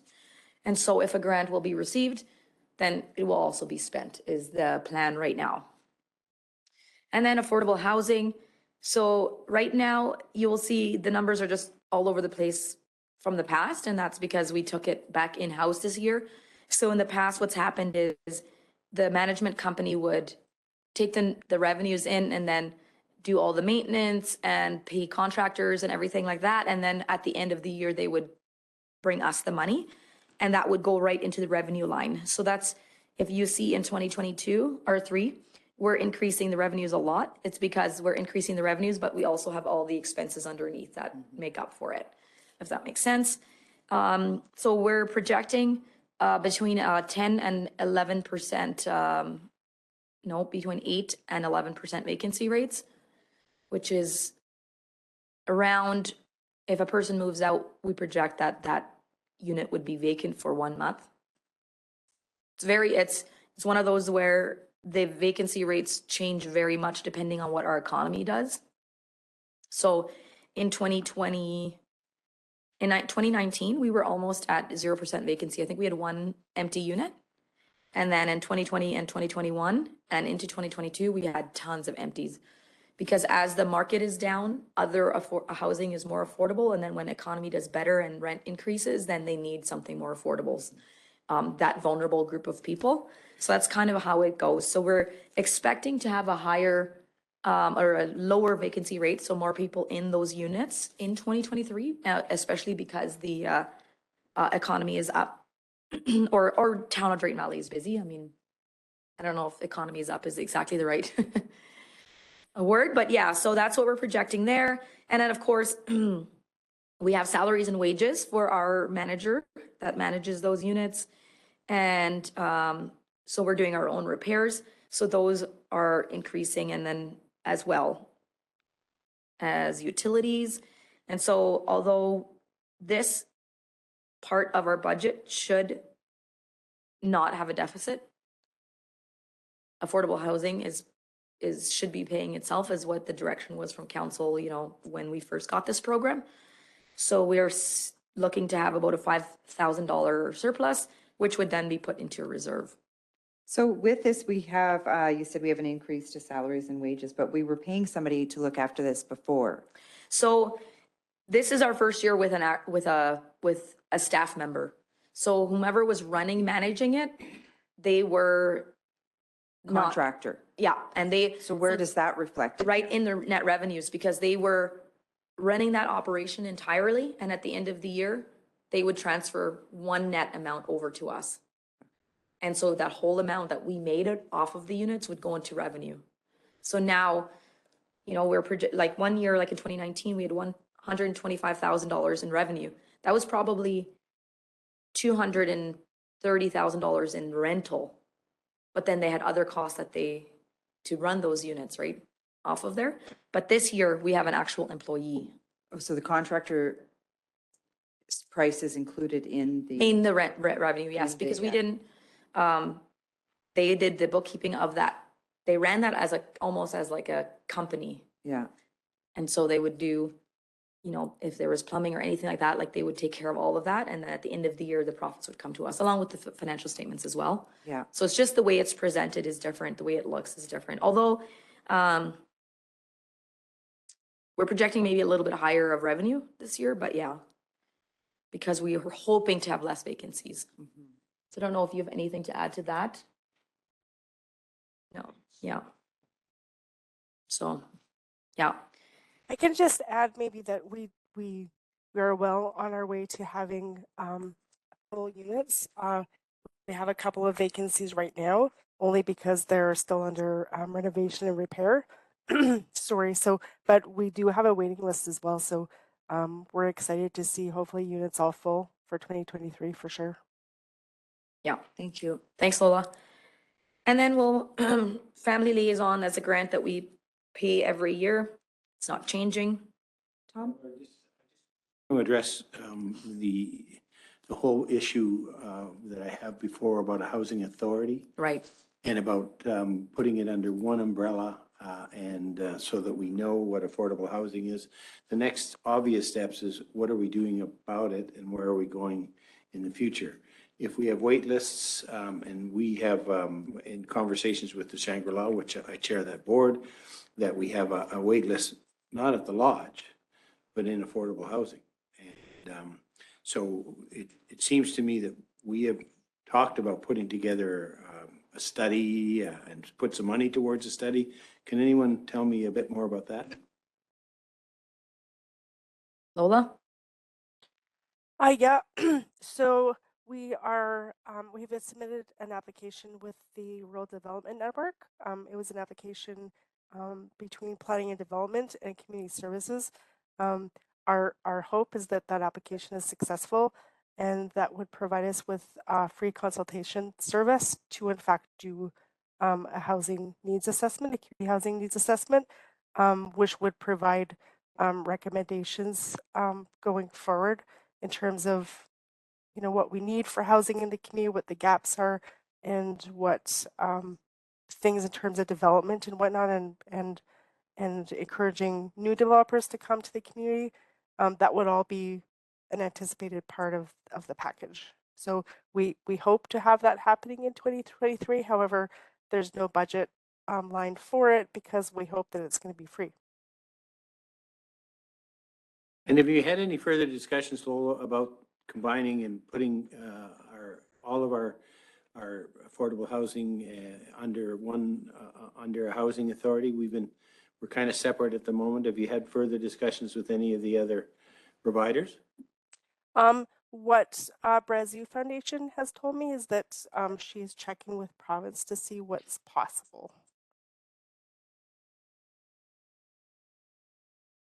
At this point, you're not making any recommendations. You at this point, right? Whenever I think we would be happy to have discussions with Brazil Foundation about taking on affordable housing in the future. I think that would be something that would look forward to. Whenever we made the decision to bring the program in-house, it just made more sense financially at the moment. However, with that, we did leave that discussion with, let's talk about it going forward. Okay, thank you. Anything else on affordable housing? Nope. Okay, so then moving on to community services, you'll see the bottom line is a little bit less, and that's mainly because of the decrease in wages, because we were still working in our way through a retirement agreement this year. And now that it's going to be done, it's done. 2023 will see a slight reduction in wages because of that. And all the other costs are fairly similar. Supplies a little less, and that's the only really change there. Do you have anything to add for community services, Hans? No, if there is no questions, then I have nothing to add. Yeah. Moving on to library. Can I just ask, what is community services? That's the management group of our community services department. So Hans and Lolar Community Services and Cora. And all the management of our community programs is run by these individuals. So a little bit of supplies, a little bit Canada Day stuff, anything Cora and FCSS doesn't fall under No. here. it falls under like community services, the branch, but it's not this sub-function. Got it. Sure, Colin? Yeah, I just see a pretty big differential between budgets and actuals with community services. Is the story there? Do you mean that, but the actuals are much less? Well, no, budget saying 19 was 272, actual was 48. Oh, back there. Like, yeah, and I guess even Every year, yeah. Part of that is depreciation. We didn't use to budget depreciation, but then we would have to record it. So if you adjust for that, that pretty much adjust that. Could have done another line to show that, but that's really what it is. It's non-cash. So doesn't have a tax impact per se, but we do have to record it for our financial statements. Yeah, but we now are required to also budget for it. So now you'll see the depreciation in the budget lines as well. For the library, it's virtually the same. They're requesting the same amount from us. The debenture interest and principal, the payment will be the same. The allocation between interest and principal changes slightly. And our rental revenue agreement with Star Catholic is still good for 2023. And then we'll go back to the table that we'll look at that again as well. So And I just have a question. So we see an increase in rental revenue. And when we go back, what year did we close the Rotary Library, it was during COVID. It was end of 2020, I want to say, right at the end. 2020? Yeah. So shouldn't we see, I mean, I guess there's a slight decrease. So Doug's, Then we're going back up again. yeah. So they did decrease their requisitions from us. The library, their 1 year in 2021, you see, usually it's around the 328, and then that year it was 260. So they decreased it because they knew like things were tight and they adjusted. I think they might have decreased their salaries. But they try to have a lot of the programming still. So the cost savings aren't as big as you might think from closing one branch. It's just all in here now, or like salaries wise. And then he upped the request a little bit in 2022. So the amount we're paying to the library is still less than we used to. It used to be 328 and now it's 291. So. And then when do we make the final, it'll be through this process. Is there a deadline for Doug when he has to ask? For them to ask us? Yeah. Yes, before, like we have to have the numbers to approve it in this budget. He usually sends us a requisition. I thought he sent it and we said. might have already I thought sent it. We said it was way too early, wait till budget. That's what I was just trying to think of what. You don't have it? So it's something we can make sure we have before we pass the final budget. I know, yeah, it's around the fall usually for sure he sends it. He's pretty on time usually, yeah.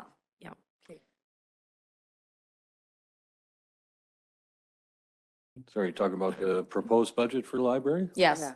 Yeah, I'm pretty sure I yeah, got it. I haven't seen it myself, part of but the board. I thought we seen it and Yeah. then we said, whoa, it's way too early for us to decide. Yeah, and then there was a comment about their appointing members of the board and the budget needed to be Yeah. yeah, done I will first. make a note and get my hands on that. And then for the theater, Just before you leave, we're calling the grant to organization, that will be county grant. We don't call it an intermunicipal transfer.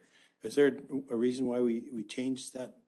it's intermunicipal transfers or transfers between bodies of government, and grants to organization is us paying organizations.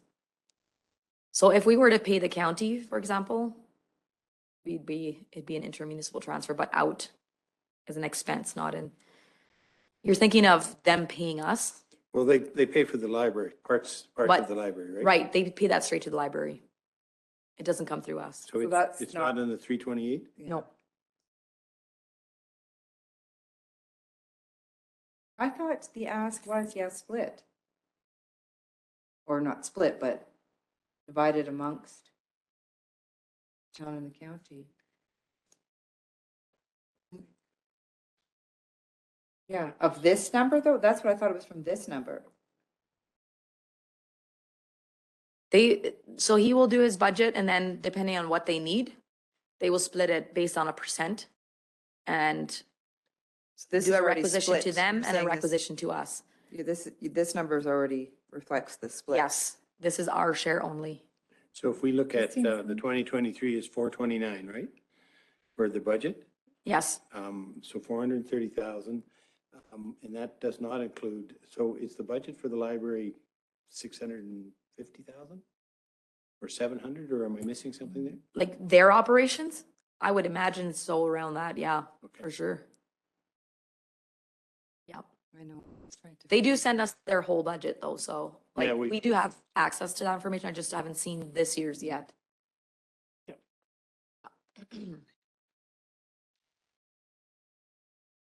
All right, let's go to, The debenture principal and the debenture interest, those got nothing to do with really the principal doesn't, the yeah, operation of the library.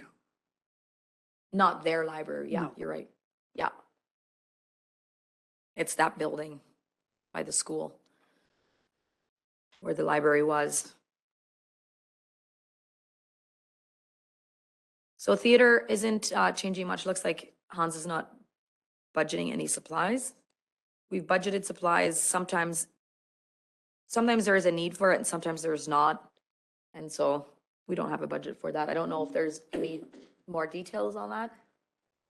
So thank you. Basically, the details for that is supplies is the utility bills that we pay first, and that's an out for us, but then an in based on the fact that we then put those costs and charge the theater. So basically, it's an in and out, so it's budgeted as a zero. Yeah. And that's why you see that credit there, because the expense hasn't, timing of the two haven't reconciled. Yes, yeah, sorry. And then the last item under in this category is RV campground. And we're expecting less revenues, mostly because I think we didn't meet where we thought we would be. And I will let Hans speak to that. I'm not too involved with that contract, but yeah. So based on the contract, what we've done now for a little over a year, we see, of course, that the percentage that Elevated Experience Camping pays us is about that $35,000 a year. And the expenses basically brings it back down to a net zero operations for us. So with getting a contractor in there, we don't make money out of it. Basically, in the end, it's a zero budget. And we see that happening right now based on last year's, and that's why we predicted for next year. It's not a money maker, not a revenue maker in the end, as we operate it under a contract. Bill? But previously, we did make money. Yes, we have made, in 2019, it was 25,000, 2020, it was 30,000. That was when we had a different agreement with different managers. So reason for the reduced revenue is the agreement that we made with the owner of the campground? That's correct. First, the revenue that you saw over there was a full revenue, so all the revenue came to us. Right now, of course, it's a revenue that comes to the contractor, and just a percentage comes now to us. So it's only, let's say, 1/5 about comes to us now as a revenue.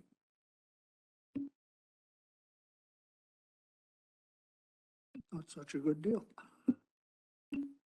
The deal is, of course, that the operator, the contractor does the operations of the facility. So that's why we have less professional services over there. You see that coming down from about $60,000 because we had to do it first ourselves or paid the cost for it ourselves.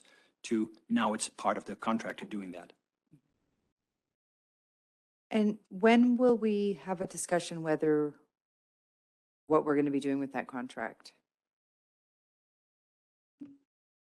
So basically with a running contract as it is right now, a conversation can happen at any time. So now council sees this as the first time of the prediction. If we continue with the contract, this is what we anticipate to be going on forward. If there's any time that we want to discuss, of course, a change in the contract, that can be happening at any time, but the current contract is a multi-year contract that runs still. Okay, so we could have the discussion of whether we want to take it back over and manage it ourselves? That's correct. Bill? But we could not put it up for an RFP. Whenever there's a change in contracts, of course, you would look to one of the processes would be an RFP to bring it to other contractors as a potential, but that's only a good discussion if you want to change the contract that we have still at the moment, that still runs a couple of years. So the current contractor still will be running it for a couple of years as part of their contract? Or is it just year to year? No, it's a multi-year contract. I think we're in the second year of a 5-year contract. Okay.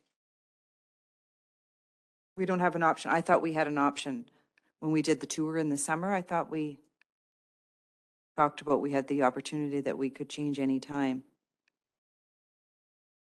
So we'll go back and take a look into the contract for sure, but yeah, there's always an option, of course, to change something, but that's how the contract is right now. Okay. Okay.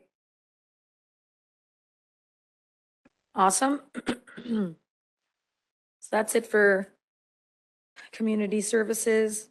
The net tax requirement is decreasing a little bit. Few reasons for that, one being affordable housing making a tiny, like having a little bit of a revenue this year, and decreasing in wages. And I will have Lola present her, excuse me, her FCSS budget on a different format. It's more of a program-based format, which might make it easier for you guys. So I'm going to pull that up quick and then I'll have Lola speak to that. Okay, I just need to get to it here. WebEx does a funny thing and makes all your documents disappear on the bottom, it seems. Lola, when I bring this up, you should be able to see the document. Can you see it? I'll give it a sec.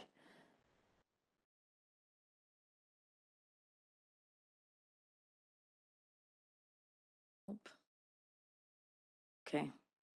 It's too small for me. I found mine though. It's because I need to share a different document.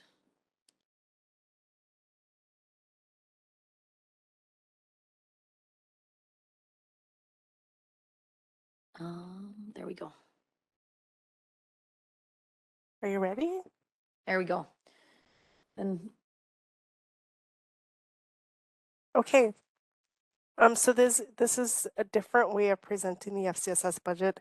As Alvera mentioned, it's more of a program-based budget, and it's actually more consistent with how we report to the province of Alberta on our annual reporting. So you're going to see lots of consistencies whenever we present the annual report from last year. So just starting up at the top under program revenues, I put it in the same order as what you'll find on the traditional budget.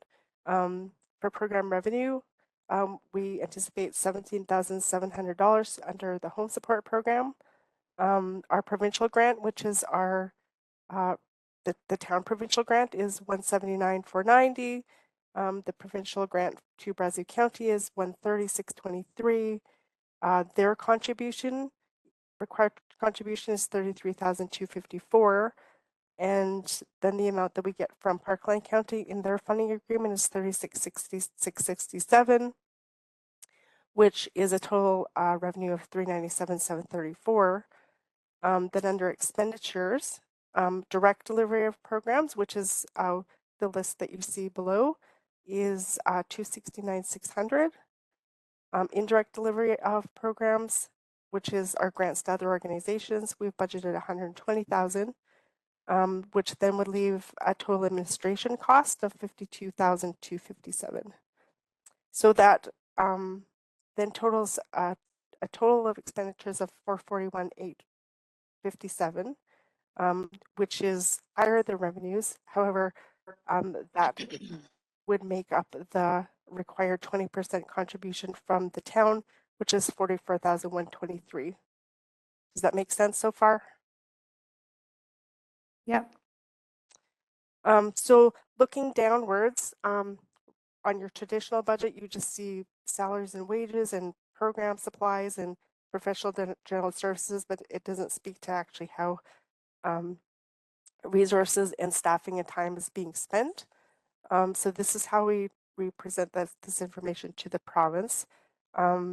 We anticipate spending $8,000 in staffing and time and resources towards youth, community connections, and mentorship. That includes things such as the skate park jam, youth leadership. It gives youth an opportunity to build a positive relationship with the RCMP and providing youth a voice in community decision making. Homelessness and poverty reduction, FCSS still has a role to play there. And that's simply to work in partnership with volunteers, residents, and organizations and other government agencies to build community capacities. It's that whole partnership piece to advocate and increase public awareness on the issues and planning engagement to address current and emerging community needs and gaps and trends. We anticipate spending $5,000, mostly in staffing time, on homelessness and poverty reduction capacity building. Adult information referrals and resource navigation. This is a big piece of what FCSS staff do on a daily basis in our office. This includes connecting individuals to needed resources. It supports poverty reduction. It's about completing forms, assisting with referral and advocacy for clients. Sorry, my voice is going here. And other navigation of services such as counseling and other supports. So our line item there is 50,000 of resources and time spent. Home support program. This includes light housekeeping and meal prep and in-home support. It supports that connects seniors and people with disabilities to resources and supports that helps to reduce isolation and allows for aging in place. So that's our home support program. In total, we're anticipating spending 58,600. And I'm not mentioning the number of participants along the side, but that's a projected number of people that, or instances of, in some cases people and in some cases instances of service.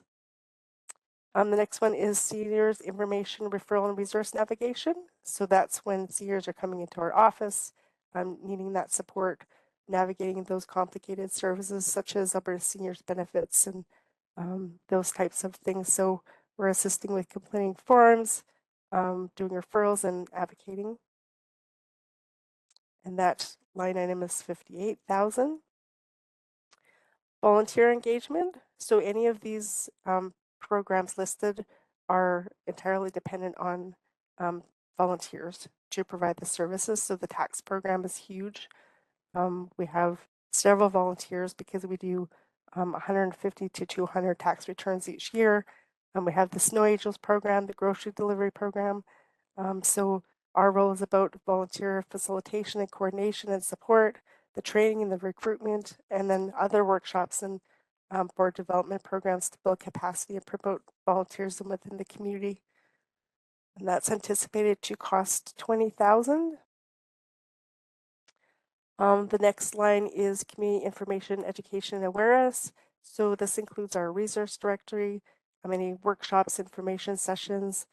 The community resources connect people to resources and to each other. It reduces isolation, provides opportunity to enhance knowledge and promote awareness of community social issues. So our amount there is 10,000.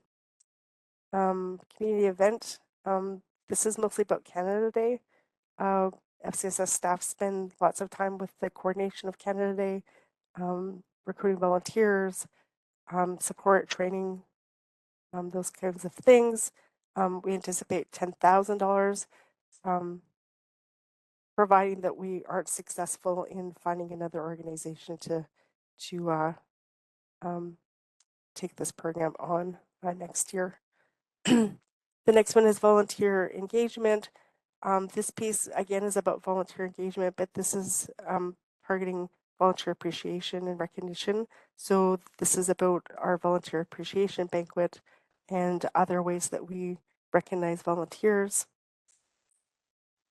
The next one is community capacity building and partnerships.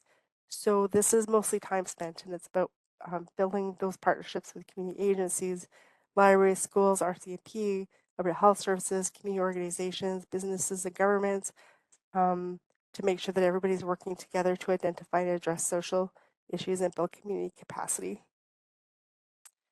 And the last one is community engagement. This includes things that encourages inclusion, enhances cultural connections and awareness, encourages natural supports, enhances relationships, and promotes a sense of belonging.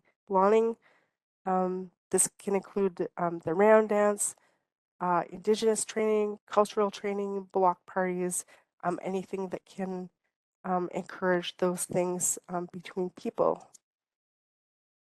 So it's a little bit like the categories are broad, but it's sometimes difficult to forecast exactly which programs and services will be delivered from one year to the next, because FCSS is very much about being flexible with the needs of the community. And for example, last year we didn't know that we would be putting up phone booths because it was a new need in the community, and we didn't know that we would be doing a round dance. So it's broad, but it definitely shows the areas that FCSS touches throughout an annual year. Are there any questions? Thank you very much for that. Any questions? Tom? Hi, Lola, it's Tom. Lola, I'm thinking about, I'll ask this question first. The round dance, we had a significant amount of sponsors for that round dance. How does that get accounted for? So would there have been a loss or a gain? And if there was a gain, where does the funding from the gain go in one particular instance? So for example, this year at the round dance, all of the donations and funding did go to the Métis Association. So this year they handled the finances. However, they've indicated that they don't wish to do so next year. So this 18,000 would include not only funding that we anticipate may need to go into the round dance, but also time. So time spent by staff supporting the event to occur. Also note that this is, again, it's broad. It could be about providing training or block parties or other things as well. Does that answer your question? It does. Thank you. When I think about the gaps and the trends heading forward, are there any risks at all in your budget? I'm no, leaning towards. Sorry, Lola, I'm leaning towards the homelessness, the pods, all of the things that are going on, that we may not have a great handle on, in the sense of how much it might cost us. Okay, so as far as the shelter pods go, so that's not part of the FCSS budget. That's outside of the FCSS budget, as Elver had mentioned. That lies within community services. However, there's one section, if you look at the financial budget, the traditional budget, there is one section that sort of got left behind sitting in the FCSS budget. There's no revenues there, although we have applied for some funding, but there's that 48,000 in expenditures, which is the amount that council had agreed to backstop for the shelter pod program. You see that? Well, I'm not sure if I'm looking on the screen or if I'm looking on my, my sheets that are in front of me. It was a bit difficult to follow, but yeah, I don't see it. Yeah, it's not on this FCSS presentation. It's on the traditional budget. So yeah, as far as like the shelter pod program and funding to provide direct services that provides shelter, that doesn't fall within this FCSS presentation. The only role that FCSS really has to play as far as homelessness goes is that creating capacity in the community and supporting others to address the needs. And also under the resource navigation piece, we do have folks who will continue to come into the office to get that one-on-one support. But the expenses for the shelter pods and whatnot won't fall within this FCSS budget. Tom, if you look on the screen now, it's 48,000 she's referring to. All right. So when I ask about a risk, our biggest risks are always whether or not the province will provide funding. Would you say that's true? Yeah, I would say that's definitely true. That's a big reason why we went with the shelter pod program rather than our community map program, because there was such a risk of that provincial funding. However, we have had some recent discussions with the provinces recently as last week, and where it's sounding really hopeful that that we're going to be successful with some funding, although it's not yet guaranteed. But we were reached out to as a previous recipient of funding, so it's looking really promising. However, it's not listed in the budget because it's anticipated, but it's not for sure.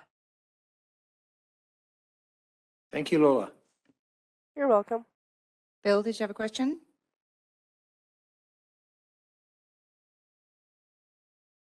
No? Okay. Okay. Thank you very much. Thank you. We'll move on to, Thank you. thank you, Lola. We'll move on to ECDC.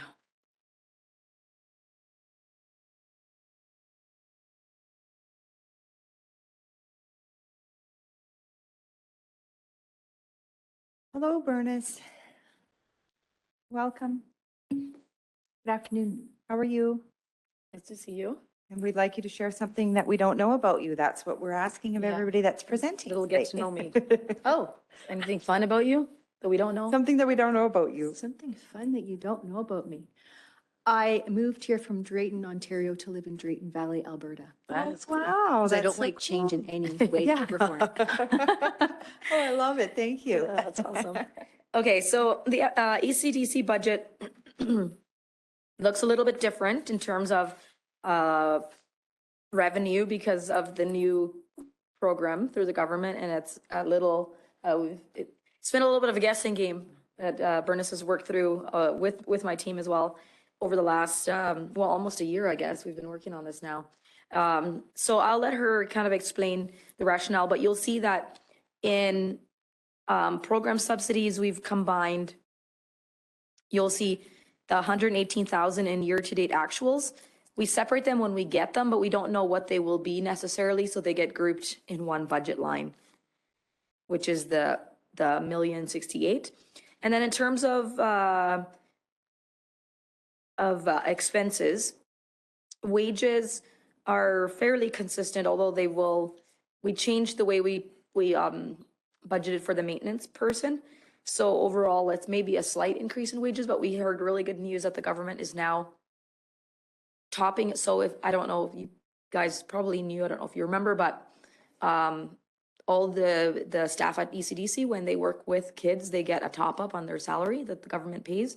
And previously it was only on working hours that they were with kids. And just this month, I believe, earlier this month, they confirmed that they will now be paying that top up on vacation time and other time as well, which is really great because we as a town organization, had to absorb that cost to make sure that staff was making the same amount when they were going on holidays than they were when they were working.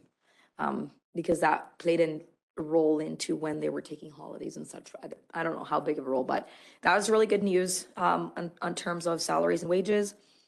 And then down, there is some cost increases in professional general as well as groceries. Well, actually groceries is a slight decrease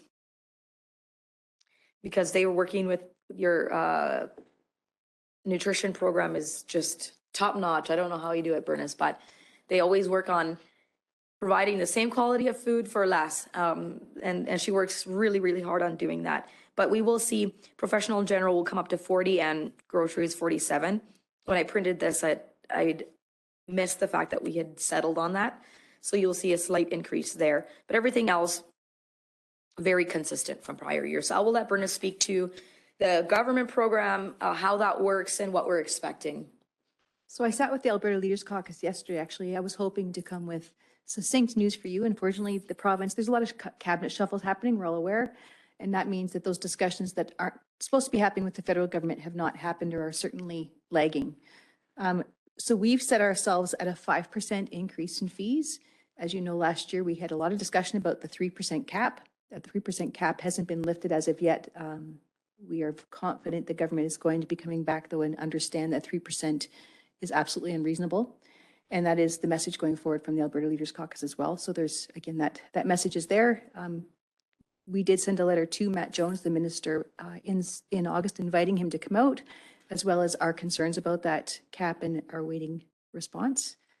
But we've worked our budget to ensure that we can make it, when we pass this budget, we'll be able to make the announcement to our parents without having to incur last year we paid a credit in lieu of notice, and we're trying to avoid that this year. So we've set a budget that we can follow through with. We are excited to know that the province is coming through with that extra funding for staff. We didn't want to, no, that's a retention. That's a staff retention thing. When staff go away for vacation but lose wages, that's really difficult to continue to maintain staff. The province has, through a lot of negotiation, recognized that as well. And the fact that they're going to deliver that across the entire province, knowing that I'm sure you've been hearing in the news that childcare retention is very challenging right now. That was one of their best efforts to try and help us retain childcare workers across the province. So we're really excited to have heard that.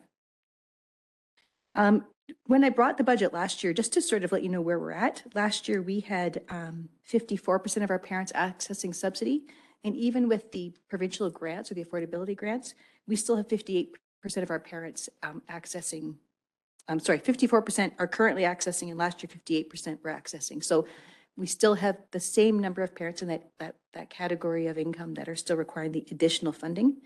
But 80% of our families are paying less than 50% full fees, and the goal of the province was that we saw our fees drop by 50% with the affordability grants, and we met that target, which was exciting for all of us. And our wait list, because I know that this is something we think about at budget time, is sitting with 89 children on it, but 30% of those are expectant mothers because they think we're awesome and they just want to get in. Wow. So, that really plays a lot within that waiting list of really knowing the flex, because some of those people just got pregnant. So, it could be a year or a year and a half out actually before they join the program. And I think that's probably the main things that is there anything else you'd like to know from me? Thank you very much. Any questions for Bernice? Bill? Do you remind me what the debenture was for? The building ECDC building. We Build the built that building. structure. That structure was never there before. I am too, because I was the same. I was like, I don't remember, but it's one of those days. Tom? If I look across at the user fees, we go from 307 to 1068. Is there something that I need to understand about that? Is that the funding back and forth in the federal discussions and all of that? So when you look at for the actual, because subsidy, so if we were to think about it like building blocks, the building has 68 building blocks and the total cost of that is $1,068,000. But affordability pays for part of that, subsidy pays for part of that, and user fees pays for part of that. So when we budget, we just budget the full cost of the space. And then as the year-to-date numbers trickle in, they fall into 3 different categories coming in. Yeah. Yeah. It is confusing to look at every month. I have to rejig myself with that too. And I think the good news is the federal government is happy to be, being involved, and we just need to get the cabinet and, into that. So I think generally, I'm feeling pretty good about it. They're very committed. I mean, that commitment is every province. You see every province, announcements are coming out weekly from every province about childcare. So I feel very secure. This is a good, secure time to be in childcare. And I expect that they are going to increase those affordability grants this year. They know that their promise was to get down to $10 a day by 2026. So they have to increase the money they're giving us. So we're anticipating higher money coming from the province, but we're just waiting for those announcements. And if you were looking ahead, which I know you are, with the wait list, we obviously need more space. How do we do that? And when would we have a conversation like that? Expansion. So there is government dollars on the table currently for expansion. And I think the crux is that there's not staffing. So one of the wonderful things that I just always applaud council and I brag about everywhere I go is your zero fee tuition program. And we're seeing more and more early childhood educators walking into that program, which is beneficial to us because once we know that we can meet the threshold of staffing, we can expand, but we can't run program. And this isn't just a Drayton Valley problem. This is a pan-Canada wide problem. And that's why all these other, I'm working with a group that's with AECEA. They're working on a wage grid, actually a provincial wage grid that includes benefits because we just can't retain childcare workers in our province. And that will be the same for Drayton. So when we feel like there's a threshold enough that we could sustain, because it's got to be quality programming, it's got to be consistent programming for parents. We can't have rooms open and closed. That's just not what we offer. And we haven't done that in the past. And we certainly are having those discussions, but we wanted to do it. We want to do it right. So is it employment overall, or is it the different levels? I mean, we would have to meet the regulations of the levels of qualifications. So our center is exceeding, like, so we would share people from our building if we expanded. So we've trained a lot of people. We could go down to our minimum requirements if we had to share that staffing. Yeah. But we just don't have enough level 1s or level 2s in the community to even get there. Okay. Yeah. Gotcha. Any other questions? No. Thank you very much. Thank you. You guys are doing so good. I know, right? I was debating bringing like chocolates or something to toss at you at about this time, but Are we okay? Do we want to break or do we want to wait a few more minutes? so the next is planning and economic development. So it'll be a pretty hefty one. So we probably should maybe break. Okay, let's have a 5-minute break then before we.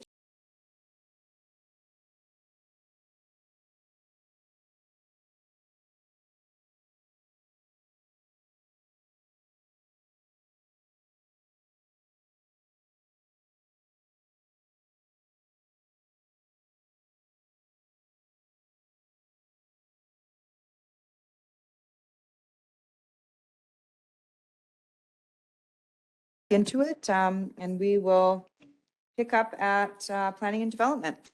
Awesome. Thank you. Ken, you better have a really good fun fact because you've had all day to think about it. I do. Oh, awesome.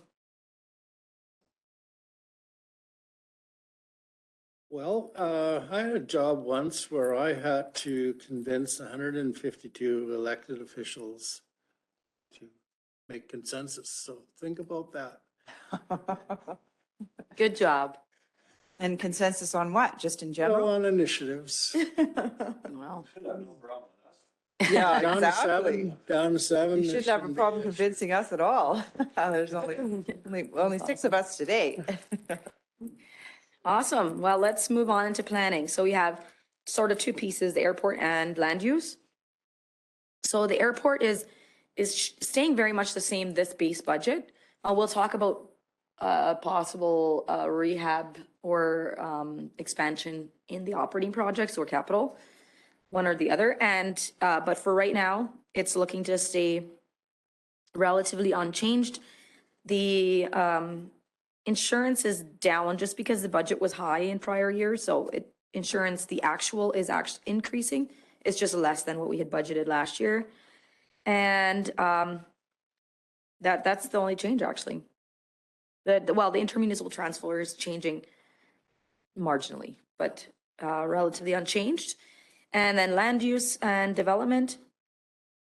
So we see, if you look in the actuals to date, the second to last column, that we have like a lot of revenue this year, which was because of that new school build. So we're still expecting about 100,000 next year, which is getting us back to pre-pandemic days. Salaries and wages, we are, well, we were, Ken was fully staffed there for a couple months. But No, still short one. you're still a short one. So wages are slightly higher just as positions are being filled. And then professional general, just a few % increase because of costs as well as supplies. And that's all for there. And then you see the 160,000 in that last line in the 2022 budget. That was for the MDP and the offsite levy review. So there's progress being made on that, but it probably will not be done this year. But we will carry those funds and make sure that there's no tax impact for it happening next year, or if it carries into next year. And then the land development section, that's just the debenture for the BioMile development, so the interest and the debenture payment. So that's all for planning and development. And if you have any questions, Ken's your man. Perfect, thank you. Any questions for Ken? Everybody's heavily thinking.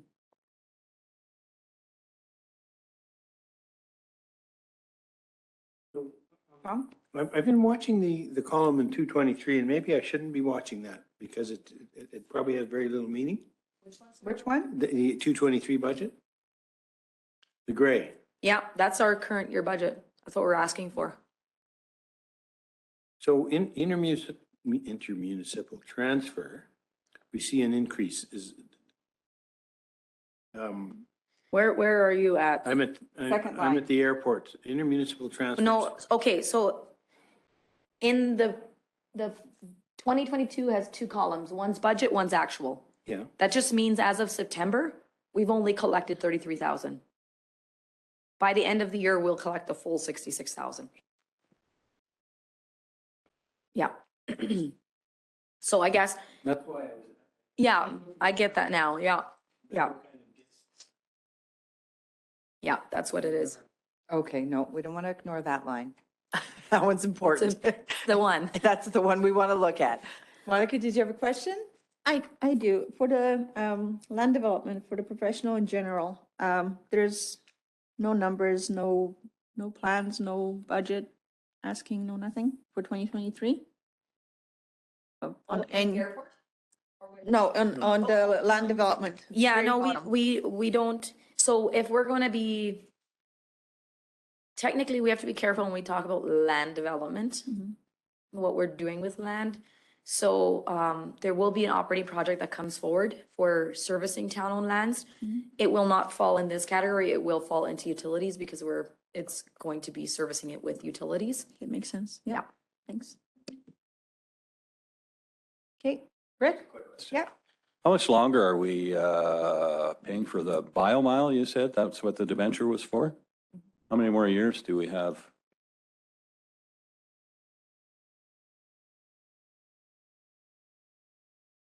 And what was the loan for? Did we purchase all that land? That was grant money. I think we developed it. Oh, the landscaping? No.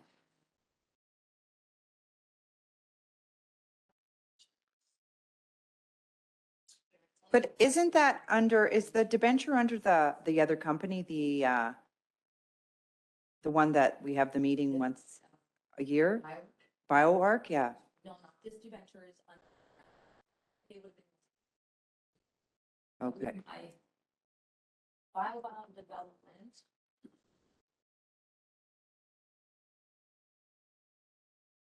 26. 2026? September 15th, 2026.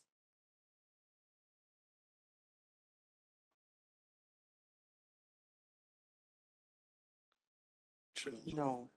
Was the original amount around 1 million? No, how many years?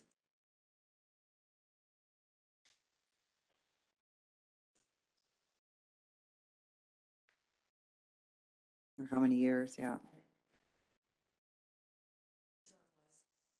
Seen a lot of return there. A lot of return there.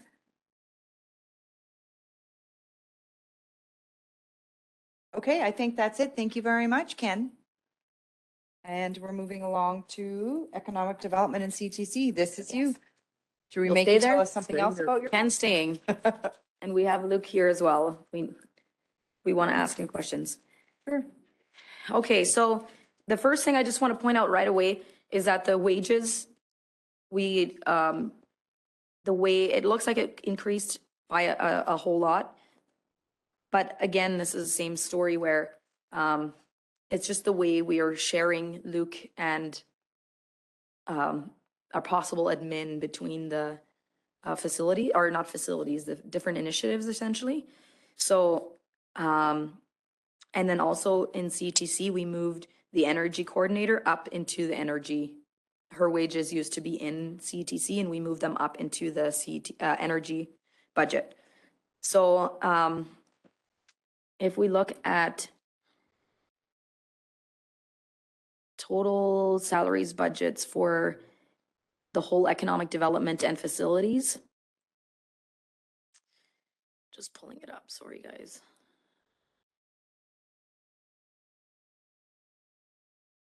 It's a 5% increase. That's all there is to wages. So it's just the way they're shifted between education, CTC, energy, and economic development. And then I'll get Ken to speak to the professional and general increase and what the plans are for that. But I'll just go through everything and we'll come back and get questions. So that's the biggest change there in economic development is professional and general and what falls underneath there. And then for energy, we don't have any projects planned as of yet. So in the past, we had the 300,000 allocation each year, and we haven't spent that much in any year as it is. And so the plan is to come back. We have that position in the budget. So even though it's vacant right now, we do have that position in the budget so we can fill it. And then as we're working on the current projects that are already in motion, and then if there's extra energy projects, then they will go on the operating request like other projects will. It shows it, that's the other one, because in the beginning, we didn't have an energy line by itself. And so it was all in CTC, and the grants are the federal and provincial grants, 30,000 and 25,000. So those are right under CTC. So it's the third section down. Do I have that up? Yeah. And so I actually should move them up as well to make it, yeah. Because it always used to be in there, but we've made a separate thing now, code now. And then CTC, the rental revenue and the sale. So we have all the, our agreements with educational facilities are right now under rental revenue. But all the other rent is being recorded under sales of goods and services. So we have separated those out so you could see what rental revenue we're receiving from, let's say, Olds or Healthcare Academy and those kinds of things. So just so that they're two separate lines. So the top line is just rent for the events, classrooms, any of that stuff that's under that. Wouldn't there be 40,000. a significant increase because we didn't have a lot of activity and now we have the healthcare lab, we have tutoring, we have like all of that. We have Northern Lakes College, like we have all that where we didn't have it. Yeah, I mean, we can sit down and look at it again. We did talk about what we were expecting there when we sat down, but it's definitely possible. I will take that back and see. That would be the hope. Mm-hmm. And seeing as though we met 40,000 already this year, it should be possible to make more next year. Well, I'm trying to just even think alone with the healthcare aid program, because that was based on per student at an hourly rate or something, I can't remember, but per student, and then per day that the class ran, how many days of the year, like it was, I thought that was 30-something thousand just for that program alone. Maybe if we could even see a breakdown of what, of that, our providers, each one, and Let me see if I have. like the, per institute or program. Yeah, I think Jen, maybe, or Ken, maybe you know what we're projecting for income from different programs? Yeah, we did have a breakdown in that. Yeah. I don't There have we it go. in front of me, but. Jen, do you have that breakdown?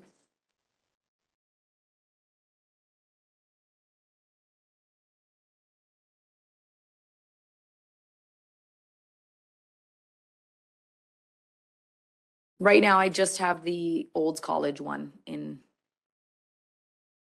Okay, yeah, because there'd be the Healthcare Aid Academy, that's the one per student. There'd be the tutors, there would be Northern Lakes College, there would be the homeschooling. the there'd be- homeschooling is going under, is under the 40,000, but yeah, Under which 40,000? the very first line. And then the Olds College is under the 30,000. Yeah.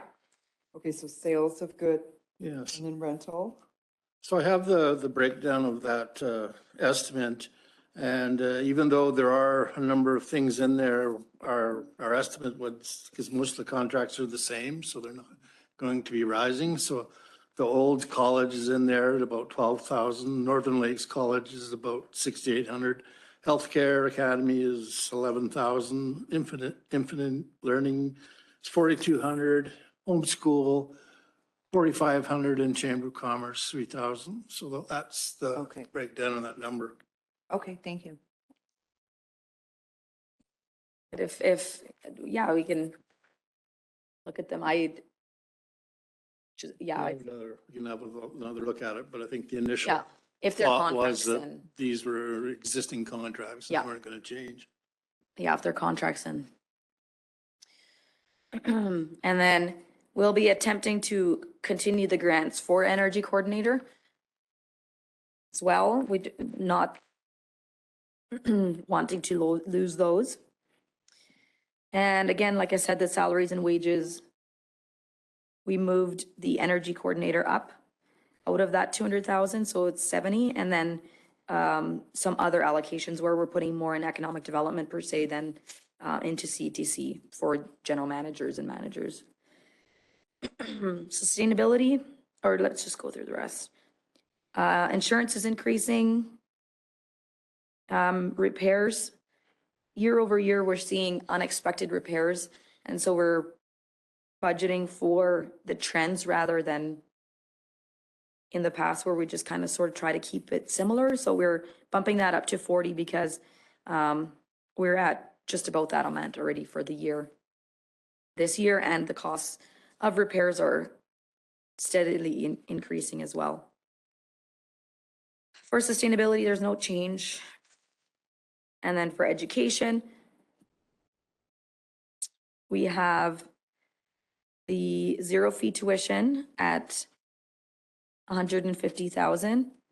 And then salaries and wages is partly, so those are the two big ones that changed from last year. And the salaries and wages is because we have a education coordinator, I guess, I don't know what her title is. And then we have some of Luke's wage because he manages all of them that get coded there. And the reason why the zero fee budget in 2022 was a high is because we transferred money over that was unused from 2021 and put it into the 2022 budget to be used. So at year end, we'll have to discuss again whether or not there are funds, unused funds to be carried, but it does not impact the tax need this year. Professional general is staying the same and supplies are increasing by a little bit, just an inflationary increase, nothing, no like new supplies or anything like that. So if you look at gross services total, which includes economic development, energy, CTC, sustainability, and education, you'll see a change from 882,000 that we budgeted last year to 948. And there's a small increase in wages, not a lot. And then the professional and general for economic development is a fairly big increase. And then, of course, adjusting our revenues to be more realistic and knowing that perhaps we didn't come out of COVID quite as strong as we did, even though the revenues are pretty good at the CETC right now. So with all that in mind, let's ask Ken about the professional and general under economic development. Yeah, that's the major change from this year. And the reason for that is that we have two strategic plans coming on stream, the economic development and the education strategic plan. So there are going to be a lot of actions coming out of those plans to fund and support. So that's the reason to increase that portion of the budget to help support those actions. Just in a general state, there's not much change as we're trying to claw our way back to normal levels, but we're still waiting for that economic spark to start the landslide. But it sounds like that there's another recession coming next year, so we might have to wait another year for that. Could you just clarify what the education strat plan is? It's a plan similar to the economic development, where it will outline strategic initiatives for the education component. The committee is currently working on that plan. Jen, do you know any more about the education strat plan? Just where it's at, maybe? Or what, like, I guess I'm wondering, because there's a cost, so I was wondering why would there be a cost and what it was? I know that as part of the research and development through the U of A, that was included within those grants. Most of the costs will be to the economic, supporting the economic strategy, not to the education. That's just part of it. Not to.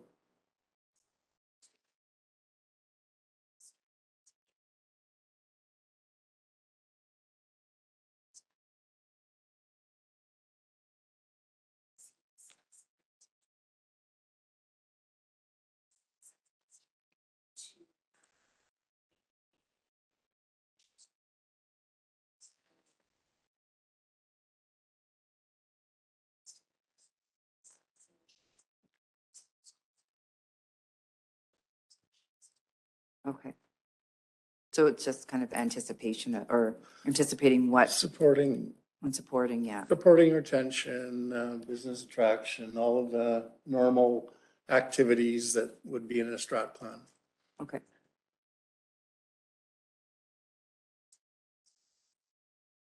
Okay.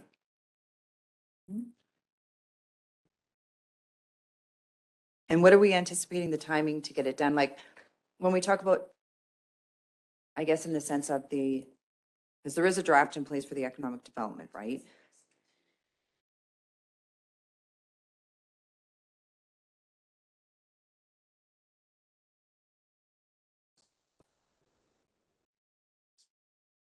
Okay.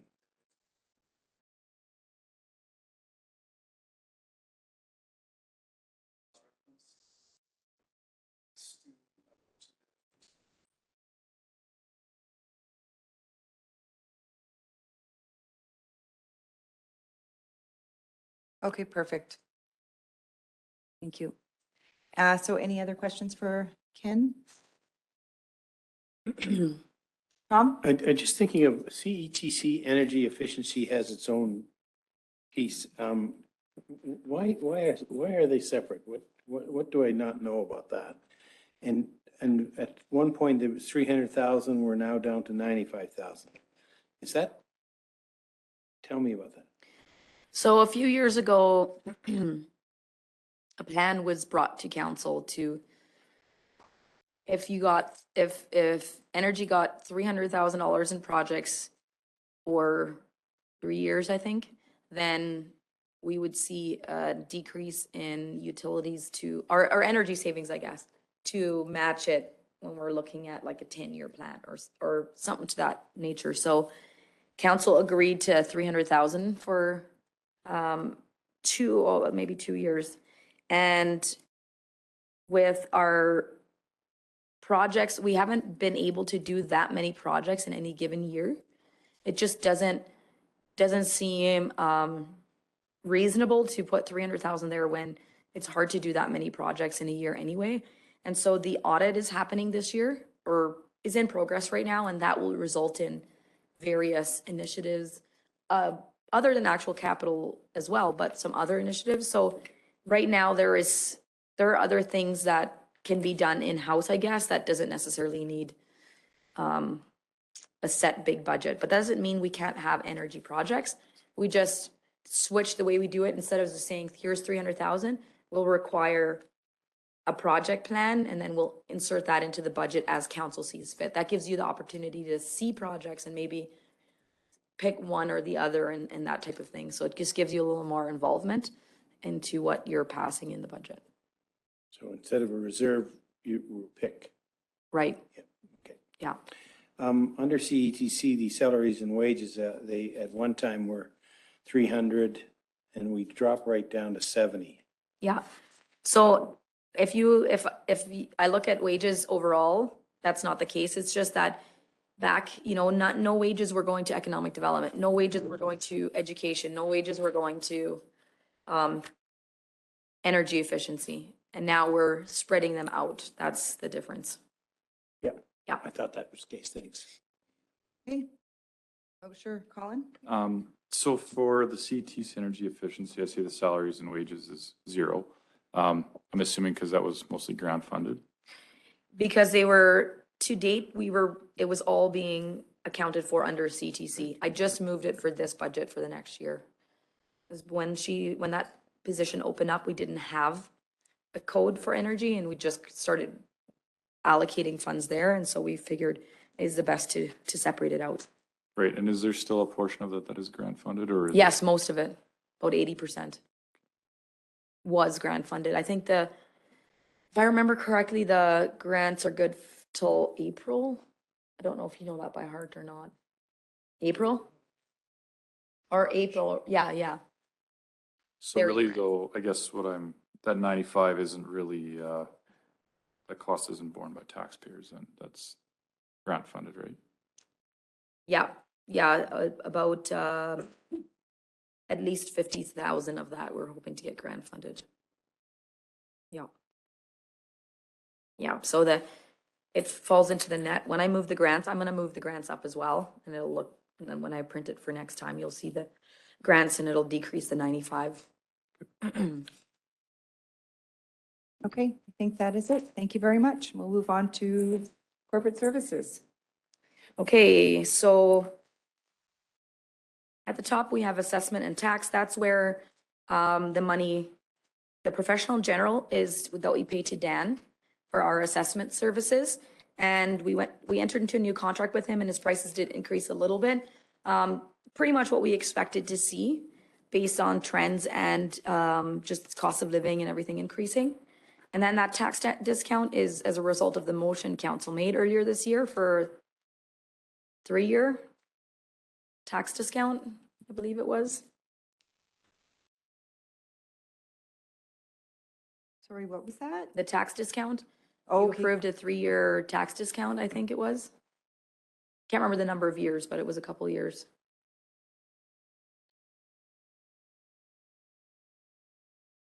Oh, okay. Yeah. Noble, yeah.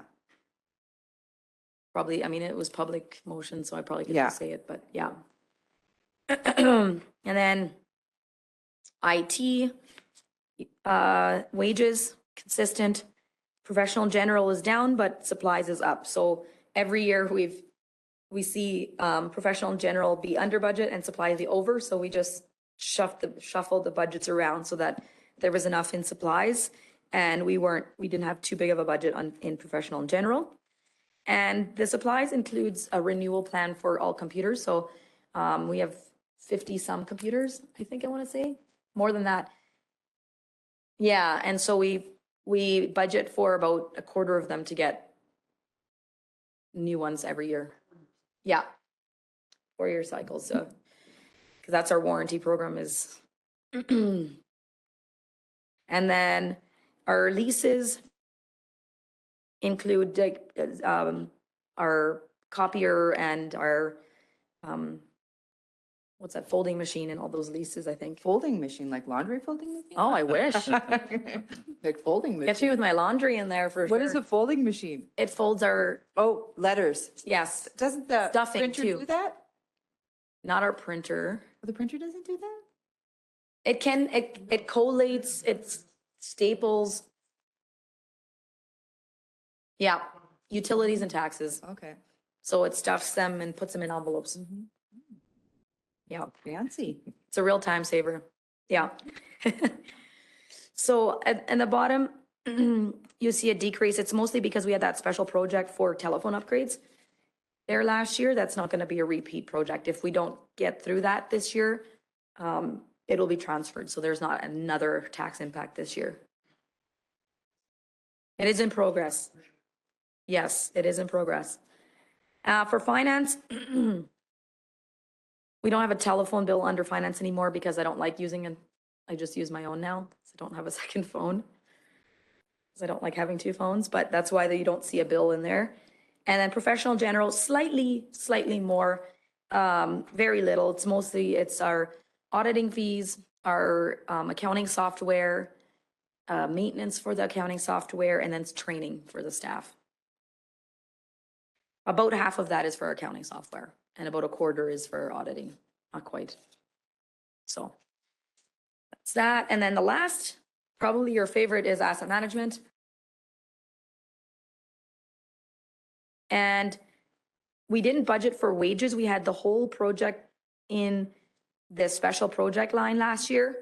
And this year, we have at least one person budgeted to have in that position.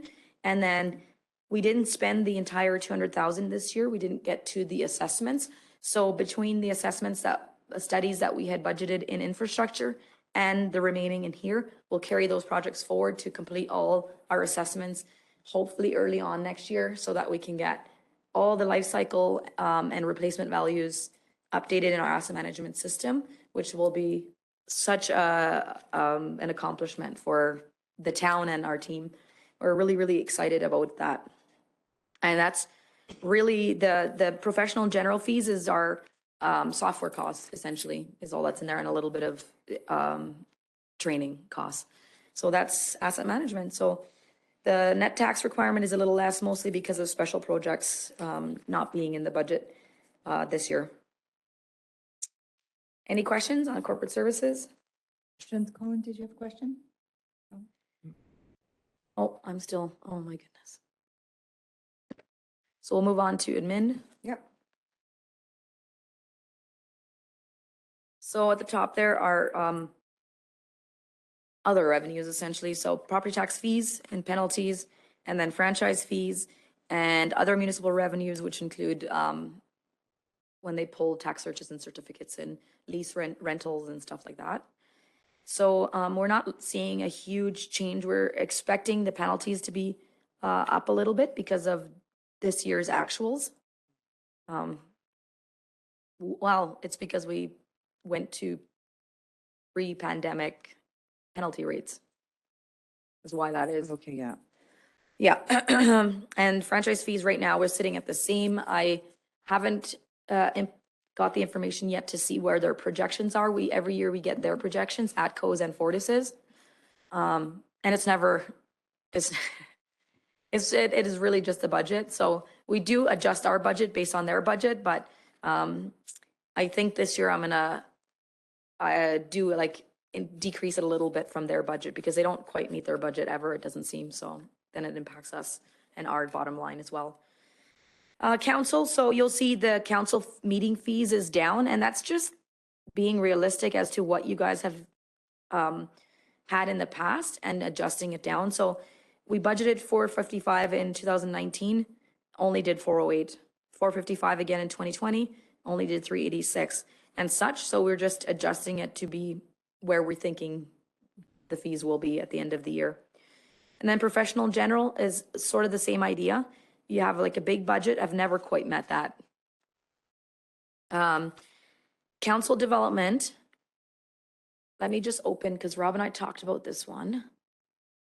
And that is your development. So you each get, I think, $7,000 in development opportunities every year. And but it doesn't seem like, maybe one person or two people might get close to it one year, but when you average it out, nobody really gets, when you add it all together, people don't ever get close to it.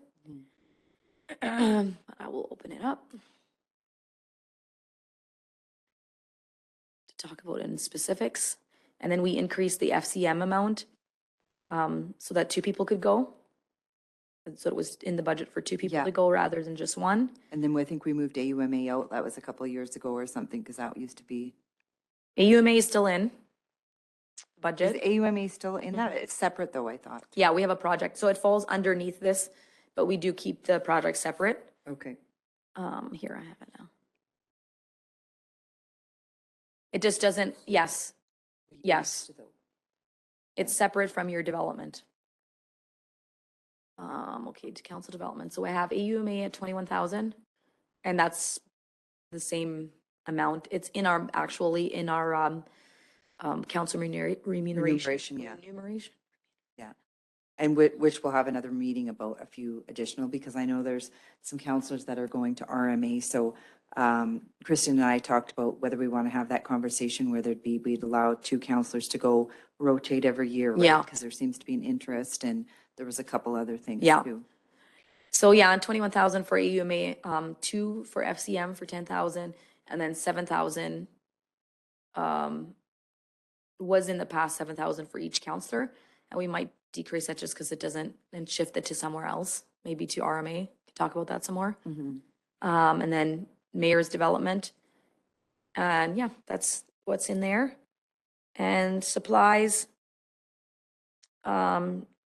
Just looking at what's been spent in the past, we have 15 and then 20. So looking at the categories of supplies, we figured around 18,000. So, which includes Christmas cards and office supplies and snacks and meals and miscellaneous expenses. And then the next one is general administration, which all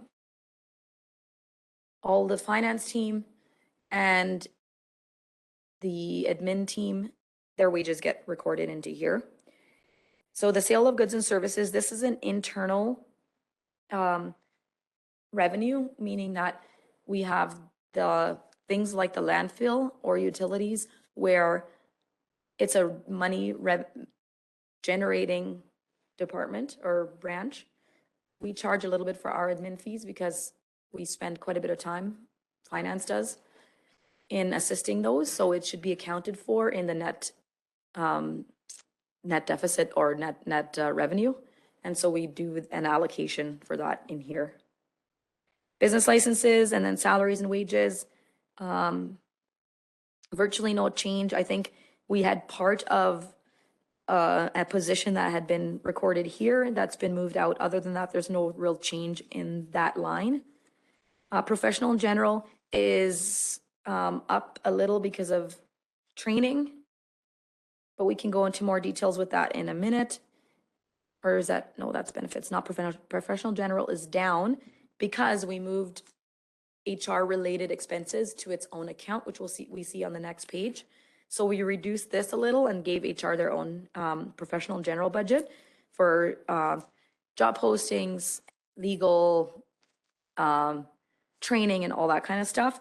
And then everything else is similar to next year. Supplies, postage, we saw an incredible increase in prices this year. It was one of the things that increased first was our postage and paper. So that's really it for general administration. And then the next line is grounds, buildings, equipment. And this is where our maintenance team's wages get recorded now. So prior, just a small portion was recorded here, and now we have both our members recorded here because it's easier to see and work with when you can see what the wages are. And then the other, so professional general is up a little bit, but repairs is down a little bit. Other than that, we don't see really any changes in that budget. And census and election, it's not a year for elections, so we don't have anything in there. And the next one is human resources, and this is a new budget, but we decreased, like I just said, we decreased our admin professional and general, and then we added a little bit and gave HR their new budget. And I think I'm gonna have Rob speak to that in our next meeting, like maybe some details of what's in there, but that's what that is there. And then the last one is, not quite, second to last one, is communications. So in professional and generals, we increased it a little bit to prior, we had some of our ads were going into admin and some were going into promotions, and we wanted all of that to be recorded in one area, which is why it increased a little bit. And some update and some increased costs in maintaining our website. And then we increased our supplies because we had requests to have better merchandise and promotional items. So we increased the supplies to 15,000. And then these grants, same grants that we do every year, it includes grants to places like the museum. And I'm trying to remember what the other one is. I think it's, yeah, the shelter, the animal shelter, I think. Same as in prior years. And then the last, very, very, very last one is safety. And that budget is not really changing. We're in decreasing professional and general a little bit, just because we've didn't use that amount in the last 2 years. So we just shifted it down. And we sat down with Shauna to see like all the programs and everything she's planning on doing this year. And we feel like 57,300 is sufficient. So we adjusted that, and which accounts for the majority of the decrease in this budget. And you'll see WCB has a line that has an amount in there, but what happens is we pay the WCB and then we spread the costs out between all our departments. And so it's a timing difference, so that by the end of the year, there'll be nothing in that account. It'll be spread between all our benefits accounts. And yeah, and then the CAO contingency, we reduced it by another 55,000 to be able to contribute a higher amount to our capital reserve this year. And that's it. That's all the department budgets. Any questions on council and admin? Perfect. Thank you very much. Any questions? Nope. Okay, Tom has a question. I have a question around on general administration, salaries and wages. I'm looking across the board. We go from 728 and we're budgeting for 1023, and I assume that's a couple of new positions that'll be added. So if you look from, let's say 2020, it was 1,026,000. Yep. So the big change was 19 to 20 was the bigger change. And I believe I'd have to go back and look, but I can only assume that that was the way it was allocated. I don't imagine that, I'd have to go back and look, but I don't imagine that was an impact on the bottom line. I'm imagining that somebody's wage was previously admin, and when we restructured, now became municipal services or whatever the case was. But if you look at 2020 starting, it's around just over $1 million. Right. Except for 2021. We were there in 649 in 2019, and then we're at 1023, which I'm just jumping that $500,000. We've added staff. Yeah. I mean, there are definitely with expansions to our service or like programs. For example, like we're operating our own landfill now. That's a incredible responsibility on my team. That's entirely aside from the landfill staff and the management. But now we have to reconcile everything and make sure everything is running smoothly. And so as you move on and year over year, a little bit of this gets added and a little bit of that, it ultimately will end up in extra wages. So I'm sure that there is some increase in positions, but I will go back and see what the change was from 19 to 20, but I can almost guarantee you that most of that change was somebody was here and now they're here. But if we go back towards, if you go back to one of the operating budget by expense, you can see the comparison from 2022 to 2023. And if council would find it helpful for the next budget meeting, I can do calculate all the wages, not by department, so you can see what total wage costs have been for the last 5 years. Yeah, that would be. It'd be an interesting number. I think so, yeah. Yeah. Especially since we went through, we were thin at best. Yes. So- Yeah. Yeah. There'll definitely be a decrease and then it'll come back up for sure, yeah. And undergrounds building and equipment at the Civic Center. Yeah. We go down, we were 113,000 was our budget and we're budgeting 332,000. I'm guessing that's where we were asking the question. Yeah. Are we going to be shinier than we were? Well, no, I mean, we always want to be shinier, right? But no, this is where we are just putting both our maintenance guys, their wages here. So it's that they have a budget where we can look at and say, okay, this is our maintenance staff. Okay. Before we were sort of allocating a little all over the place and it was never really that accurate because they spend time everywhere. And that's just a change. There's no other change. Okay. There's no added staff or anything. That's really helpful, Alvar, because that does make sense to me as well. Yeah. And lastly is the contingency fund that for the CAO was at $1,750,000 and we're down to 334. Now that's just a turn. And I know I heard what you said is that we're not using it. So Yeah. why not put it back into reserves? I think. I mean, you never plan for an emergency, so I'm not surprised that we haven't used it. We never want to use it all. It's not really the intent of it. It is to have some money there in case something does happen. And it's important to have some there, but what is the right amount, I guess, is what we have to realize at the end of the day. And I don't know that I would decrease it by much more than this. Mhm. Just like the odor thing, like there is unexpected things that happen that you just didn't know when you were planning a budget. You don't want to budget way more and then tax people and then being like, oh, just kidding, we didn't spend it all, and it just gets messy that way. Well, I think, I mean, if you look at 2019, that 445,000, I'm assuming that equates to the fatality we had in town, right? The investigations and all that sort of stuff that went along with it. So where does that come from? I mean, the contingency is probably a good place for that to come from.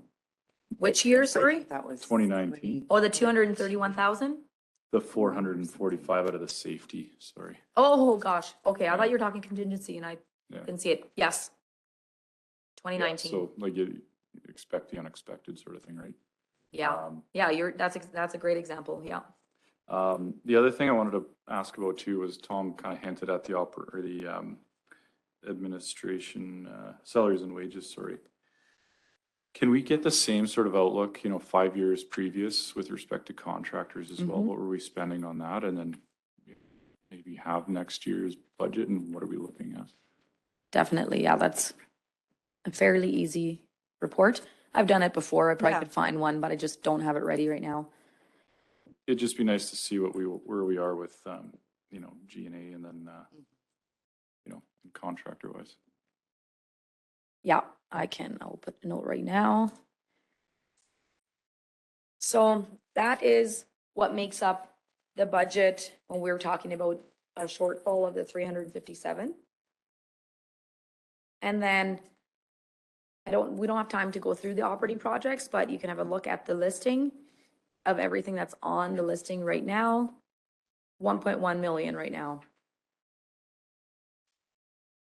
And then we have our wish list on top of this. Some of your wish list is already accounted for. Okay. In that, like, we have airport in there. Yeah. What was the other one? I thought we had some other ones, but yeah, we're working on the rest because they won't, some of them will be capital as well. Yeah. And they'll come forward when we do capital budget. So what we're gonna do is, at the next meeting, we'll go through all the projects in detail and have them presented by the managers. And because we didn't get through it today, I'm guessing it'll be on the same day as we do capital. So we'll go to operating projects and capital projects. Okay. And then we can talk about tax impact, what council's, I guess what their limit is when it comes to taxes, what you're thinking about, so that we can move forward to the next stage of budget. So what was that date of your, I think it's the 4th, is that our next date? Yes, And it you were is. saying you were thinking we need another date. Yeah. So do you think before or after the 4th? Do you think probably after the 4th, right? I think we'll have to do an extra one in November, yeah. Okay. So just everybody keep that in mind. We probably might want to even throw out some dates and. Yes, And we will start get started on that today. Sure. Yeah, we'll talk to, And get them in there. get Pam to throw out some dates and see what works best. Okay. Because so with this one, we just gave you information and a lot of it. Yeah. The next one, we'll look at where we're sitting at, all the projects we want to do, and then start putting things in. So really deliberate. And then I'm guessing we'll need one more after After that. that. So that's why I think we should budget for, or schedule one more. Okay, perfect.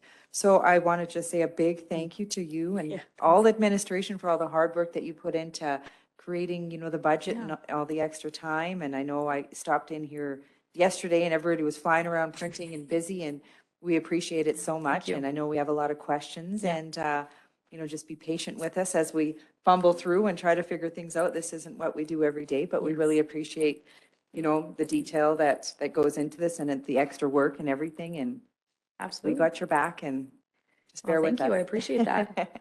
I appreciate the questions too, because it keeps everyone on their toes and makes sure we're accountable both Yeah. ways, so, which is really Yeah. great. Yeah. And engagement confidence, is yeah. always better. It's always better. Yeah. Yeah, awesome. Awesome. Thank Great you so job, much. everybody. Good